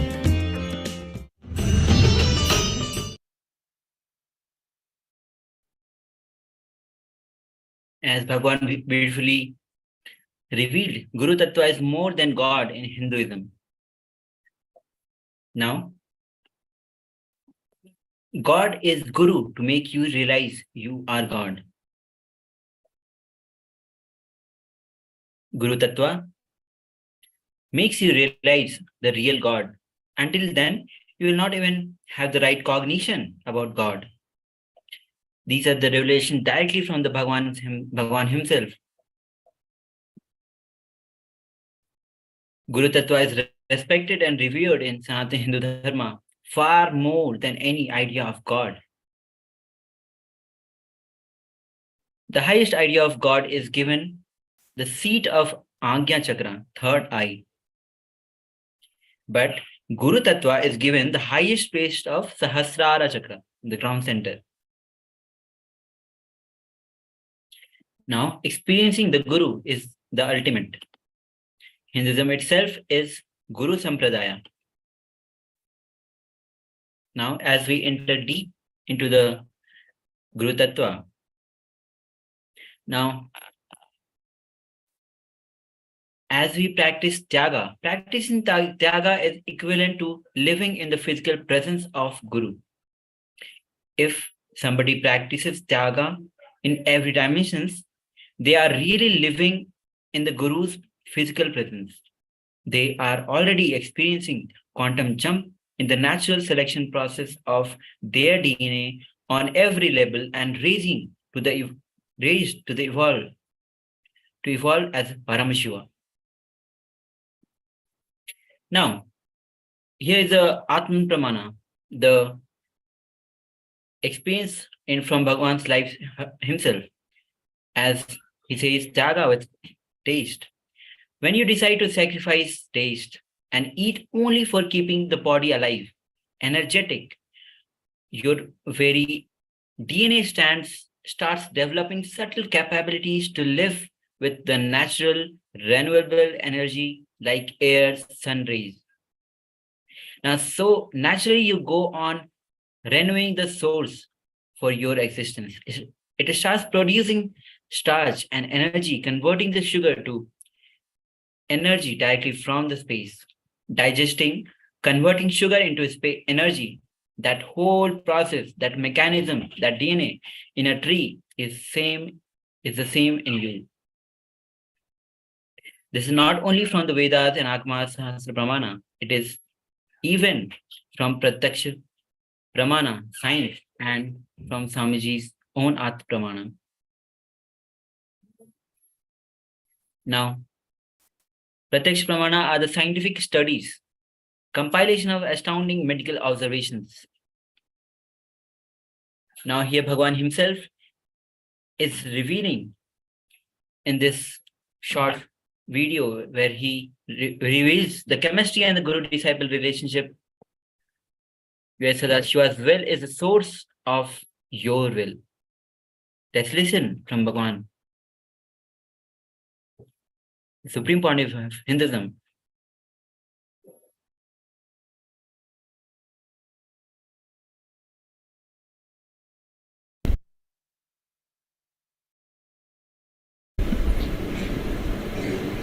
Self-destructive conclusions,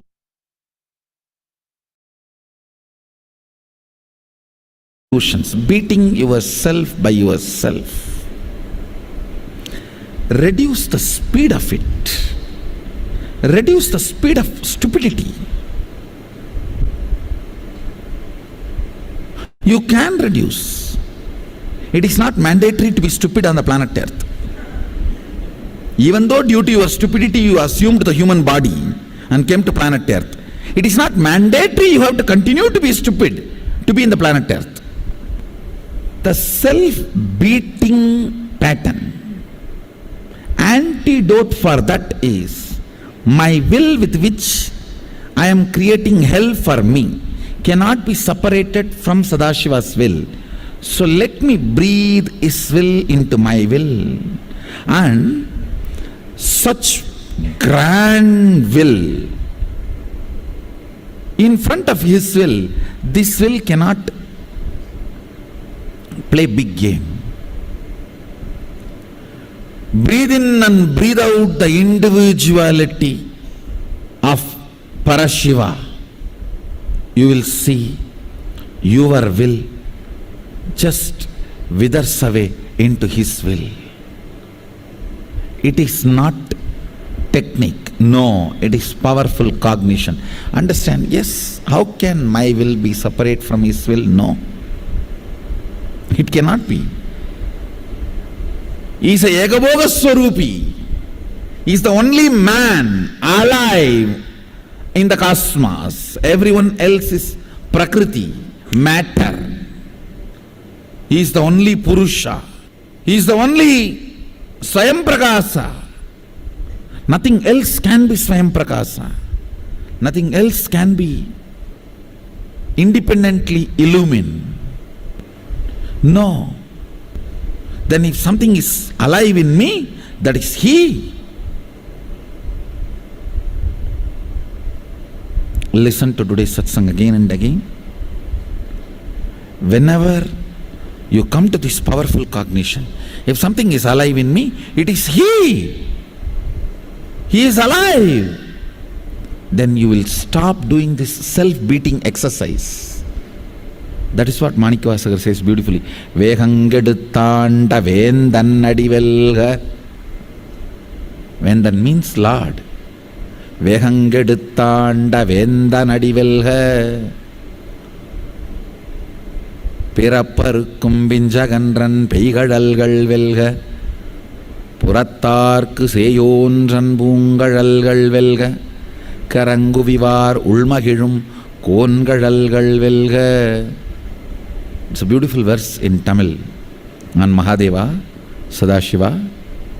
If you are new to Sangha, I want to tell you, when I use the word Shiva, Sadashiva, Mahadeva, Mahasadashiva, all mean one and the same.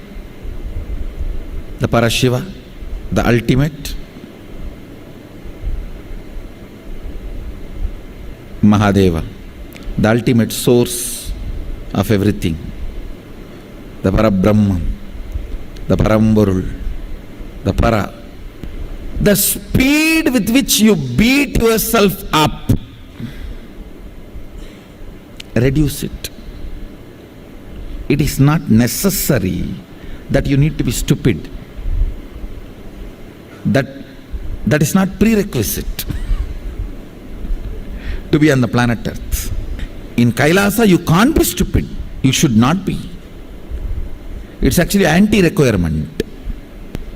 It's very clear, no? You just need to be ferocious with yourself. You just need to be ferocious with yourself.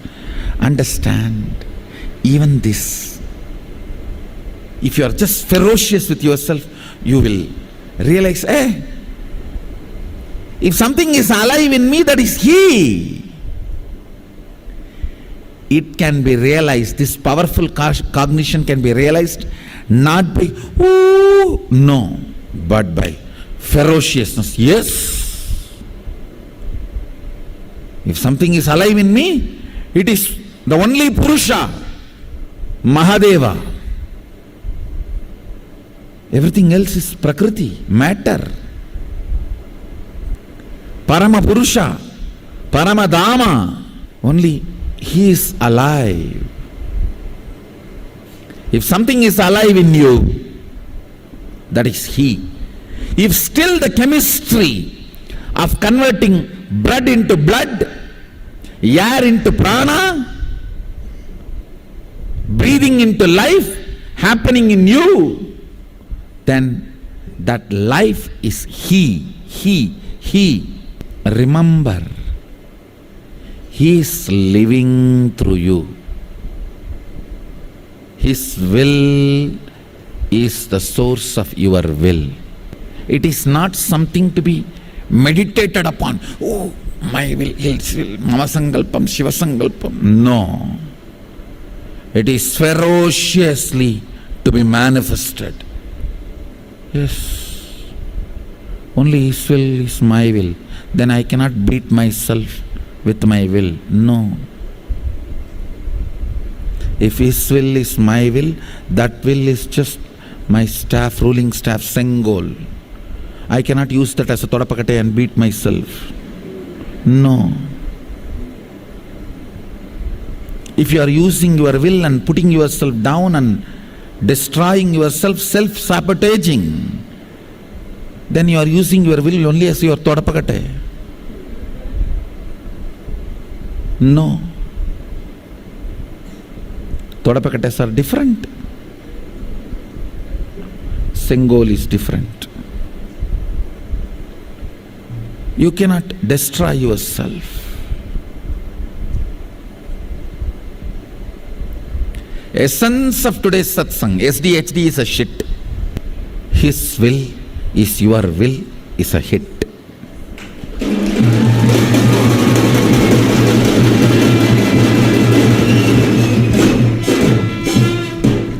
Don't practice this, ferociously manifest it.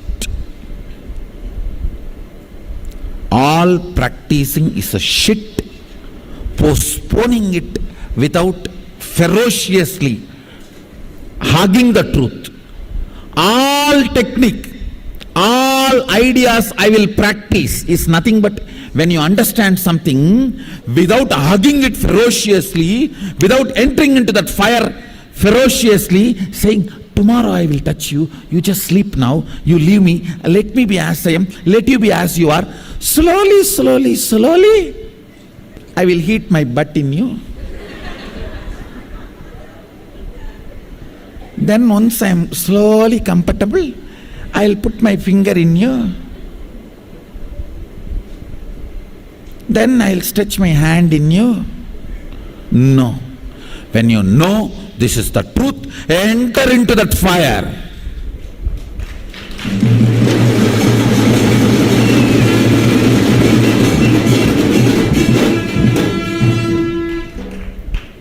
When you know His will is your will, ferociously manifest it. The first step of manifesting is you will not use your will anymore to beat yourself. No self-sabotaging, no self-destruction, no powerlessness, no self-destruction. His will is my will means it's a Sengol, ruling staff He has given me. I have to manifest the powerfulness, not the Todapakate He has given me to beat myself. No. His will is my will. So using His will, I will not do the self-destruction anymore.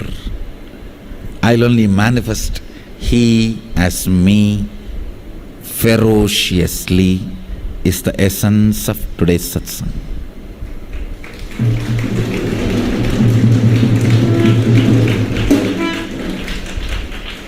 Watch today's satsang, even though it is short, few more times. Make this powerful cognition ferociously as a realization in you. That's a chemistry of Guru-disciple relationship. No self-sabotage, no self-destruction, no Todapakate. Todapakate is the old broomstick used to wash the toilets in the village where the basins are not made in decent material like a porcelain. I think enough vivid description is given. And if you are from Indian village, by now you can even have the smell. I have given you such detailed description. You can even smell it by now. I think that's all for now. I bless you all. Let's all radiate with integrity, authenticity, responsibility, enriching, causing, living Shuddhatvaita Shaivam, Mahasadashivoham, the eternal bliss, Nithyananda. Thank you. Be blissful.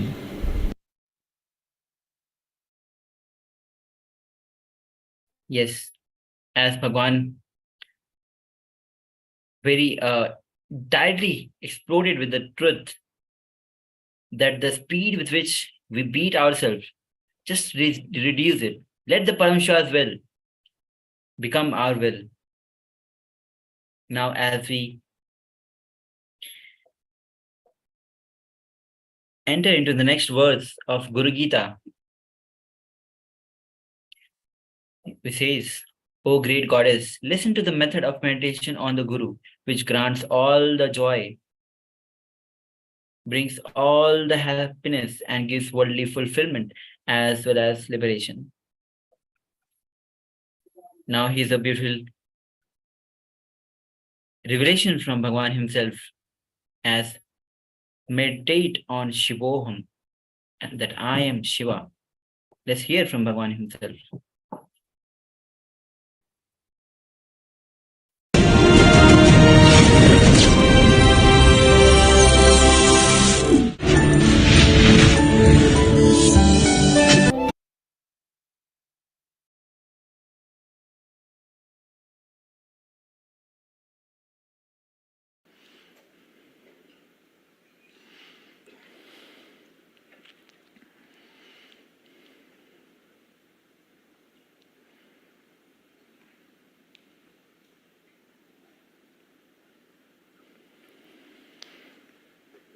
Today is the day of Shivoham. Most auspicious day for our Sangha, because today is the day the Big Bang started. The timeless cosmic Mahadeva created the time, assumed the form, blessed Brahma and Vishnu with enlightenment, Devi with enlightenment, and his own half, he made Devi as Ardhangini. Today I am also happy to formally inaugurate Nithyanandeshwara temple in Karjat. I am inaugurating, doing Prana Pratishta to the temple in Karjat, Nithyanandeshwara temple. My deity which is installed in Nithyanandeshwara temple in Karjat will radiate cosmic Mahadeva's energy, and it will start materializing Vibhuti, Kumkum, Sandal, Ani, and it will bless whoever comes there with healing. Whoever comes and touches that Murti and bows down, they will all be healed from all physical, mental disorders. They will all experience Kundalini Shakti, and the deity will be living deity, sitting there and giving blessings and boons. I declare that Murti will be radiating Kalpataru energy.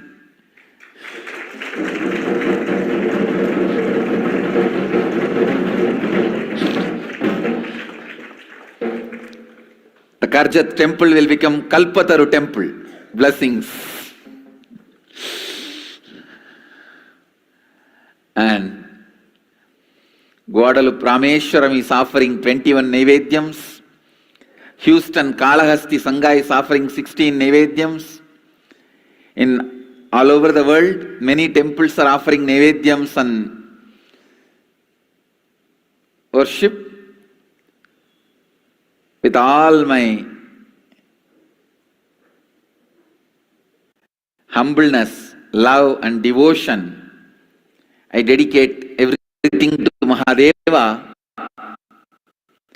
Pray to him, let him accept, and all of us and the whole universe on this auspicious day.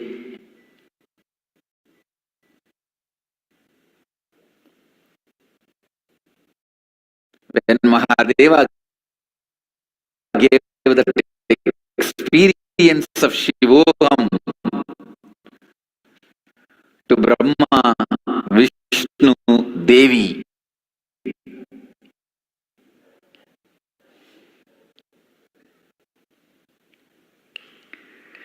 Shivoham,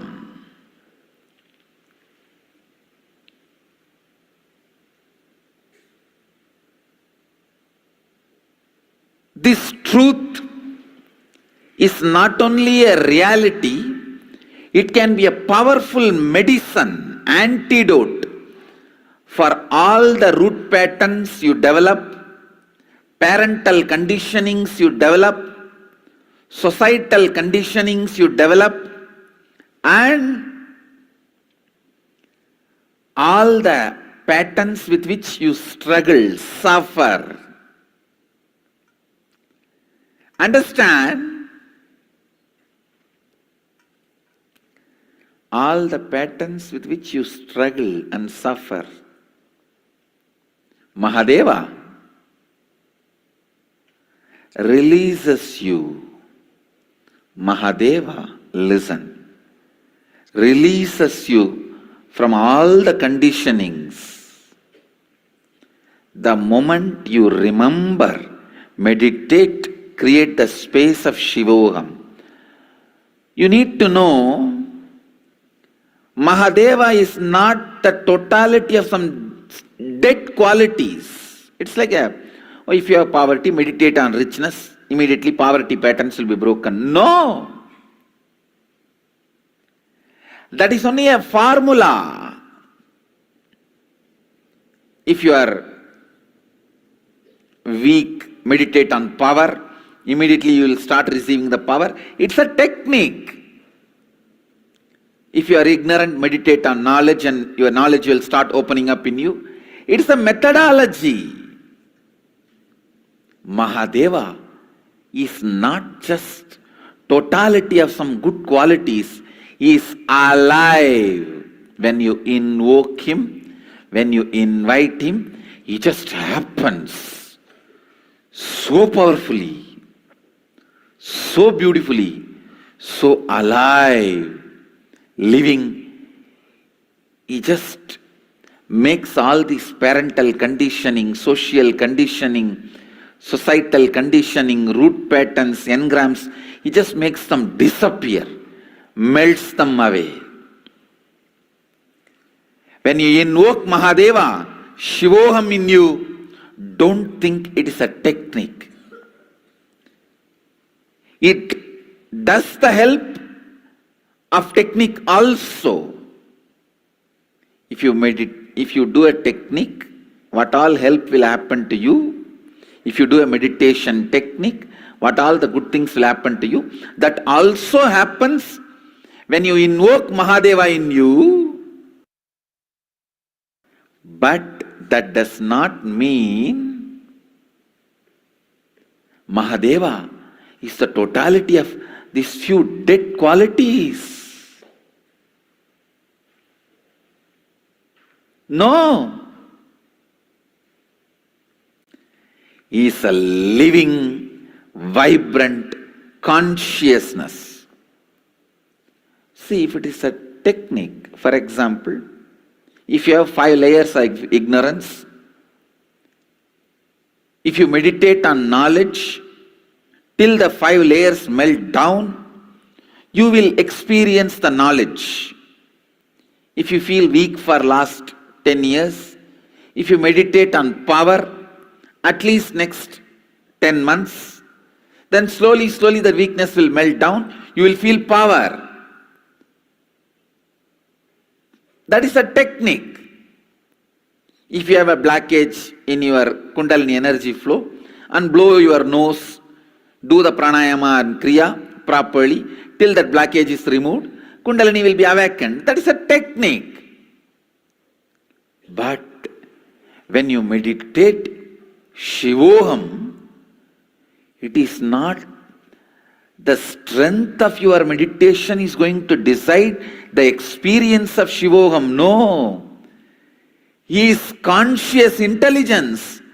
You invoke him, you request him, Prabhu, please be awakened in this body, in this mind, in this buddhi, in this intelligence. Let you radiate whatever I know as me, aham. I am surrendering at your feet. I am completing it at your feet.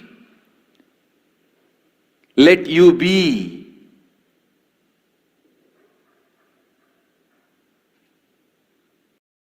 The experience of Shivoham, explosion of Shivoham does not happen based on the strength of your practice. No.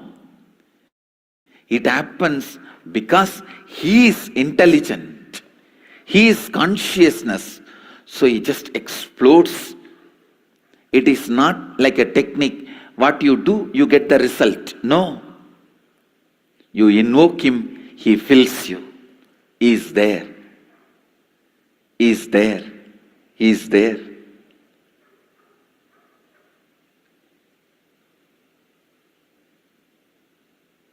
So don't think if I chant crore times Shivoham, then Mahadeva may occupy my whole being, then I may experience Shivoham. No. He is not going to see your japa bank balance. How many crore times you chanted Shivoham? No. You invoke him, he is there. Because he is consciousness. Understand? This is the biggest difference between atheistic, non-dual philosophies and theistic non-dual philosophies. In theistic, listen, in atheistic non-dual philosophies, they say any quality you meditate, you imbibe that quality. In theistic non-dual philosophy, we say, apart from the power of our meditation, that quality, source of that quality is intelligence, so it fills you the moment you invoke it.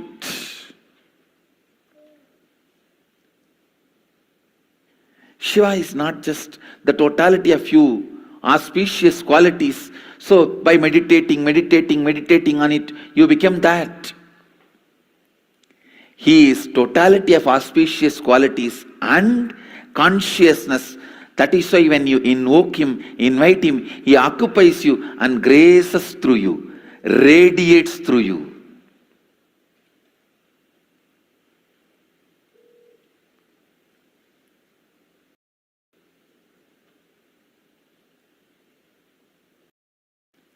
Not only he introduces himself to you, he introduces himself through you to everyone. He introducing himself to you is authenticity. He introducing himself through you to others is enriching. Mahadeva is the conscious intelligence. Shivoham is not technique, it's a conscious process. Meditate on Shivoham. Don't think your japa repetition, the strength of your meditation is going to bring the results. No. He is conscious intelligence. You meditating is nothing but invoking him, requesting him to fill you, to radiate through you.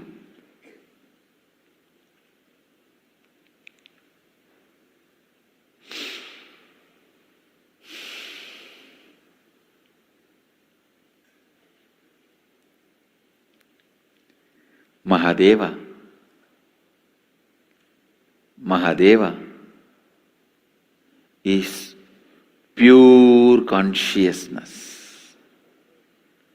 Mahadeva is embodiment of purity. Mahadeva is alive. I can't say just because I chanted Shivoham for millions of times, I started experiencing Mahadeva. No. Just because he is consciousness, he accepted my request to walk into me. He started radiating himself through me. Understand, he is consciousness is the good news I want all of you to know. He accepts your request even if it is made once. He is Bholenath. Simple guy. His presence is not heavy, demanding. No. He is not Vaikuntavasi. He needs the Lakshmi to press the feet and the Ananta Sesha for a bed and the milk ocean for his presence.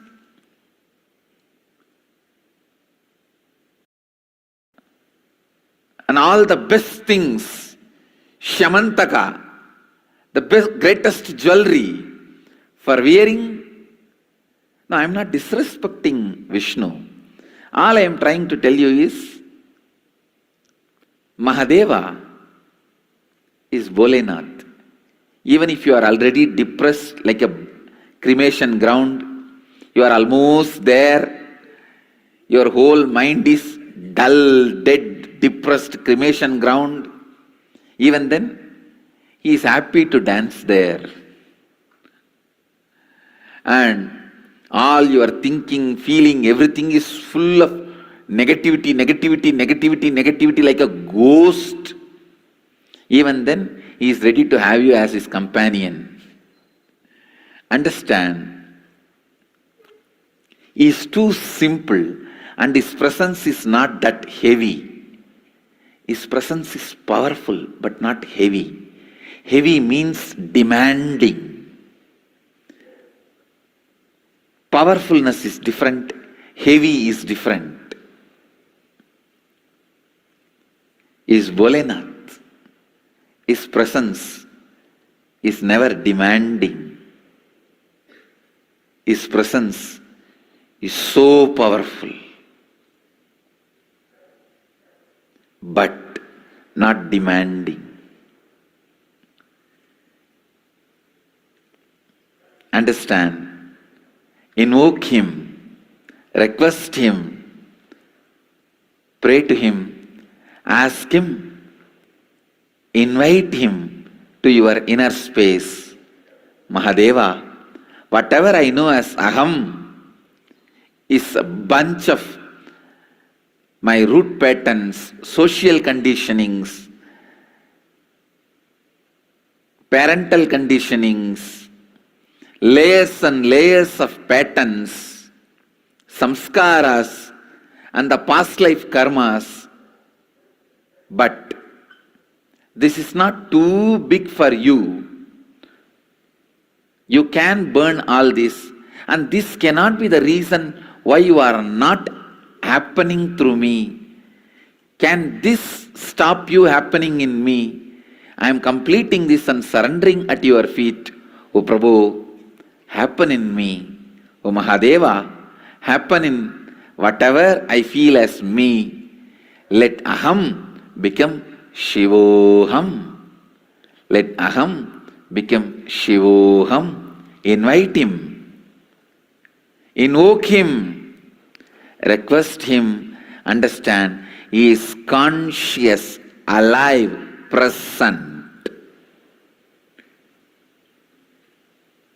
I can't say he happened to Brahma and Vishnu and Devi on this very day.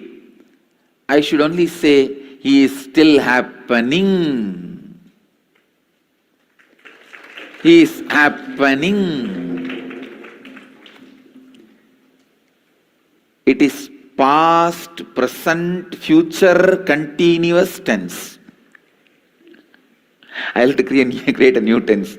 I can't say it is past tense, present tense, future tense, or past, present, continuous tense. Past, present, future continuous tense. That's the meaning of eternal. That's the meaning of eternal. Understand? He is Bholenath. He is powerful, but he is not heavy. He is not demanding.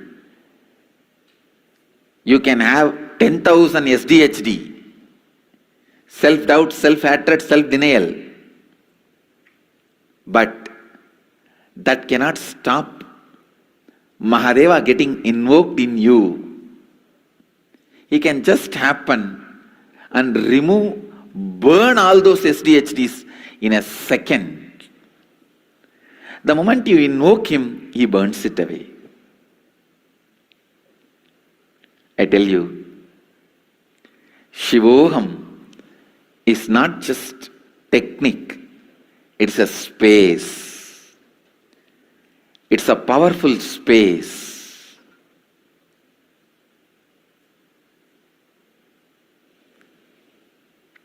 Radiate the power of Mahadeva.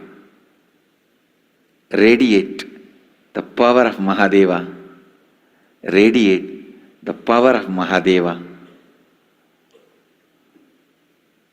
Shiva, Shiva, Shiva.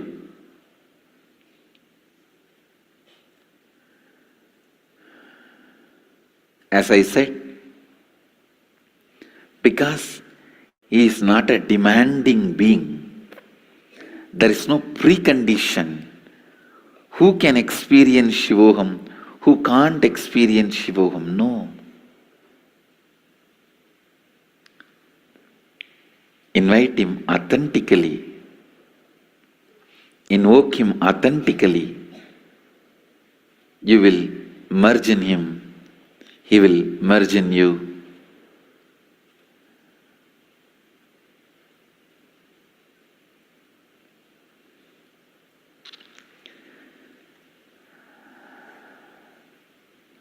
The ocean of consciousness, pure consciousness, Mahadeva, happens and radiates. He radiates. He happens. Shiva, Shiva, Shiva, Shiva, Shiva, Shiva, Shiva.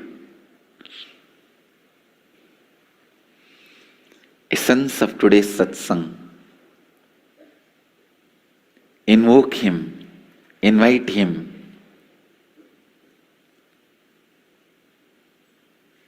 To radiate in your inner space.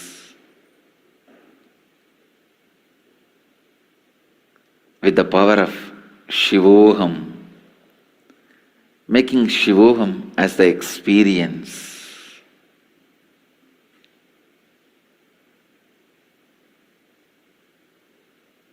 Radiate Shivoham. I bless you all. Let's all radiate with integrity, authenticity, responsibility, enriching and causing eternal bliss. Nithyananda. Nithyananda Dhyanapitham, Nithyananda Nagar, off Mysore Road, Bidadi, Bengaluru. Phone 08027279999. www.nithyananda.org.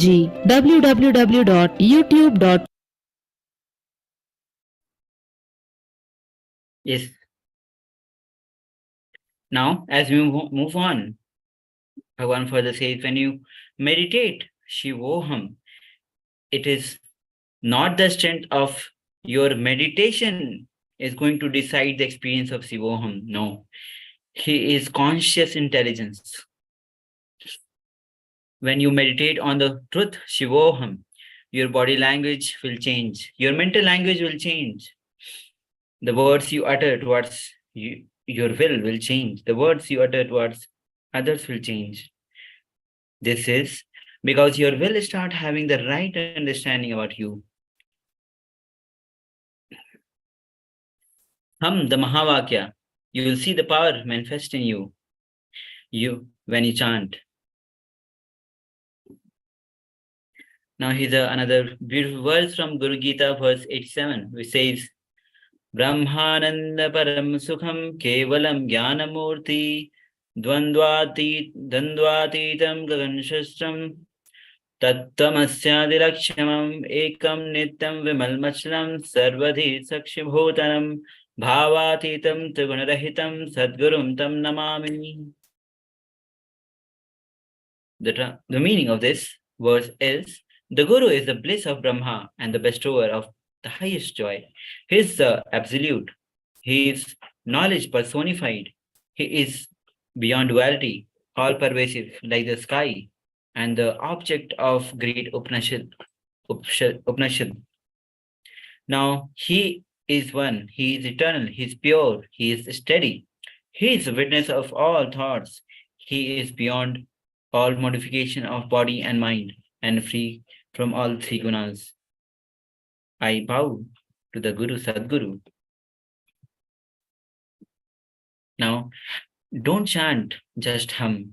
Only then that all the pattern will be released. Only then the intense sound will be broken in your system. Guru Gita verse 108 says, Shrute smriti avijnana kevalam guru sevakaha Teve sannyasina prokta ittare veshadharinaha. Indeed, the only Guru's devotion servant are called true sannyasis. Even though they may not know the Vedas and Smriti, all others may wear the cloth of sannyasi. Declare the ferociously oneness with Mahavakya, Om Nithyananda Paramashivoham. Pray continuously with the Mahavakya and manifest Advaita in your life.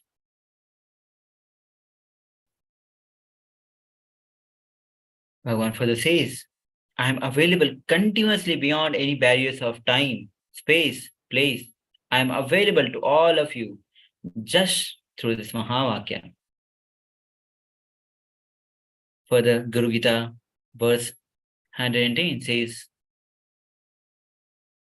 Mantrajyamidam Devi Guru Prityaksha Dvayam Smriti Vedartha Vakyen Guru Sakshat Param Padam. One should perceive the inner self through the gift of Guru's grace.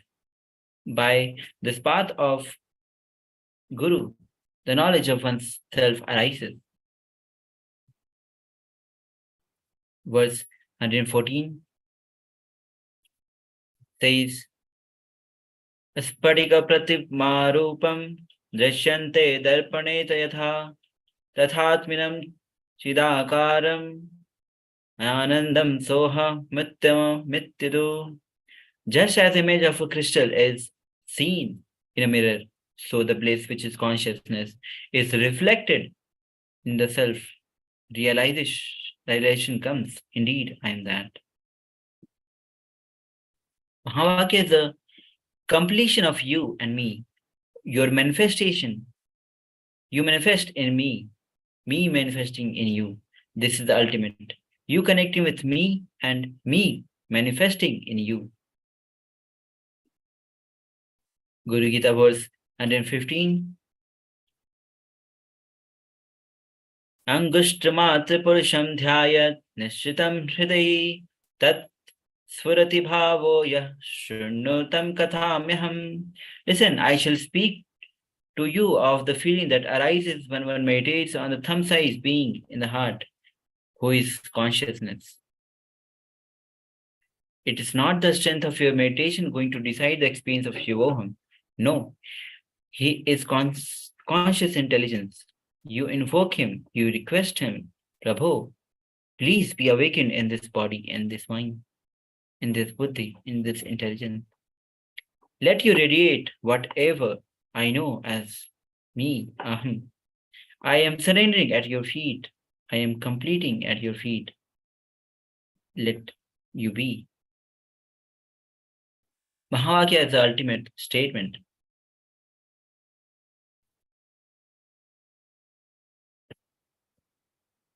Now Bhagavan is saying, I'm going to chant Mahavakya as intense vibration. You will see many pain in many parts of your body to get released.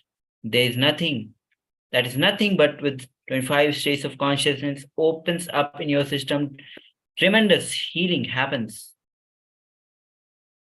I am available continuously beyond any barriers of time, space, and place. I am available to all of you just through Mahavakya. Mahavakya is the completion of you and me. You manifesting me manifesting in you. That is the ultimate. You're connecting with me and me manifesting in you. The whole thing happens through Mahavakya. It is the absolute completion, absolute complete sound. Now let's hear where Bhagavan himself reveals the secret password to Paramashiva, Mahavakya.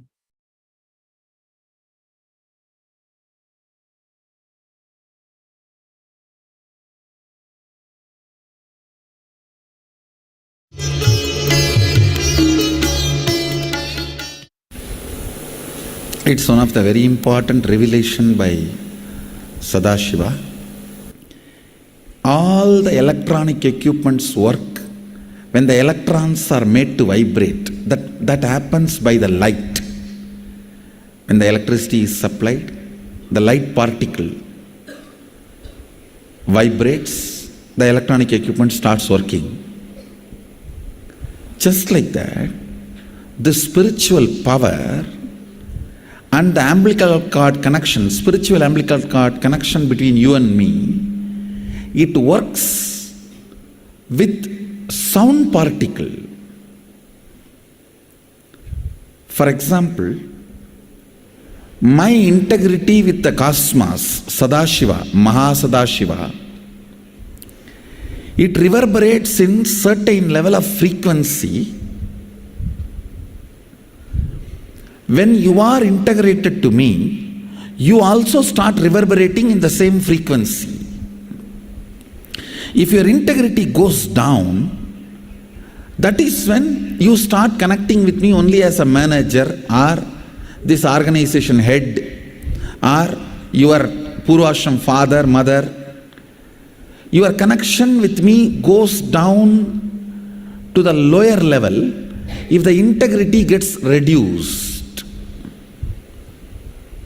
I was wondering, what is the way we can bring people to the higher integrity immediately and the feeling connection, so they start manifesting the powers, they start staying in the space of Sadashivatva. Sadashiva revealed a beautiful sound. I can tell you, this is like a password. At any point, if you are not able to bring yourself to oneness, you are a little shaken, disturbed, or for some reason, you are not able to bring yourself to oneness. This is like a password. You type, whether your mind feels connected or not, the energy will start flowing in you beyond the depth dimension. You see, all mind oscillation, restlessness, all mental idea based feeling connected or not feeling connected is only length, breadth, depth level, not in the space level. But this sound will straight infuse energy from the space level. Like for example, if the power goes off, automatically the generator will get switched on and the power supply will be going on. So end result will not be lost. Whether government power supply or the generator power supply, end result will not be stopped. So whenever you feel little that oneness is, you are not catching it, just feed this password. Immediately the oneness will open up and you will start manifesting the powers, energy, and the whole space will shift. It is directly from Sadashiva. It's a beautiful sound. I don't even want to say it's a mantra. It is not even a mantra because there is no meaning in it. You can't derive a meaning for it. It just flashed like a password for all the initiations I am giving. One single password for all the initiations I am giving. And the initiations I gave, I am giving, I will be giving for all that. This is like one password. Don't even repeat like a mantra. Just feed like a password and it will just open up. Your whole being will open up. Listen carefully. It starts with the vibration Om. Listen and then repeat. Om. Very deep. Om. Nithyananda. Nithyananda. Maha Sadashivoham.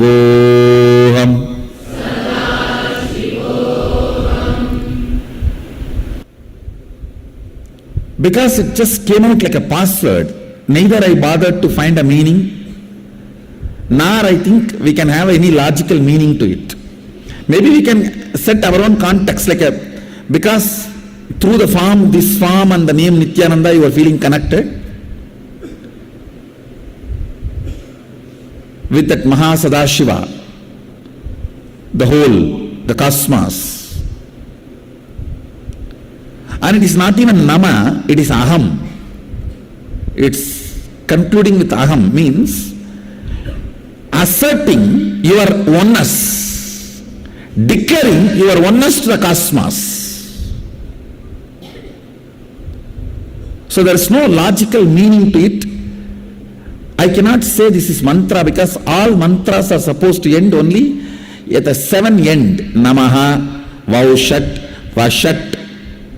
These are the 7 ends. Swaha, Swada. All mantras have to end only with that 7 ending.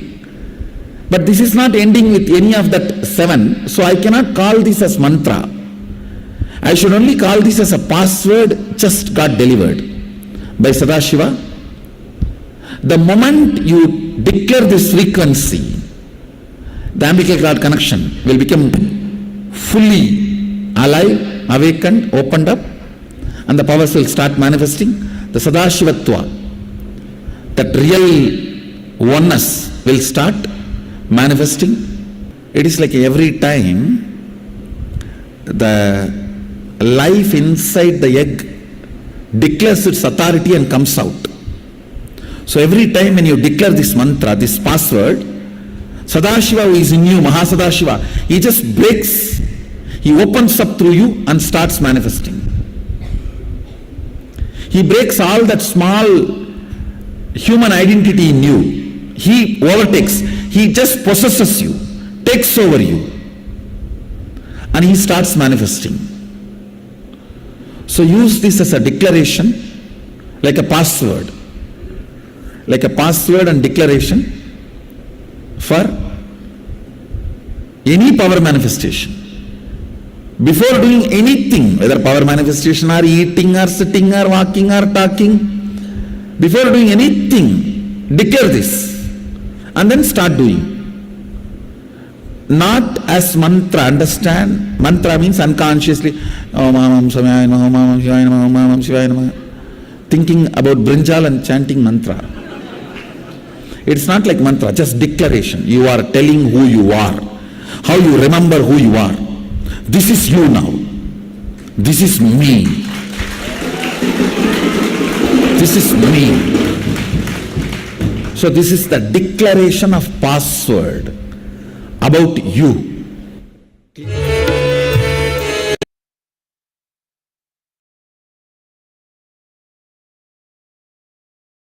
Now, as Bhagwan has revealed the secret password, now let's move on as we recite the Guru Gita. Now, Guru Gita verse 129 says, Anena yad ved karyam tadadami mahamate lo lokotvatkaranam devi lokim tu na bhaved. Oh, one of the great intelligence, I shall now tell you the things that are accomplished by his recitation of Guru Gita. O Goddess, power occurring from this should not be used for selfish gains, but for the welfare of the people. In the verse 129, like how it is used for the welfare of the people, Jnana initiation was given. Jnananjana was an initiation given from Guru to disciple, Shiva to Devi to achieve enlightenment. Shiva himself clearly dedicates how to make this in Agama, this Jnananjana. When applied on the three eyes, detoxifies all the three eyes and raises your frequency. It is an alchemy product described elaborately in the Agamas to make you experience awakening of the three eyes and manifest the powers of Sadash Paramashiva described in Agamas. The most secret knowledge that was revealed by Paramashiva to Parashakti, pleased with her devotion, is Guru Gita. Now, as we again look into the Guru Gita's verse 135, Kala mrityu bhayam haram sarva shankata nashanam yaksha rakshasa bhutana chorvyadhya bhayapaham. It delivers one from the fear of time and death, puts an end to all misfortune. It removes the fear of spirit, demons, ghosts, thieves, and tigers. Descriptions of ideal disciple. Now verse 156 says, Guru putro varam murkhastasya siddhyanti nanyatha sub karmani sarvani dikshavat pachavita. Even a fool who is a son of a guru is better than the one who is learned but not a devoted disciple. Or his actions such as initiation vows and penance bear fruits. It cannot be otherwise. Why do we need a guru, especially in the modern age where everything is available? Google may have all answers. It is not may not be able to give you all the answers. Having is different, giving is different. Even in the Google age, you need a living, enlightened being. Now, Guru Gita verse 136 says, Suchishmasha sada jnani Guru Gita japetu tasya darshana matrena purvajanna vidyate. In fact, through the recitation of Guru Gita, unaware of the truth is always pure. By merely having his darshan, not only is not born again. Samudrecha yatha toyam shiram dhritam kritam bhinne kumbhe yatha kashatham paramatmina. Just as water merges in the ocean, milk in the milk, ghee in the ghee, and the space inside the pot in the space outside. When the pot is broken, so the individual soul merges in the universal soul. Oneness, which is not an imagination, visualization, or declaration. It is the true nature of very space. Practicing Advaita keeps us on a track and integrated to what we say, think, and do to ourselves. Guru Gita verse 163 says, Tatha jnane jitvam paramatmani lilyate ekyen rajmate jnani yatra tatra divanisham. In the very same way, he realized the soul is merged in the highest self. Day and night, whatever he may be, the realized being delights in his identity with the Supreme Being. Guru Gita verse 134 says, Evam viddho mahamukto sarvada sa vartate buddhaha tasya sarva prayanante bhava bhakti karoti yaha. A wise person, fully liberated, always lives in this manner. O Parvati, one who serves him wholeheartedly and with deep devotion is relieved of all doubts and is liberated. Now, Guru Gita becoming one. Let's hear about the pure space of oneness, what Bhagavan has to reveal.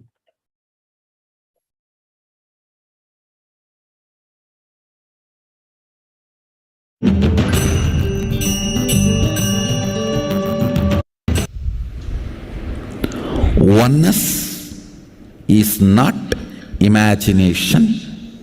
Oneness is not visualization.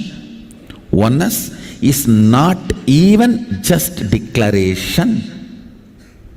It is your existence. And an idea which is you is oneness. The idea which has become part of your very space, which does not tire you or bore you by the passage of the time, is oneness. Mahadeva says in the Agama, Sadashiva beautifully explains in the Agama, Kala, Yama cannot tire you or bring boredom to you if something becomes your space. Devi achieved the blissful state and union with Mahadeva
Nithyananda, yes.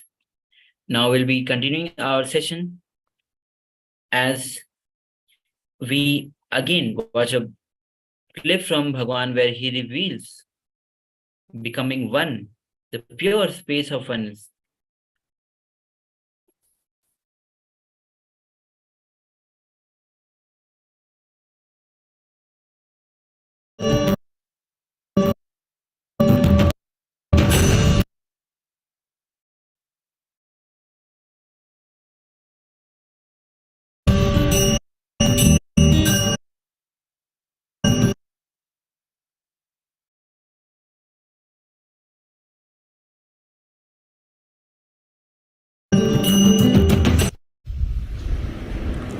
Oneness is not imagination. Oneness is not visualization. Oneness is not even just declaration. It is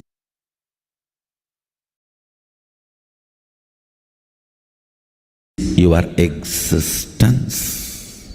An idea which is you is oneness. The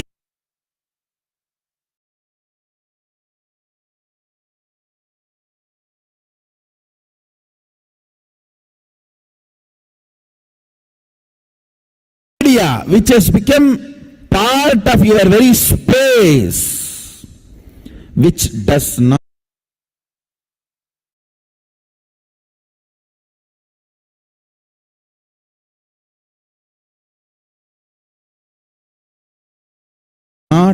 tire you or bore you by the passage of the time is oneness. Mahadeva says in the Agama, Sadashiva beautifully explains in the Agama, Kala, Yama cannot tire you or bring boredom to you if something becomes your space. Devi achieved the blissful state and union with Mahadeva on Shivaratri day because her space became oneness.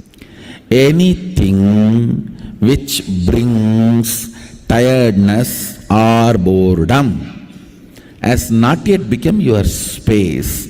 If living in this body brings you tiredness and boredom, you are not going to be living in this body forever. When that becomes too much, you are going to drop it and move ahead. If you want to be in oneness forever, it should become part of your space. Means you should become ferocious with you and break this very tiredness and boredom. Only when you deal you with the ferociousness, you break the tiredness and boredom.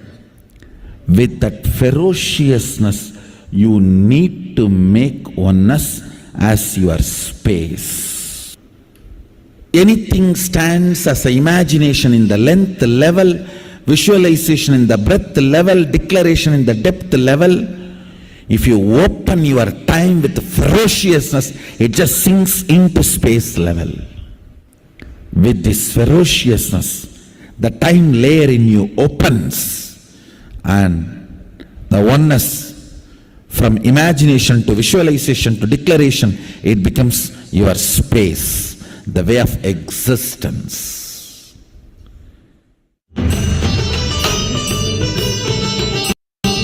Yes. Now, as we have come to the conclusion of this session, let's go to paramashivoham.org/gifts and receive the gift from KAILASA exclusively for Paramashivoham Level 2 participants. Here's a book of 20 ways of reaching the master.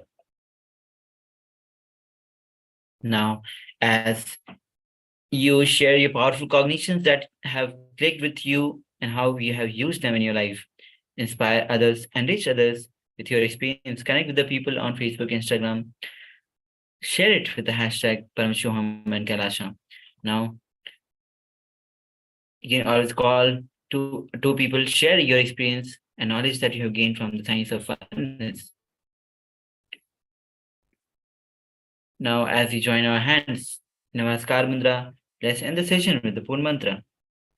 Om Purnamada Purnamidam Purnat Purnamudachyate Purnasya Purnamadaya Purnameva Vashishyate Om Shanti Shanti Shanti Hari Om Tat Sat Sarvam Bhagavad Shri Nithyananda Paramashivam Padukarpanastu Om Nithyanandam. Stay tuned as we join right back in few moments as with another exciting session of power manifestation. Now, as you prepare yourself for the next session, which is power manifestation session, we'll be having the basic requirement of having the Living Enlightenment book. So if you can bring it with you. If you have the physical copy, great. If not, please you should have the e-copy of the Living Enlightenment book, or you can go to paramashivoham.org/gifts and download the Living Enlightenment book from there. Now, as we start our next session,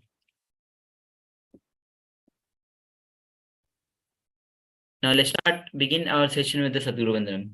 Nithyanandam param sukadam kevalam jnanamurtam dvandvatītam gaganasarvisham tattvamasyaadilaksham ekam nityam vimalamachalam sarvadhi sakshibhutam bhavatītam trigunarahitam sadgurum tam namami. Now, we have mentioned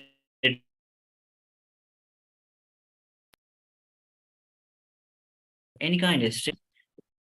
Now, any damage, loss during this program, please consult your doctor, because not all the exercise programs, process, techniques are suitable for everyone in this program. So please consult your doctor prior to it.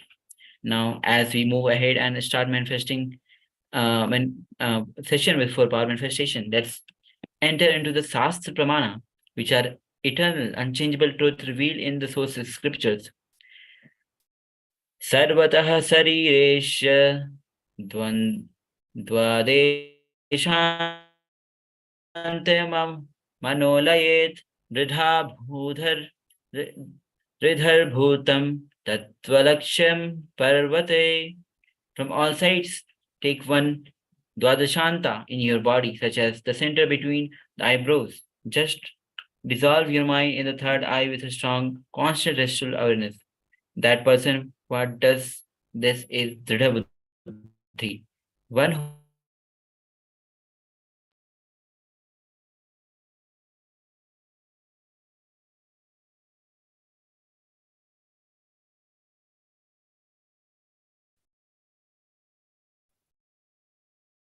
Now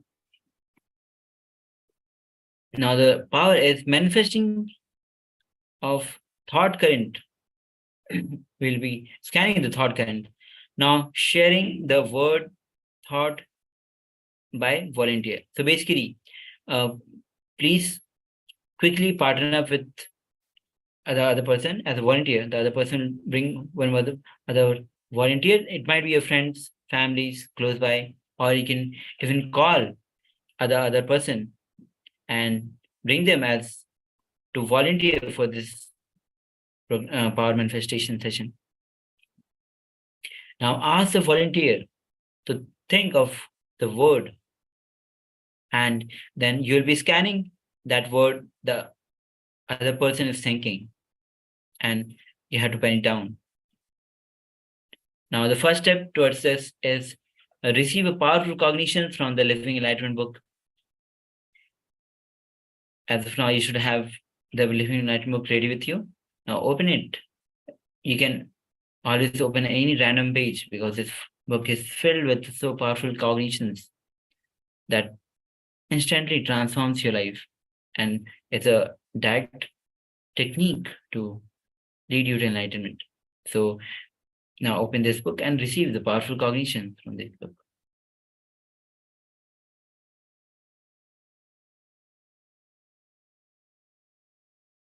Please take a few moments as we go through the guidelines. The first is now the volunteer, the the other person, please connect with him and share during the manifestation and share what was revealed to you on your third eye, the word which the other person was thinking. Now you have to turn on your video recording as you are manifesting this power. Let the whole world gets enriched. Now, third step is manifesting. Reading picture that other one is thinking. Up and down, what was revealed to you on your third eye. Now, please take a few moments as you start with this session.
Yes.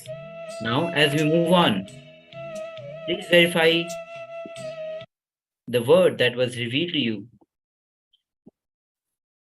from the volunteer.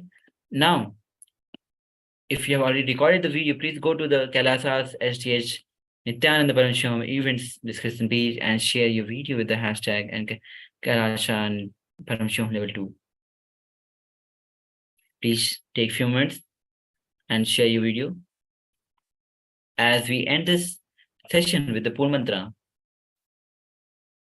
Om Purnamada Purnamidam Purnat Purnamudachyate Purnasya Purnamadaya Purnameva Vashishyate Om Shanti Shanti Shanti Harihi Om Tat Sat Sarvam Bhagavad Shri Nithyananda Paramashiva Padukarpanamastu Om Nithyanandam.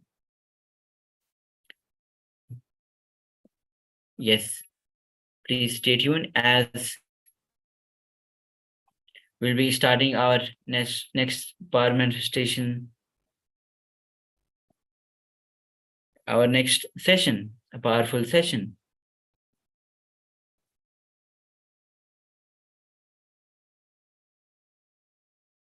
Now, as you are receiving whole Paramashivam session, you are receiving powerful cognitions.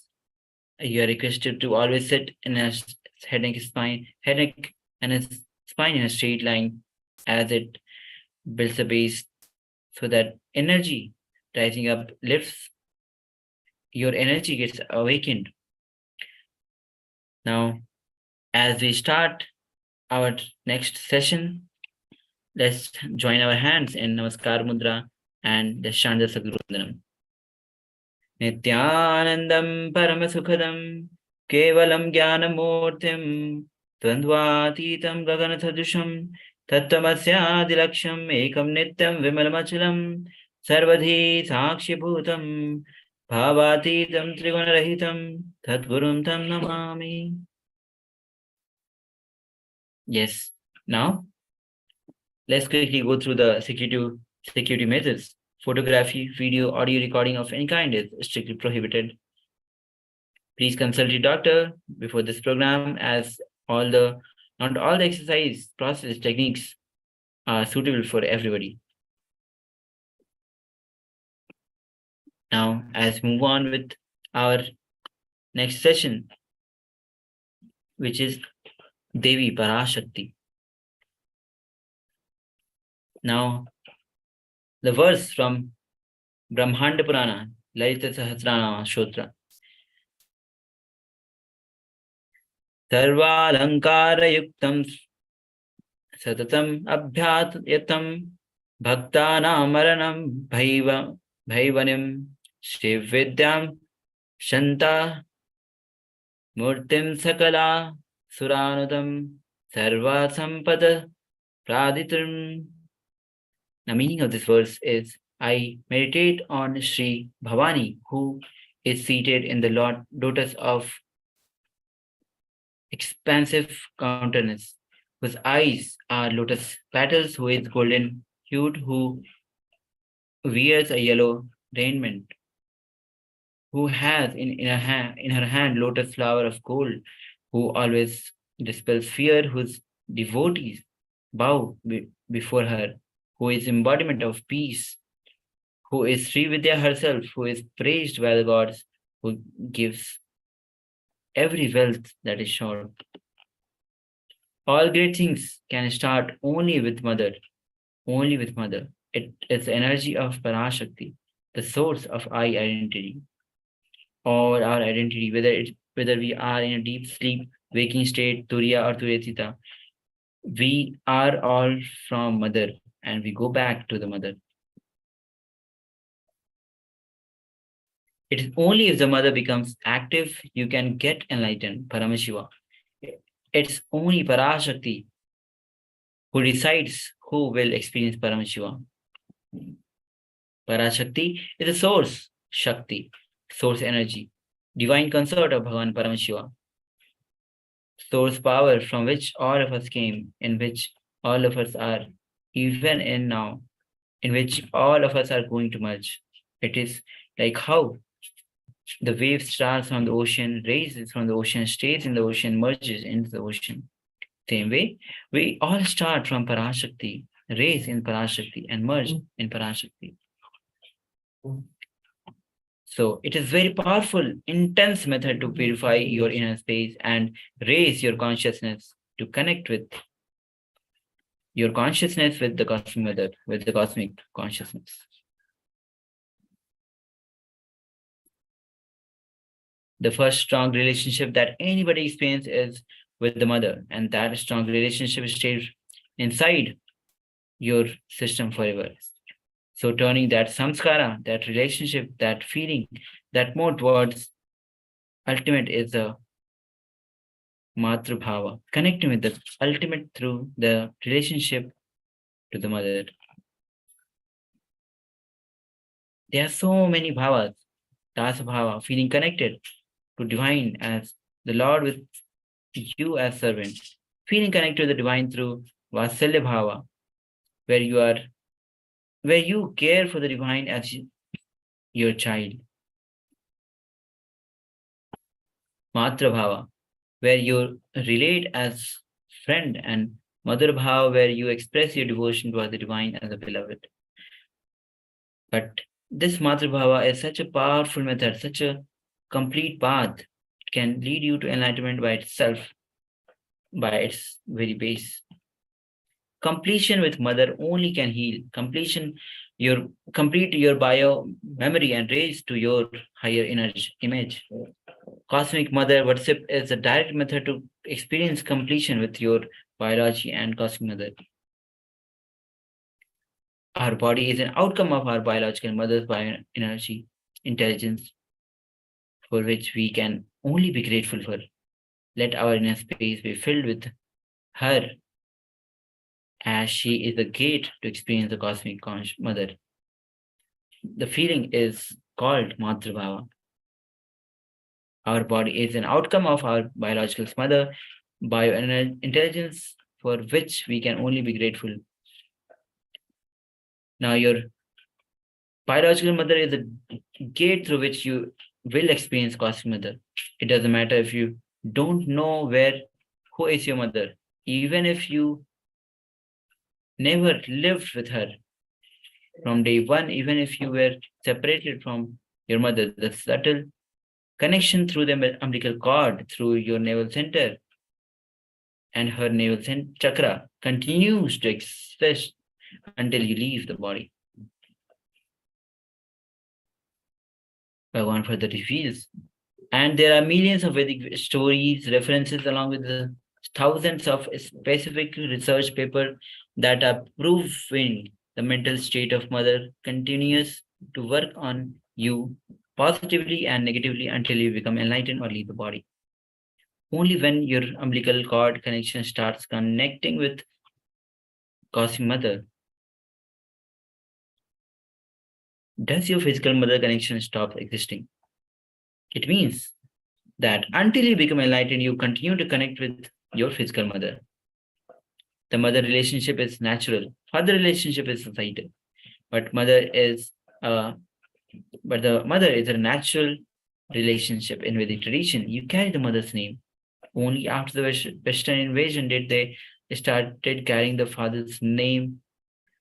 The Gotra is transferred in Rig Veda through the mother. Only in Yajurveda, means the letter A, they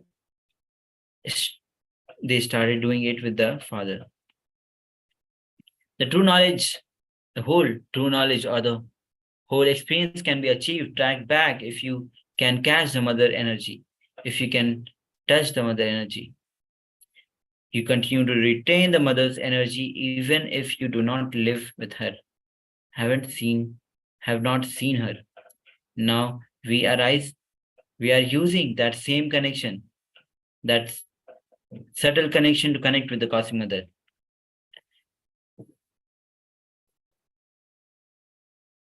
Now, we need to understand we have three worlds of mother. The first is the mother who gave us the physical body. Second is the group of mother of your mental structure. I can't say mother because there are so many. The mental structure which is given to you by people, by many people, your professor, your teachers, your direct warm circles, friends, family. They are all mother of your mind. And third level, ultimately the mother of your being is the Parashakti and the master who gives you enlightenment. The master who leads you towards enlightenment, and the cosmic energy itself is the ultimate mother.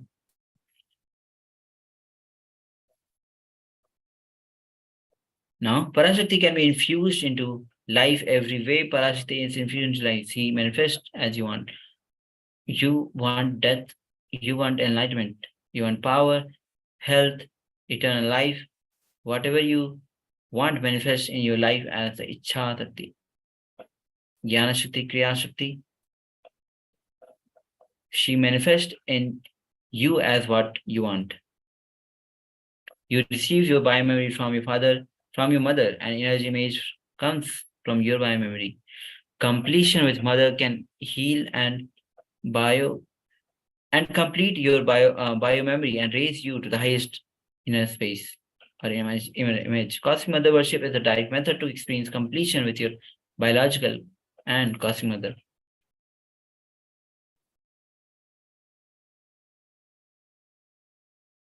Now, bring brotherliness in all your relationship with others. You will be able to heal you. You'll be able to feel you. You will be able to complete within yourself when you bring tremendous healing energy of mother in your day-to-day attitude with everything. Suddenly, you'll see you will be so cool with yourself.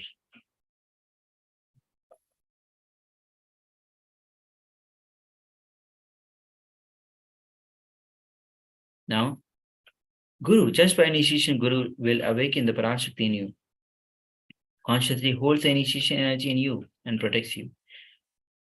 She Sangha will make you expand and continuously be radiating Parashakti.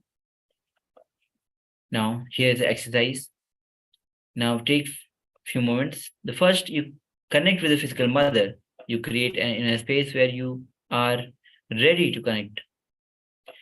Then you connect with the cosmic mother, who is the mother of the whole universe. First, you connect with the mother who gave you the body. Then you connect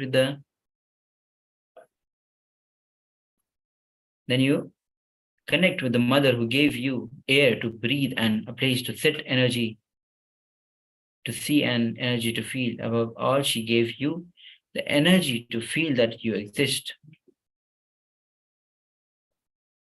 Even she gives you the energy to remember that you exist, the energy to celebrate that you exist.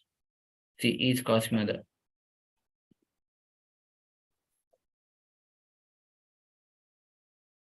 Now,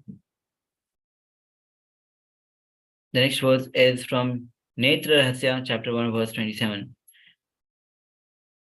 which says,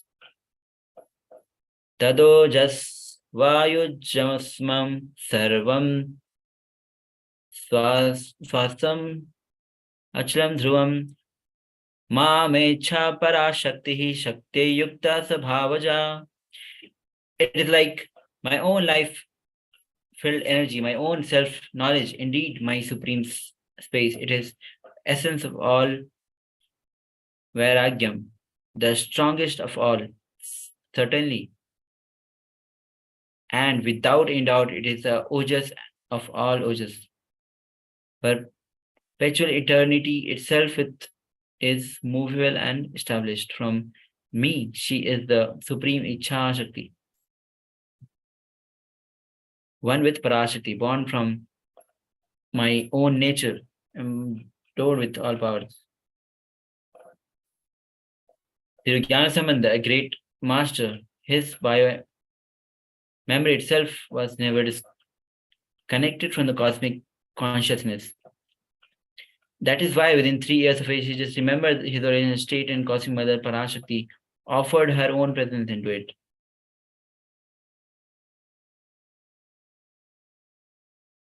That is why usually we depict Devi come and gave her own milk to him. It is usually depicted representation of the Cosmic Mother Parashakti, nature, and opened herself to Trigyan Samandar and poured her essence to Trigyan Samandar.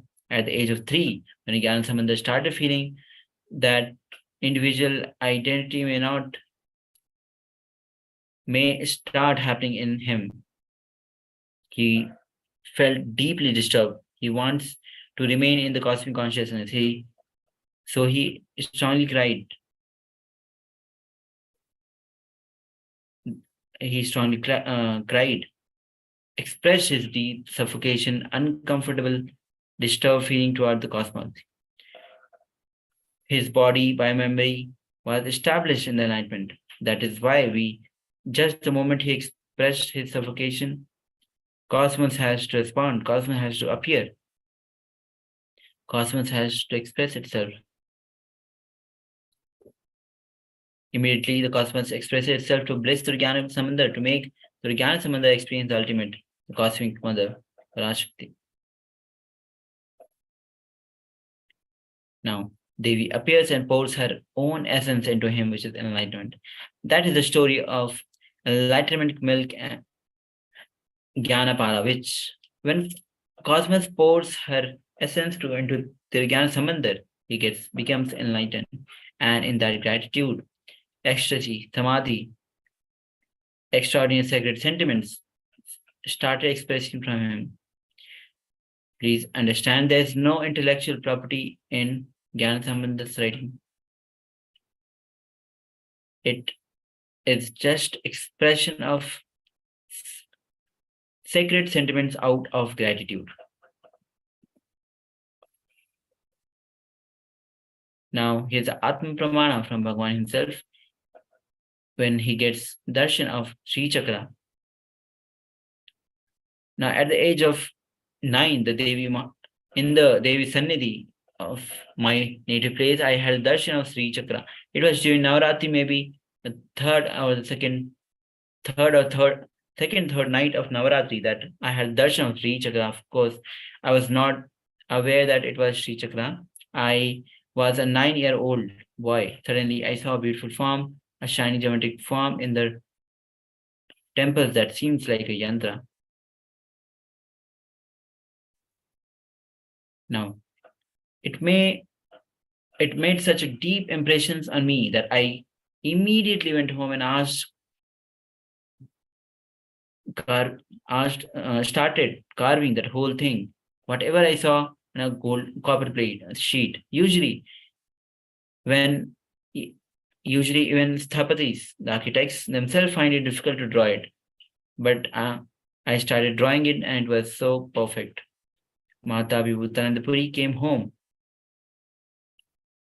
She asked me, "What are you doing?" I said, "I saw this in darshan. I am drawing it." She got afraid because she was a worshipper of Sri Chakra for several years. She asked, "For so many years I have been worshipping this. Even I cannot do this. How are you easily doing this?" I was etched using a nail on a copper sheet. She just could not understand. I just repeated. I had the darshan of it.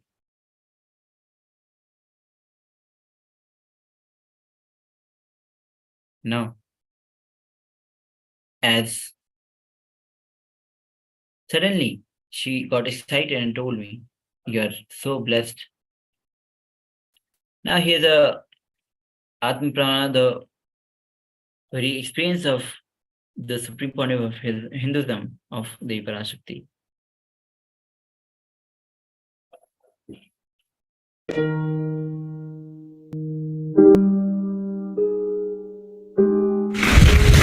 Understand, I may promote the Shaivite rituals, Agamic rituals, but I myself was Sakta.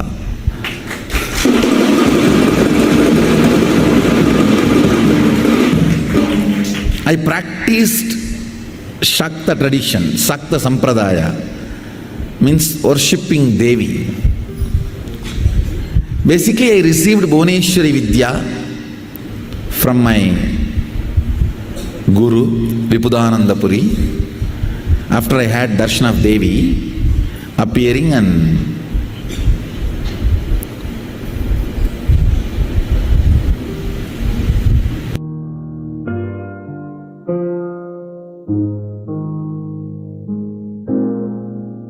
I made the deity of Devi with my own hand in a stone variety called soapstone. In Tamil they say Mavakkal. It is a kind of a soft stone. I myself made tools with my own hands and carved. Took the help of local carving artisans. Few hours their support. So after I did this deity, my Guru was thoroughly impressed. And she gave the Bhuvneshwari Vidya and Bhuvneshwari puja method, the practice. In those days there was no Google, so the local library is the Google. I'll go and sit in the local city library. It is not, I should not say city library, a village library. There was a government library where a lot of books will be there. And Ramanashram also used to run a library.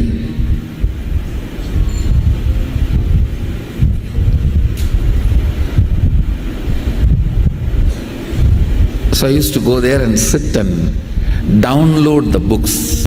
I used to go and sit and copy the puja patadis available in the library. You can all see the deity I carved after having darshan of Bhuvneshwari. Exactly as I had darshan, I carved her. My car.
Devi is celebrating herself.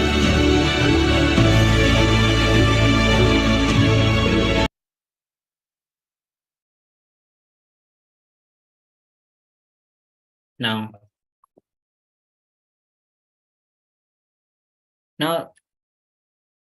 there are multiple ways to offer Devi Parashakti.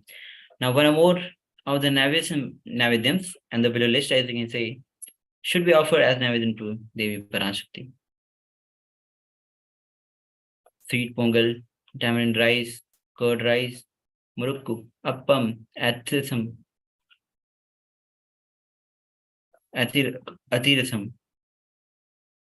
milk kheer, vada, laddu.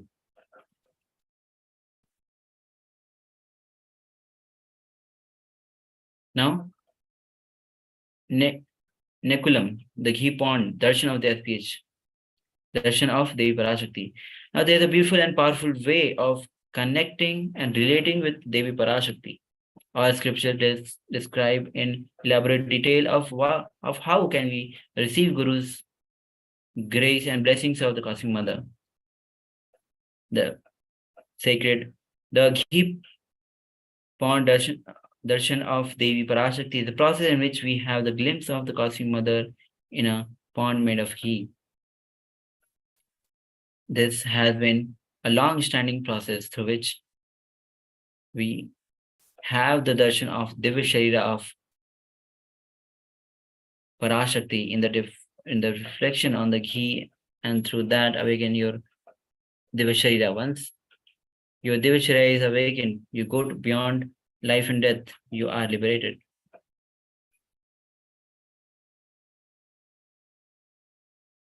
Now, instruction for Nekulam, darshan of Devi Parashakti.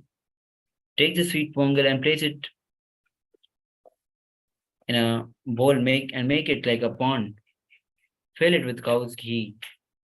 Make polier dry, curd rice, murukku, appam.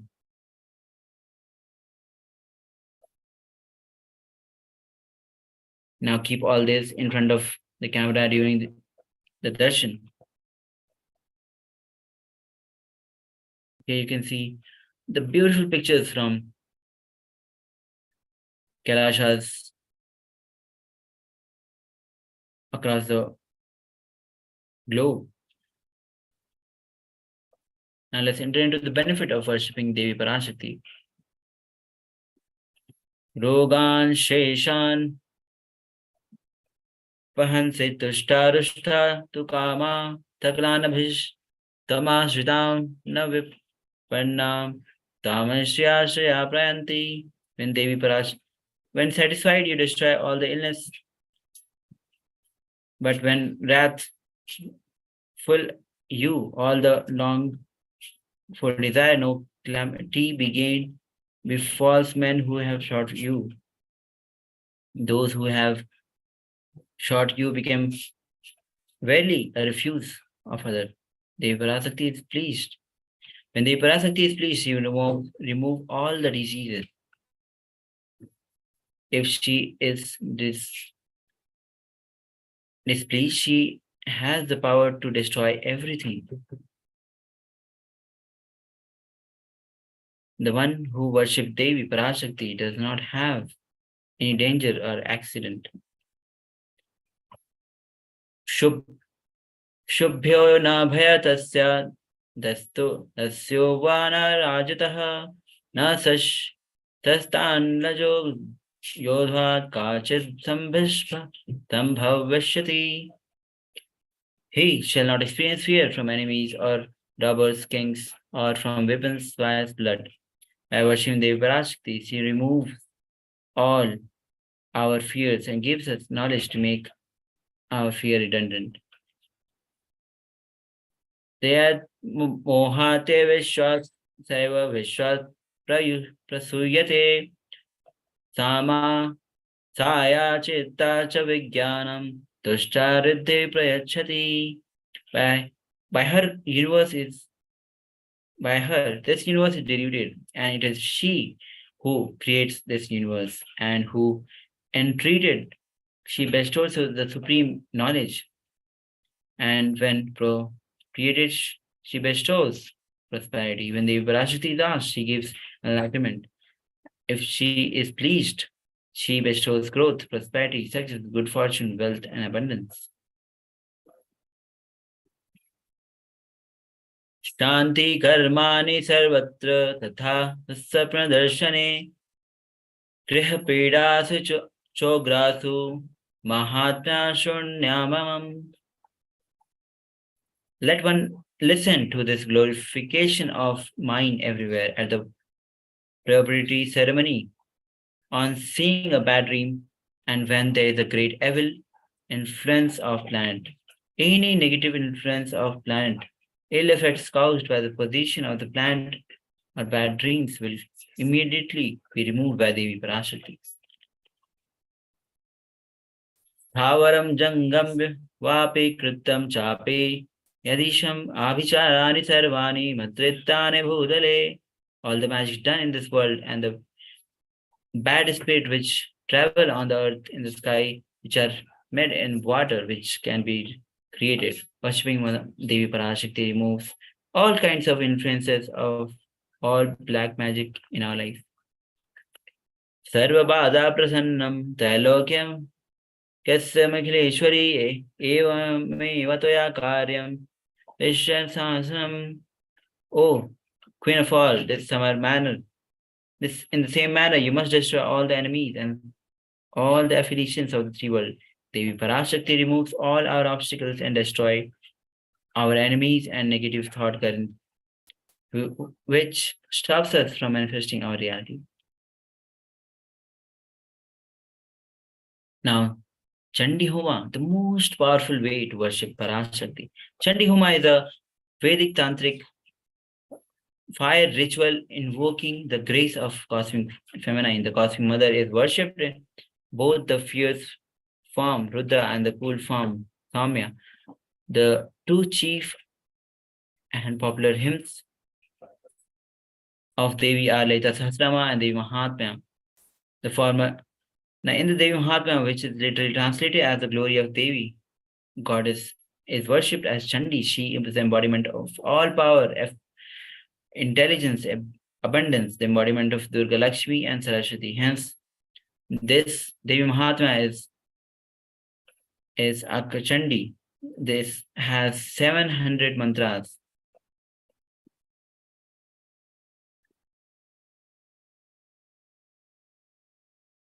Now, as we move on, manifesting the conscious health by offering. Now, as healthy body is responsible, is the result of feeling responsibility for the different dimensions of one's life. And someone entertains powerlessness in the level of body, they will be in the space of attracting disease to their own body. Responsibility replaces powerless with the activism and excitement for life.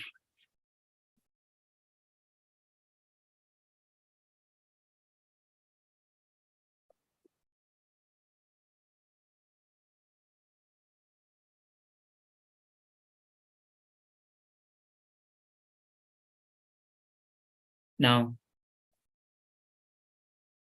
there's a 17th century ritual. Now, as we move on, as we prepare ourselves for the darshan,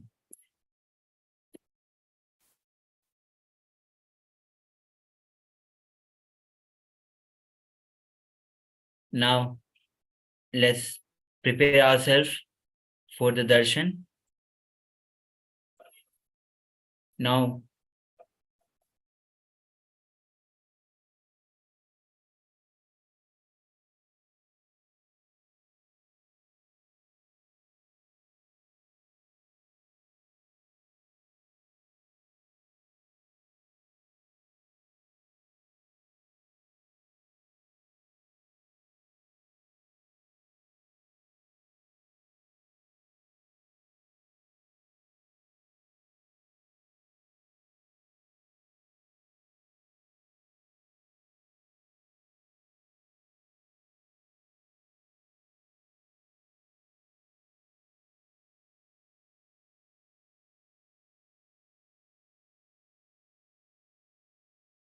now, this 2020 has been the largest number of natural disaster in the recorded history.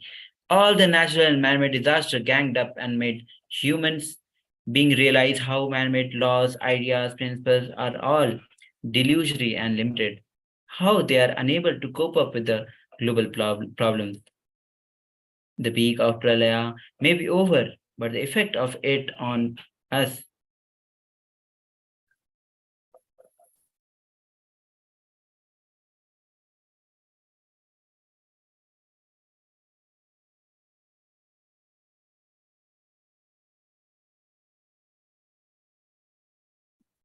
the peak of the pralaya may be over, but the effect of it on us will last at least till April, which means till April we will still be under the influence of negative brought by the pralaya. This was the revelation by the Devi Parashakti. Now, as we are getting close to the darshan of Bhagwan as Maha Sadashiva Murti, let's prepare ourselves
Yes.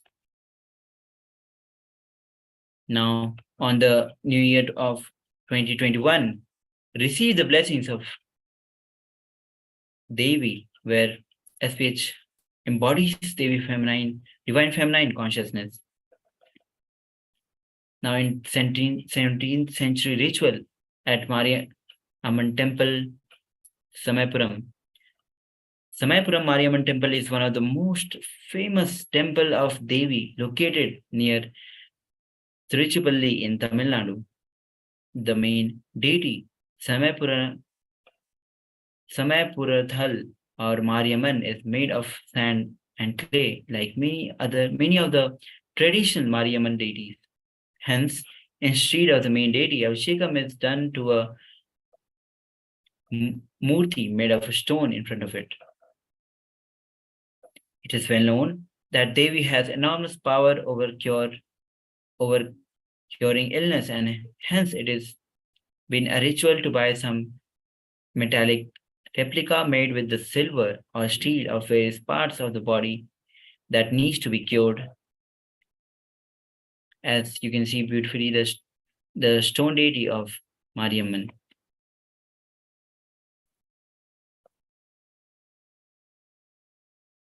Now here are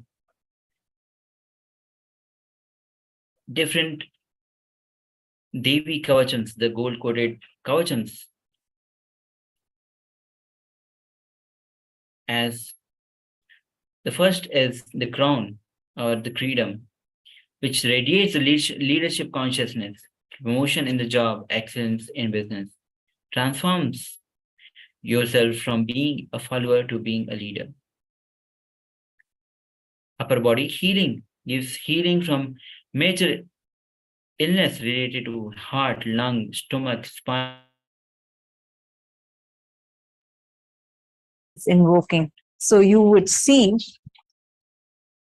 here Swamiji himself will be invoking Para Shakti, Paramashiva Shakti, and all of us will get the amazing blessing to be able to offer this Chandi Homa. Whoever wants, take a few minutes and you all can sign up. Head to events at kailasa.org/payment and you can sign up there.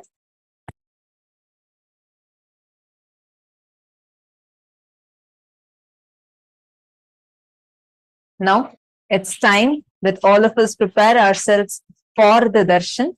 And today, as all of us know, we are having the darshan of Bhagavan Mahasadashivamurti.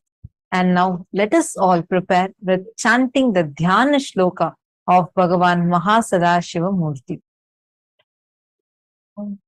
Take a few minutes, and yes, anyone wants to have any clarification, you want to know further details, you all can post in the chat. Just post in the chat, I would like to offer Chandi Homa, or you would like to know more about Chandi Homa. Our team will reach out to you and they will be able to guide you further and answer all your queries.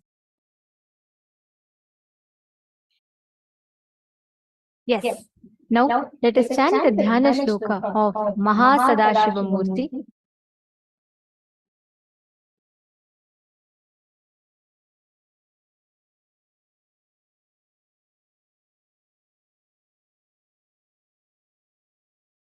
Mahakailasamurtidhyanam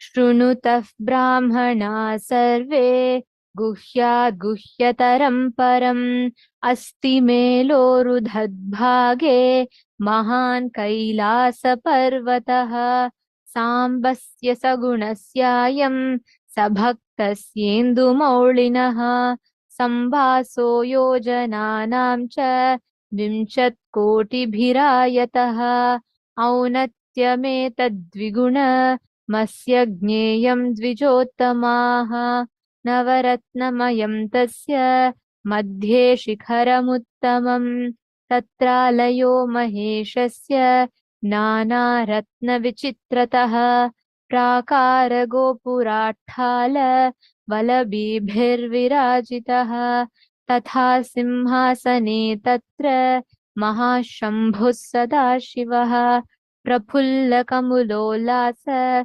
Panchavimshan Mukhojvalaha धृतनानायुधद्भेदा पञ्चाशतकरमण्डितः फुल्लरक्ताम्बुजाक्तात बाह्वप्रियगुलोज्ज्वलः विचित्ररत्नखचित भूषणैरपि भूषितः अनेककोटिः सूर्याभ परमानन्दविग्रहः अप्राकृततनुः श्रीमान् लक्ष्यलक्षणवर्जितः यतो वाचो निवर्तन्ते अप्राप्य मनसा सह गङ्गाश्रयजटाजूटश्चन्द्रशेखारिभूषितः भस्मोद्धूलि सर्वाङ्गे व्यालयज्ञोपवीतवान् कपालमालाधारी च व्याघ्रचर्माम्बरावृतः प्रतिवक्त्रं त्रिनयनो भक्तसर्वार्थसिद्धिदः प्रसार्य दक्षिणं पादं कुञ्चयित्वेतरं पदम् अभयं चक्रशूले च टङ्कबाणौ गदाम्बुजे खड्गतोमरशक्तिश्च परशुः प्राणपन्नगान् हम्लाकुशाक्षमालाश्च शूरिकां ध्वजदण्डकौ वज्रकुन्तां स्थिते दंष्ट्रांश्च चक्रं च भिण्डिबालकम् पञ्चविंशाभिहाभिश्च दधानो दक्षिणैः शुभैः वरचापौ मृगं शङ्खं खेटपाशपरश्वधान् मुद्गरं डमरुं घण्टां रुद्रवीणां च पुस्तकं कपालमुण्डखट्वाङ्गं भुशुण्डीपरिघानपि फलकं फट्टसंवेत्रं कमण्डलुहुताशनौ कर्तरीमुसलं फिञ्चं बिभ्रद्वामौस्तथा करैः महासदाशिवस्योऽयं राजते तत्र पर्वते. This is a description of the form of Mahasadashiva. Now it is time that all of us are going to be getting ready for the most awaited moment. Let's all sit at the head, neck and spine in a straight line. Close your eyes. Let's prepare ourselves to receive the darshan of Bhagavan Mahasadashiva Murti through the Nijavatara, Supreme Pontifical Hinduism, our beloved Swamiji. So close your eyes, enter a deep meditative space and start chanting the Mahavakya. Om Nithyananda Paramashivoham Om Nithyananda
की दहाड़ सुनो, महासदा शिवा, महासदा शिवो।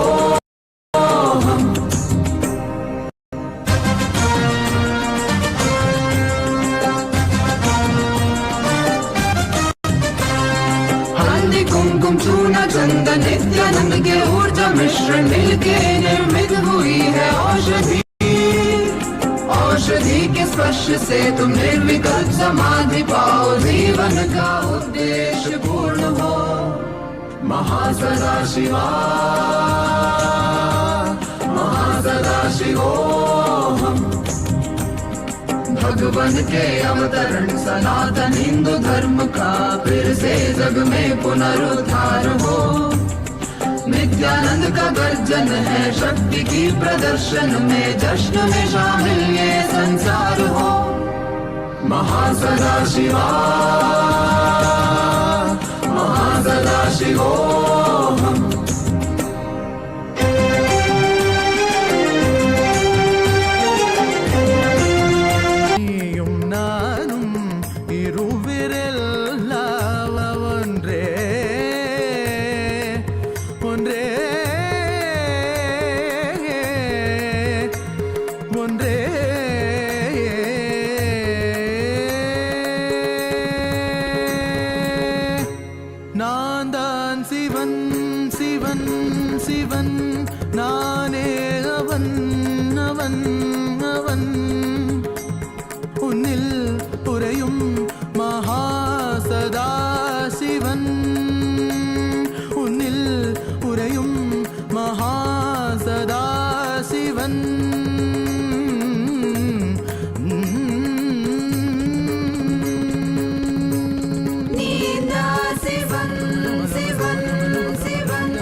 नहीं, देते गए जो है सभी, देखते हैं वो भक्ति, कुछ भी उसके सिवा नहीं। तेरी ये अनंत लीला समझ न पाए हम, मिलजुल के खुल खुल के गाए मारे नित्यानंद की महिमा, घर घर हर घर गाए मारे भोलेनाथ की महिमा।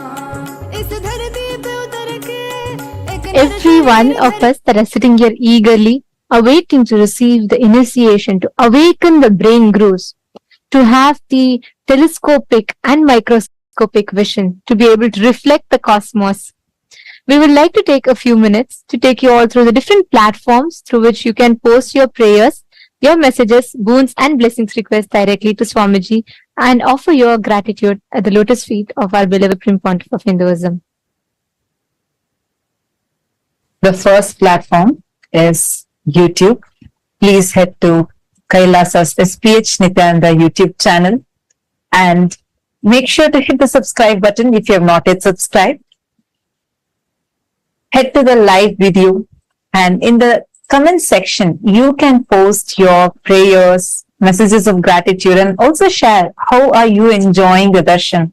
What's your experience in the darshan? The next is WhatsApp. Please head to kailasa.org, the official website. And if you scroll down, you'll be prompted with the WhatsApp icon. Click on it, join the WhatsApp community where you can post your prayers, boon requests directly to Swamiji. The next is Twitter. Please head to x.com and you all can head to KAILASA's SPH Nithyananda Paramashivam, the official Twitter handle. Make sure you're going to the pinned tweet, the topmost tweet in the handle, and you can reply tweet to that pinned tweet with the hashtag #AskTheAvatar.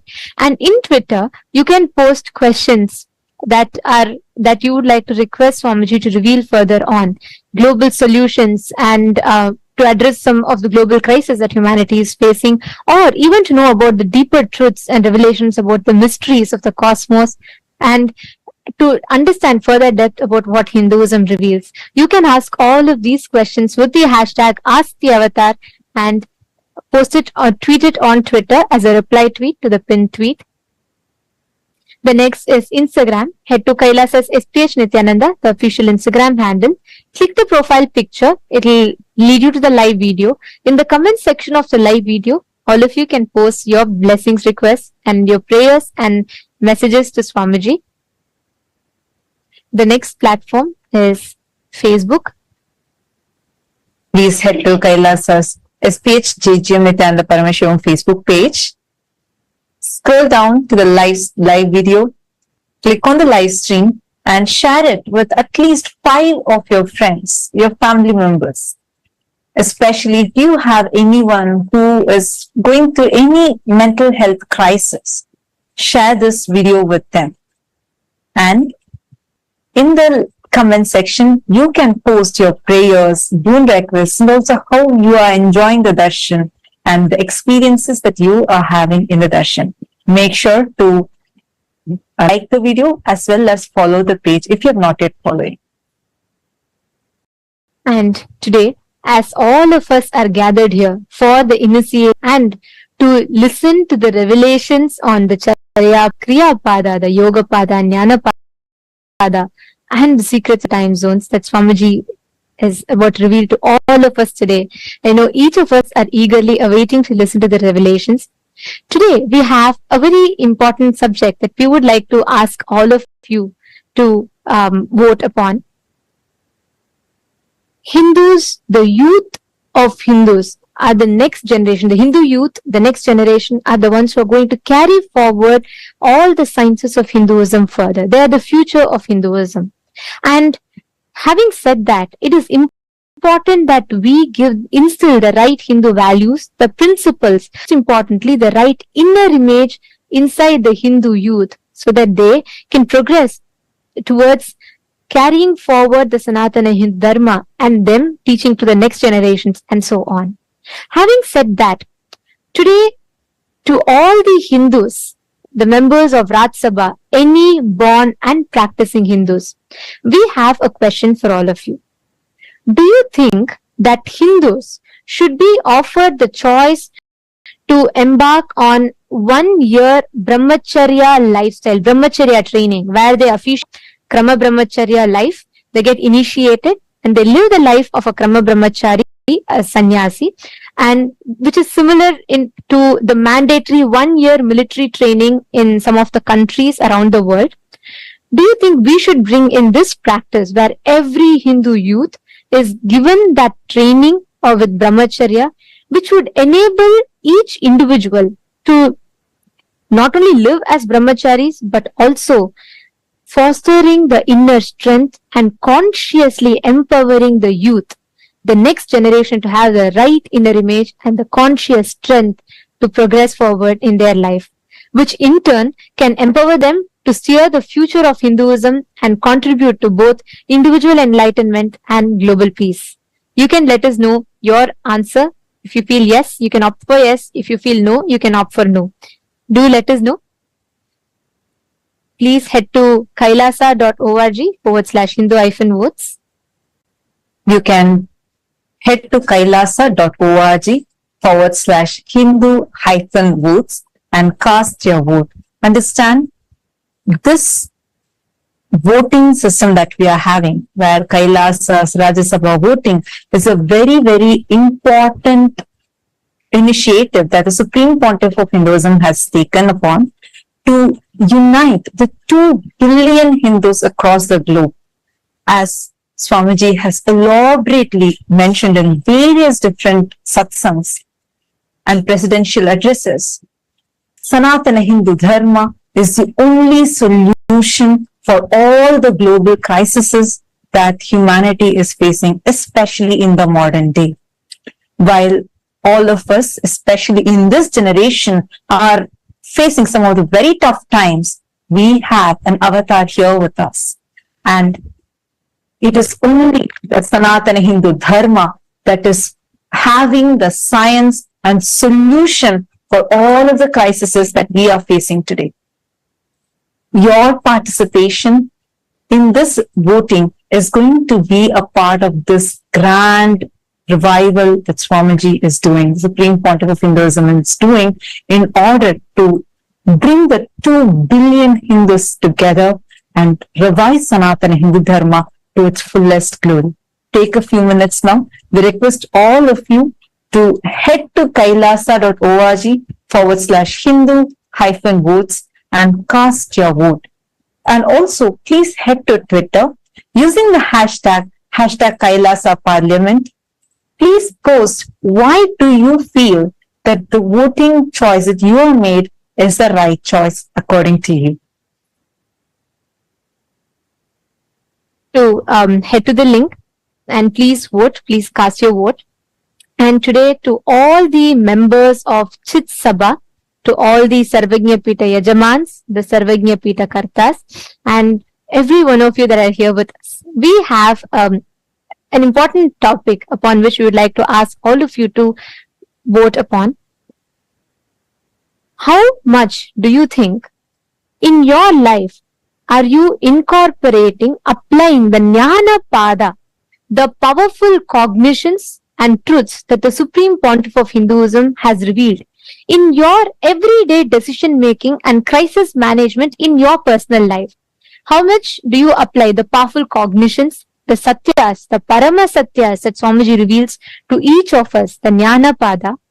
How much do you think you apply these powerful cognitions and truths in your everyday life? Your options are: option A, I always align myself back to the powerful cognitions and truths every single time I need to make decision. Option B, I try to, but not always. Option C, no, I am yet to start living or practicing these truths. We request all the Sarvagnya Pita Yajaman, Sarvagnya Pita Kartas, we request all of you to take a minute. Please head to the link and you all can cast your vote. This link is available to all of you on your WhatsApp message and it will be available to all of you in your chats. You all can click your respective Zoom chats and you all can head to the link and please cast your vote. Do let us know, because each aspect, the revival through the Hindu votes, Swamiji is reviving, restoring the responsible democracy, empowering each of us to think about the choices we make, empowering each of us to make responsible decisions for Hinduism and our individual lives at large. So please take a minute or two, head to the link and please cast your vote. Now, with this, let us all continue to enjoy the most powerful darshan of Bhagavan Mahasadashivamurti.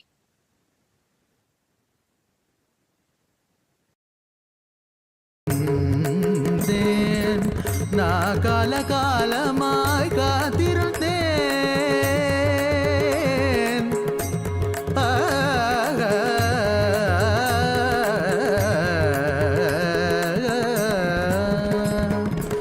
நான் காலகாலமாய் காத்திருந்தேன் காயும் நிலவும் காட்சியும் இருந்தெல்லாம் ஒன்றே ஒன்றே நீயும் நானும் இருவிரெல்லாம் ஒன்றே ஒன்றே ஒன்றே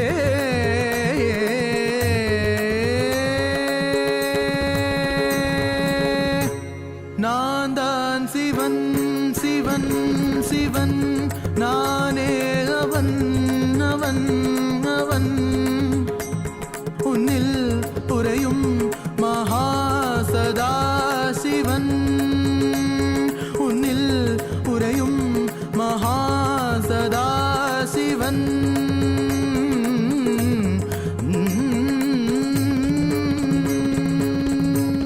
நீதா சிவன் சிவன் சிவன் நீதாவன் அவன் அவன் சதா சிவனே நித்யானந்தனா அவதரித்தா நித்யானந்தனே போற்றி சதா சிவனே போற்றி நித்யானந்தனே போற்றி சதா சிவனே போற்றி நித்யானந்தனே போற்றி சதா சிவனே போற்றி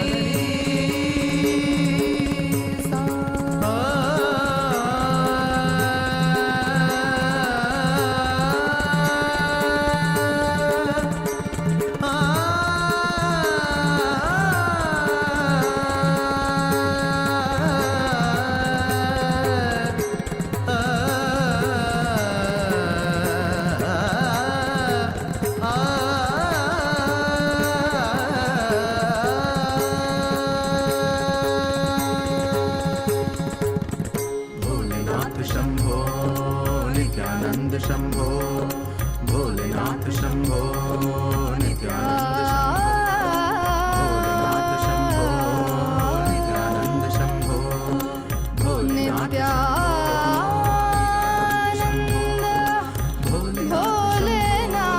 नित्यानंद शंभो पधारे नित्यानंद शंभो पधारे मेरे स्वामी पधारे हैं मेरे स्वामी पधारे हैं के घर घर हर घर गाए मारे नित्यानंद की महिमा घर घर हर घर गाए मारे भोलेनाथ की महिमा धर धरती पे उतर के एक नर शरीर धर के धर धरती पे उतर के साधारण नर शरीर धर के ये सरस चरण सुंदर पवन मारे स्वामी पधारे हैं घर घर हर घर गाए मारे नित्यानंद की महिमा घर घर हर घर गाए मारे भोलेनाथ की महिमा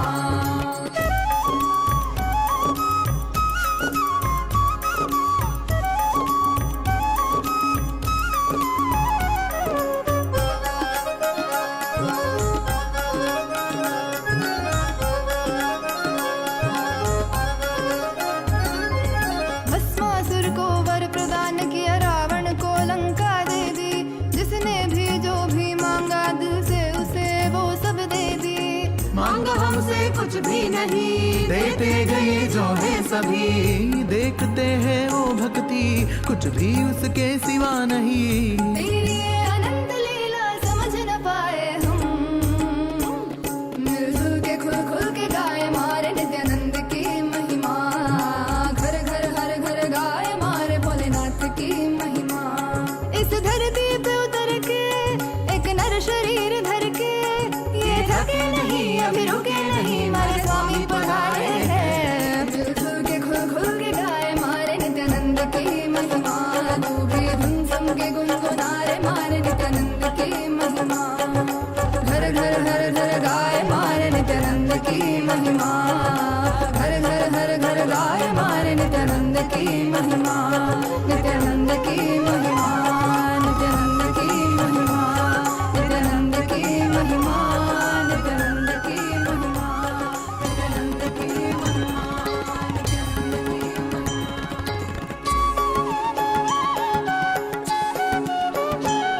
मम माता जनकोऽपि त्वं, यन्नम्मय्यप्पने मम रात्रिं दिवसत्वं, कालभैरवाय नमः जगदादिस्त्वम् अन्तस्त्वं, हे जगत्कारण मम संघर्षत्वं पूर्णत्वं, हे फलप्रदा मम भूमिराकाशत्वं,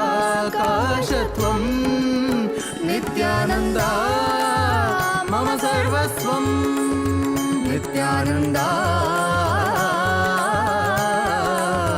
मम सर्वस्वं, मम सर्वस्वं।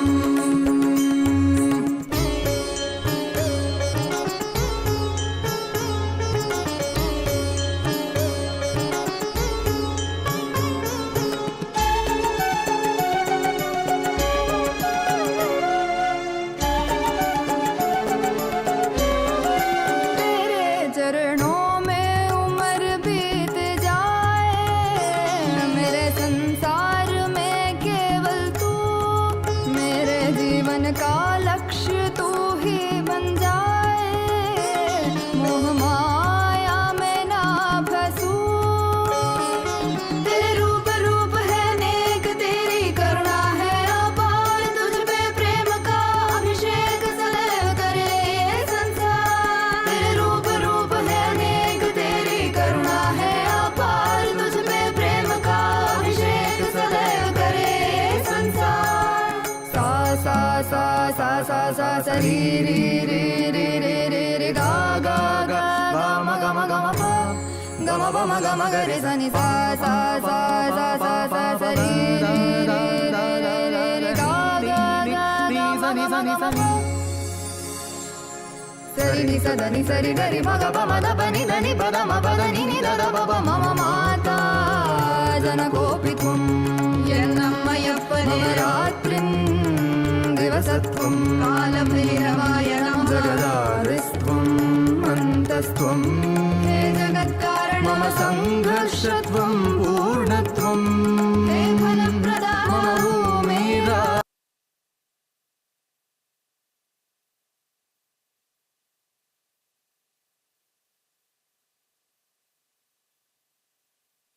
Om. Om. Om. Om. As the ultimate manifestation of Paramashiva's Mahasadashiva Murti, I bless you all with Paramadvaita, with all the auspiciousness, Sarvamangalatva,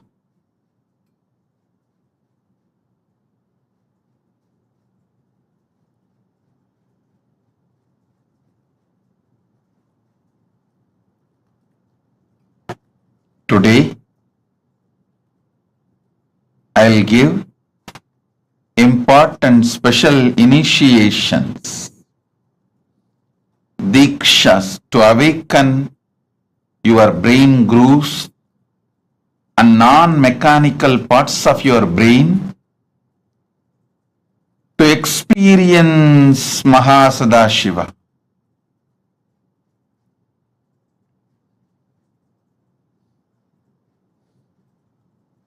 Listen. see the sky, the whole universe. Visualize your brain is telescope to see whole universe, and it is microscope to see yourself deep. It can see what is happening in the farthest end of the universe in Milky Way.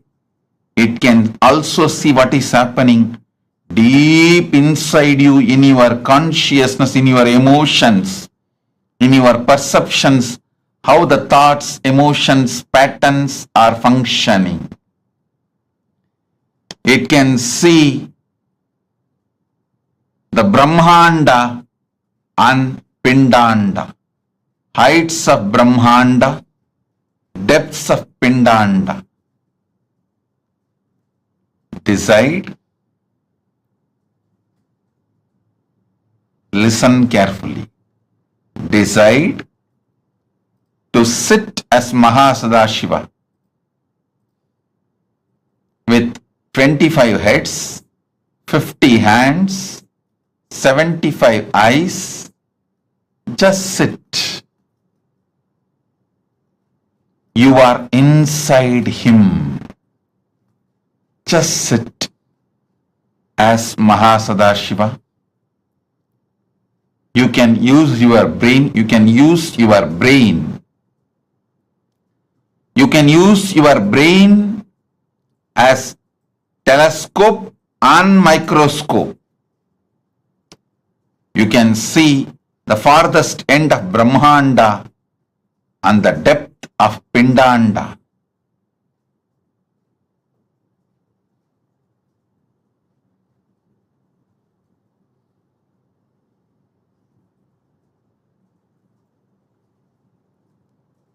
With this initiation, you will be able to manifest the powers of able to move the objects on ground or silicon surface. You will be able to move the matter. Now sit as Mahasadashiva. Om, Om, Om.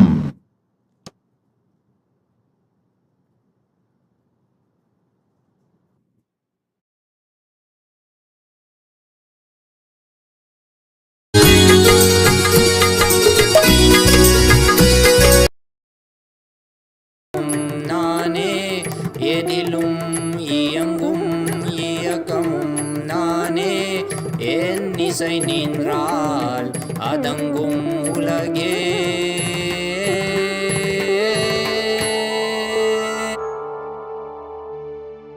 நான் அசைந்தால் அசையும் அகிலமெலாமே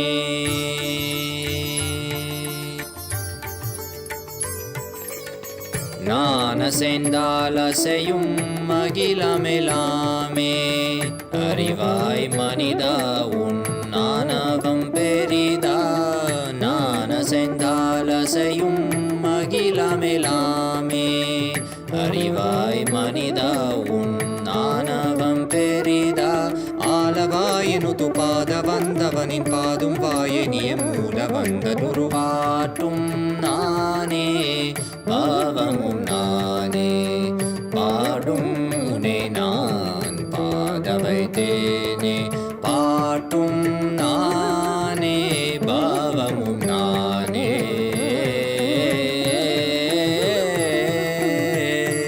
சரி காரி கரி காரி கரி சனித பரி சரி சரி தரி சனித பமகரி சமகரி பமகத பமகரி மக பமத பம பதனிசா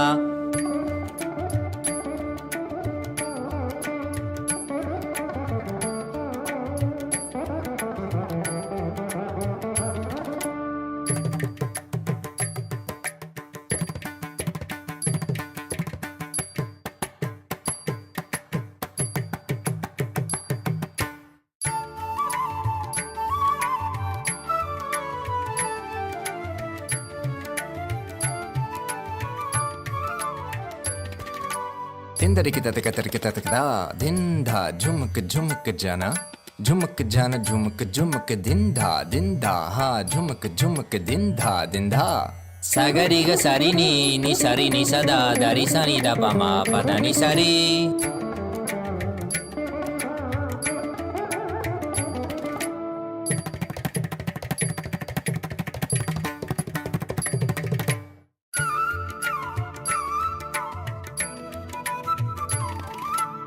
takatari takita junutari timita tangri kata tom kata ta gari ma gari sariga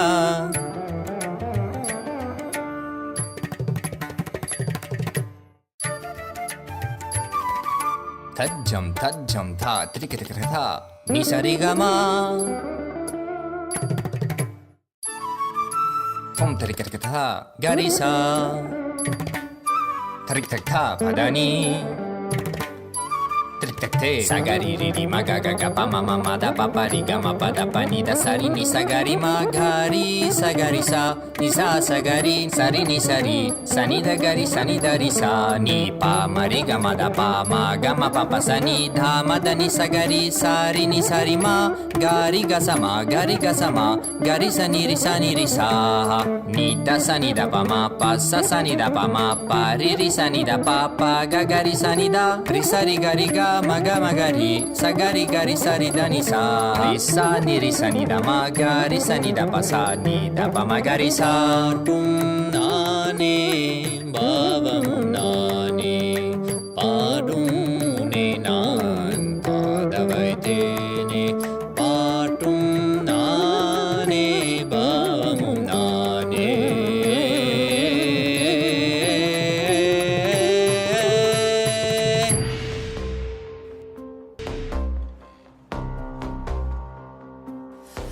हर बोल शिव शंभु नित्यानंद परम शिव शंभु हर बोल शिव शंभु कैलाश राज शिव शंभु चल रहा था मैं अकेला तेरे ही एक आंसू में सोना सा मेरा समंदर तेरी ही एक प्यासू में बारिशे बन के मिला जो तुझ में ही मैं खुल गया नदिया के जैसे तू आया तुझ में ही मैं खो गया बोर के हर तारे सा जगमग मुझे तू कर गया द्वारे खोले तूने तेरे जग ये सारा मिल गया नित्यानंदा शंभु शंकर बन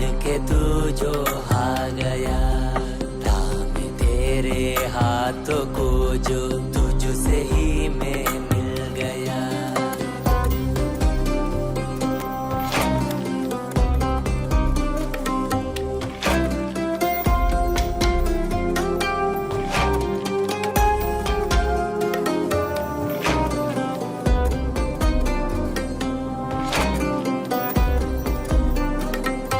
बातें तुझे से ही सारी करूं रूठा तुझ पे ही मैं करूं तेरे खानों पे चढ़ के जग ये सारा मैंने हारा करूं हंसना भी तेरे संग करो रोना भी तेरे संग ही करो बोली सी तेरी हिण आंखों में खुद को ही देखा करो मेरी हर सांस में है तू घन घन में बसा है तू मेरी हर सांस में है तू रग रग में जला है तू सांस मेरी जो चली है बोलती है ये तो सुन ले रे हर बोल शिव शंभु नित्यानंद परम शिव शंभु हर बोल शिव शंभु कैलाश राज शिव शंभु हर बोल शिव शंभु नित्यानंद परम शिव शंभु हर बोल शिव शंभु कैलाश राज शिव शंभु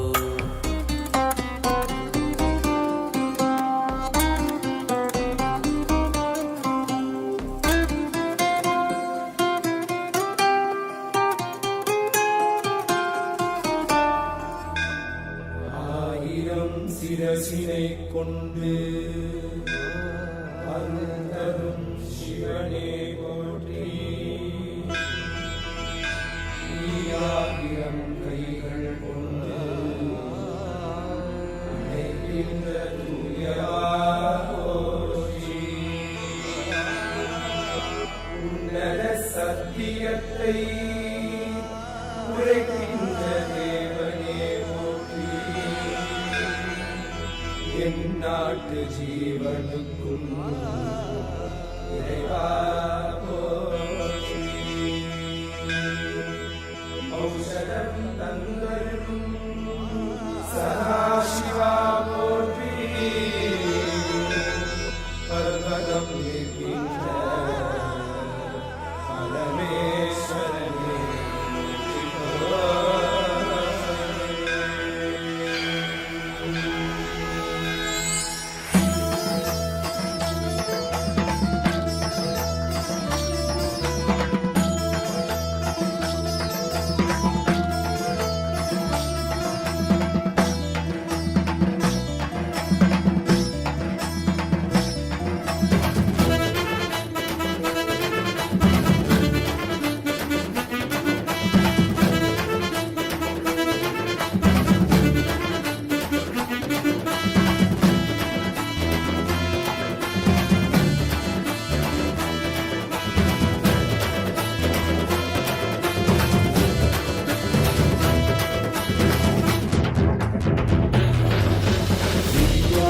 नित्यानंदा सत्यादित्य रूपा. नित्या नित्यानंदा सत्यादित्य रूपा. ब्रह्मा नित्यानंदा विष्णु शिव रूपा. ब्रह्मा नित्यानंदा विष्णु शिव रूपा. आनंद तांडव नित्या हरे नित्यानंदा. परमहंसा श्री नित्या हरे नित्यानंदा. आनंद तांडव नित्या हरे नित्यानंदा. परमहंसा श्री नित्या हरे नित्यानंदा. नित्या नित्यानंदा सत्या नित्य रूपा. नित्या नित्यानंदा सत्या नित्य रूपा.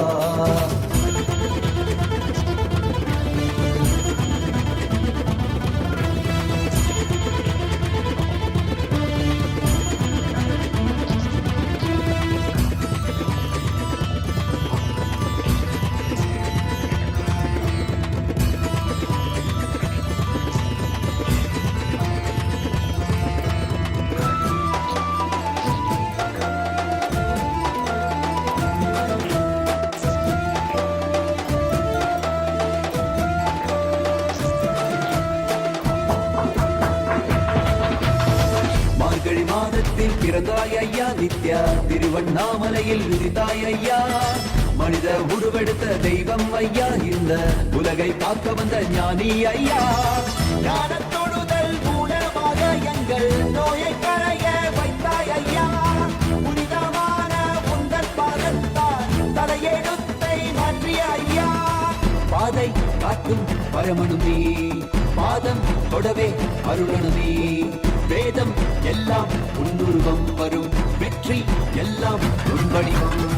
தெய்வம் என்றால் நீ மட்டும் தான் ஐயா. தெய்வமே நீ தேன் சொட்டுதான். கற்றதெல்லாம் உன்னை மட்டும் தான் ஐயா. காண வேண்டும் தினமுனை தான். நித்யா நித்யானந்தா சத்யா நித்ய ரூபா. நித்யா நித்யானந்தா சத்யா நித்ய ரூபா. Om.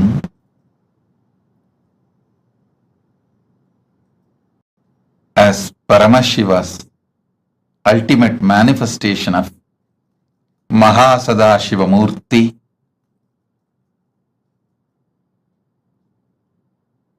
I'll elaborate on some of the great truths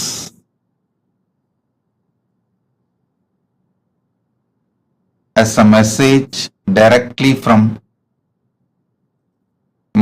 KAILASA, from Paramashiva himself.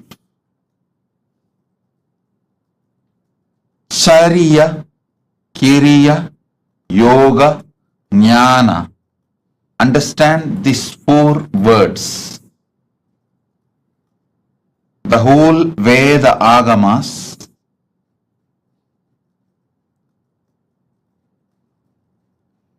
revelations of Paramashiva,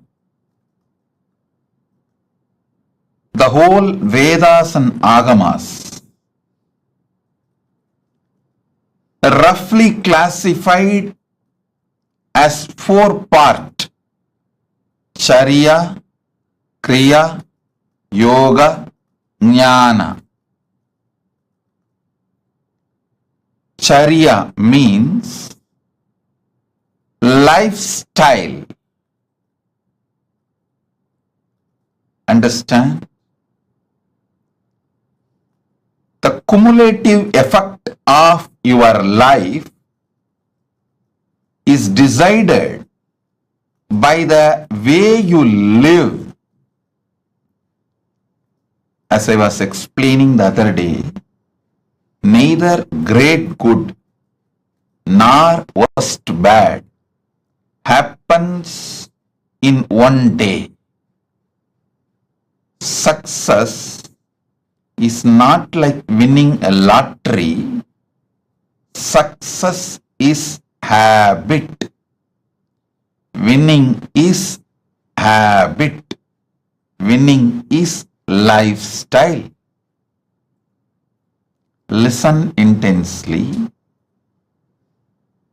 Losing never happens in one day. It is always habit.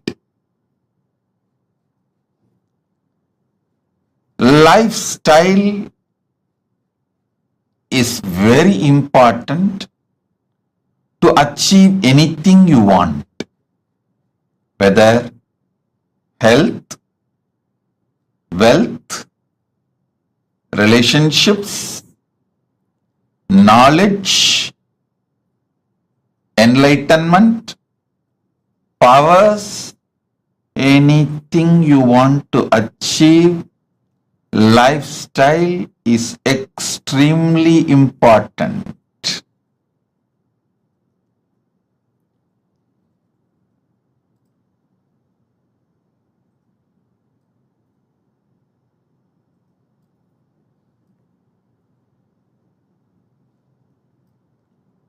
That is why the first part of the Agama is Charya Pada.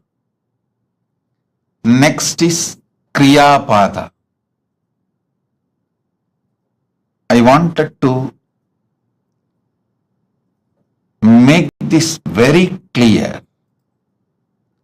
at least to all the living, practicing Hindus. Listen, Sanatana Hindu Dharma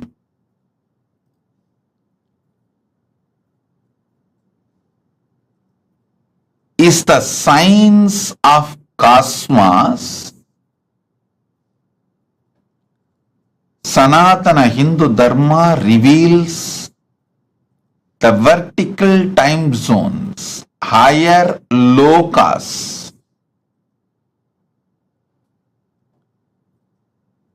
All the higher lokas and the beings who are living there, the superconscious beings, and how to connect with them and receive their blessings and support in our life, and how to bring those great gifts from those worlds to this world and make this world a better place. Understand? One king Bhagirath, only one king Bhagirath, he decided he will do tapas and bring Mother Ganga, Ma Ganga, who was living in Brahmaloka, Satyaloka. She was living in Brahma's Kamandalu. Brahma was doing the creation through the Veda mantras and using Ganga from his Kamandalu. That's the way he was doing the creation. He decided he will beg Brahma, all the gods, the beings of the vertical time zone, superconscious beings of the vertical time zone, and he will bring Mother Ganga to planet Earth. See, one king through his tapas brought Mother Ganga to planet Earth, and whole humanity is still enjoying Ganga. Understand? 1/10 of the humanity, 10% of the humanity is directly benefited by Ganga. You may be shocked. Go and study, Google, you will find 10% of the humanity. 1/10 of the humanity is directly benefited by Ma Ganga. All the great gifts given to this planet, rare herbs, many things were brought from the higher worlds, the vertical time zone. Not only they enriched their life, they enriched the planet Earth. So understand, Kriya Pada is the methodology. Kriya Pada gives you the complete science. What is vertical time zones, higher worlds? Who are the superconscious beings living there? And what is their characteristics? And how to connect with them? How to bring them and their blessings, bring them and their blessings to planet Earth? Listen. I am making a very important, serious statement here.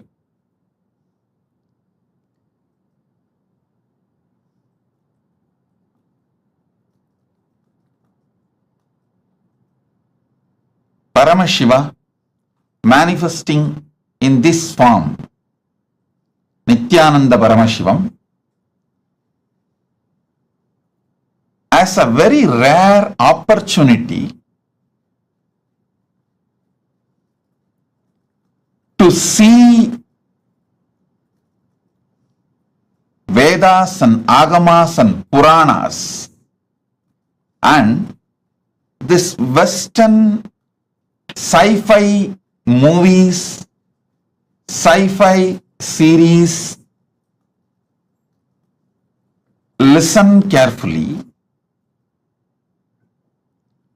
O Hindus.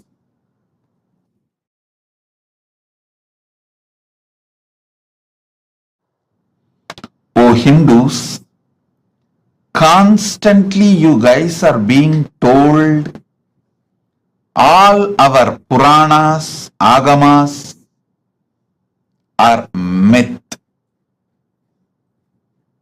They are all just stories of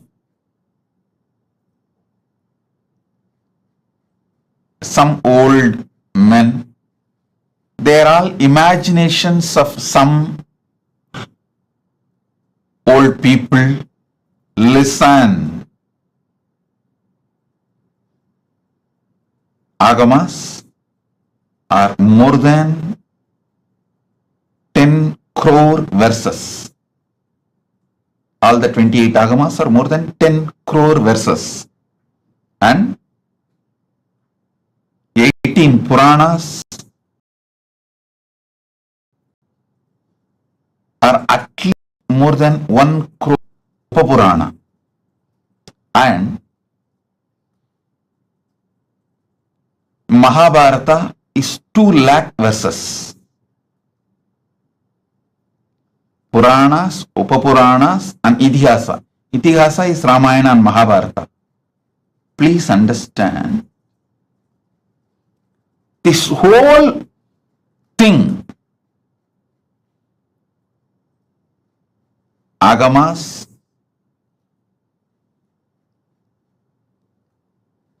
Puranas, Idihasas, this whole thing talks about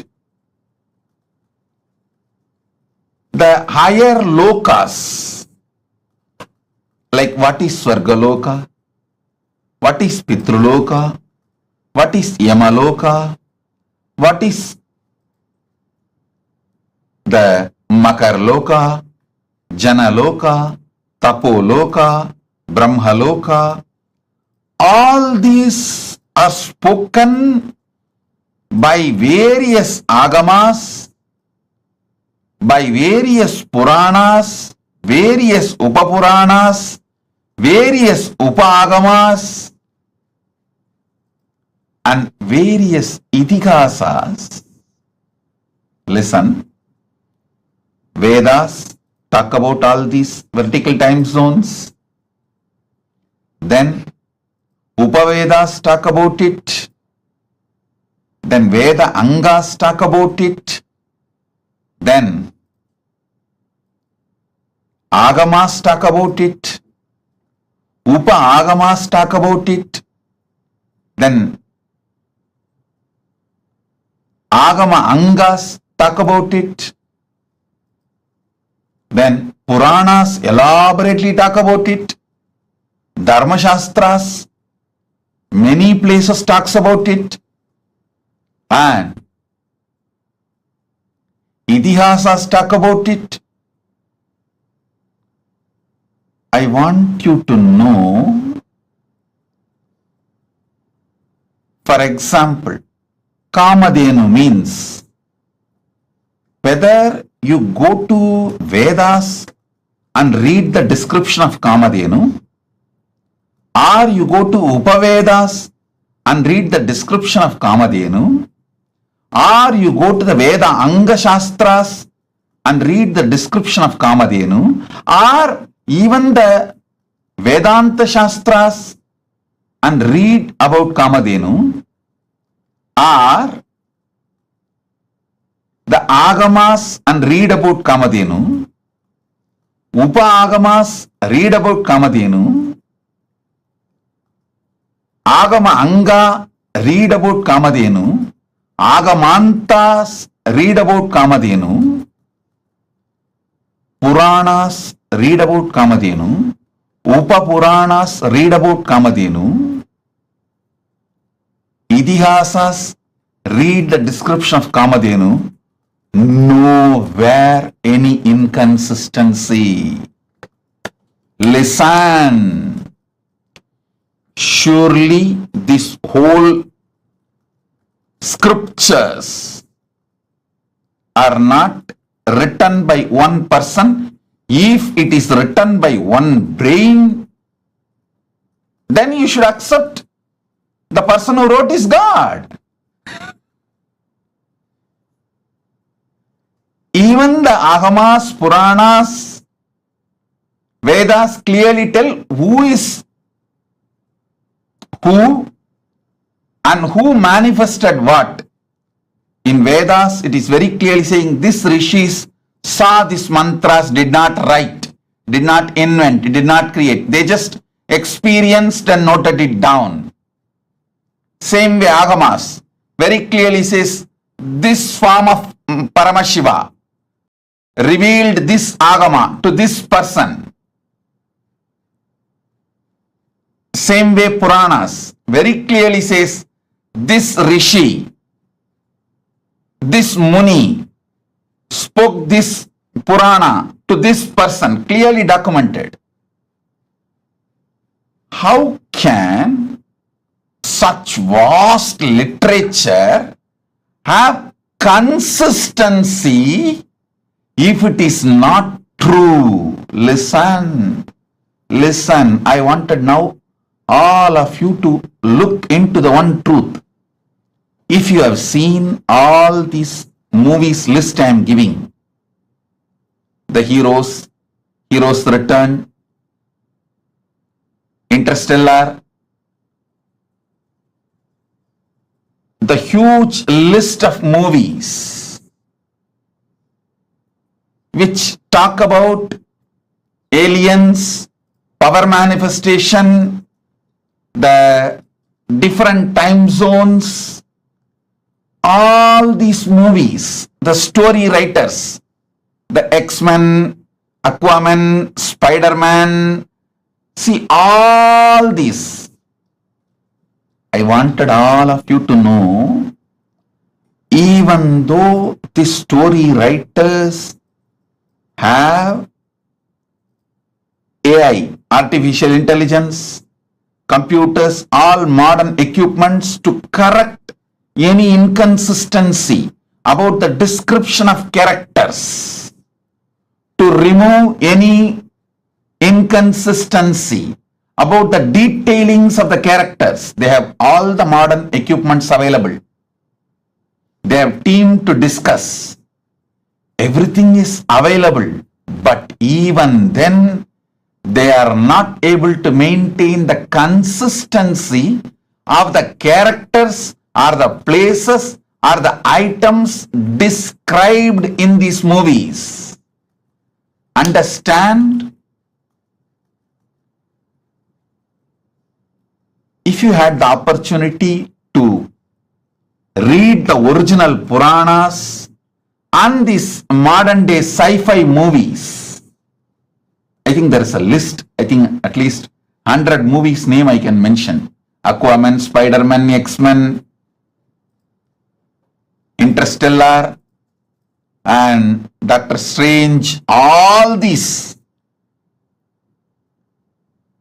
If you had the chance to see all these movies and read the original Puranas as it is, or their authentic translation, you can understand what I am trying to show you. This one point is enough to prove Veda, Agama, Puranas describe something which is really existing. That is why so many people on such consistency is possible. Listen. If you take one idea, Kalpataru. What is Kalpataru? Go to Vedas. Then go to Upavedas. Then go to the Veda Angas. Then go to Vedanta. Then go to Agama.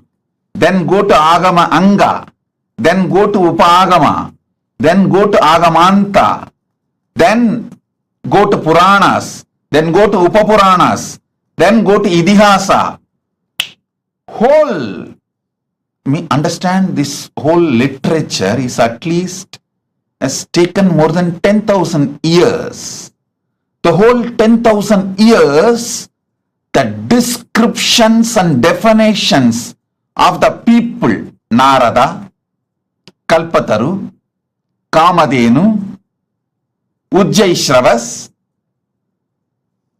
Samudramandan, the happenings like Samudramandan, personalities like Ganapati, Subramanya, Narada, Indra, Varuna, Vayu are the objects. Like Shamantakamani, Kamadhenu, the beings, Kamadhenu, Kalpavriksha.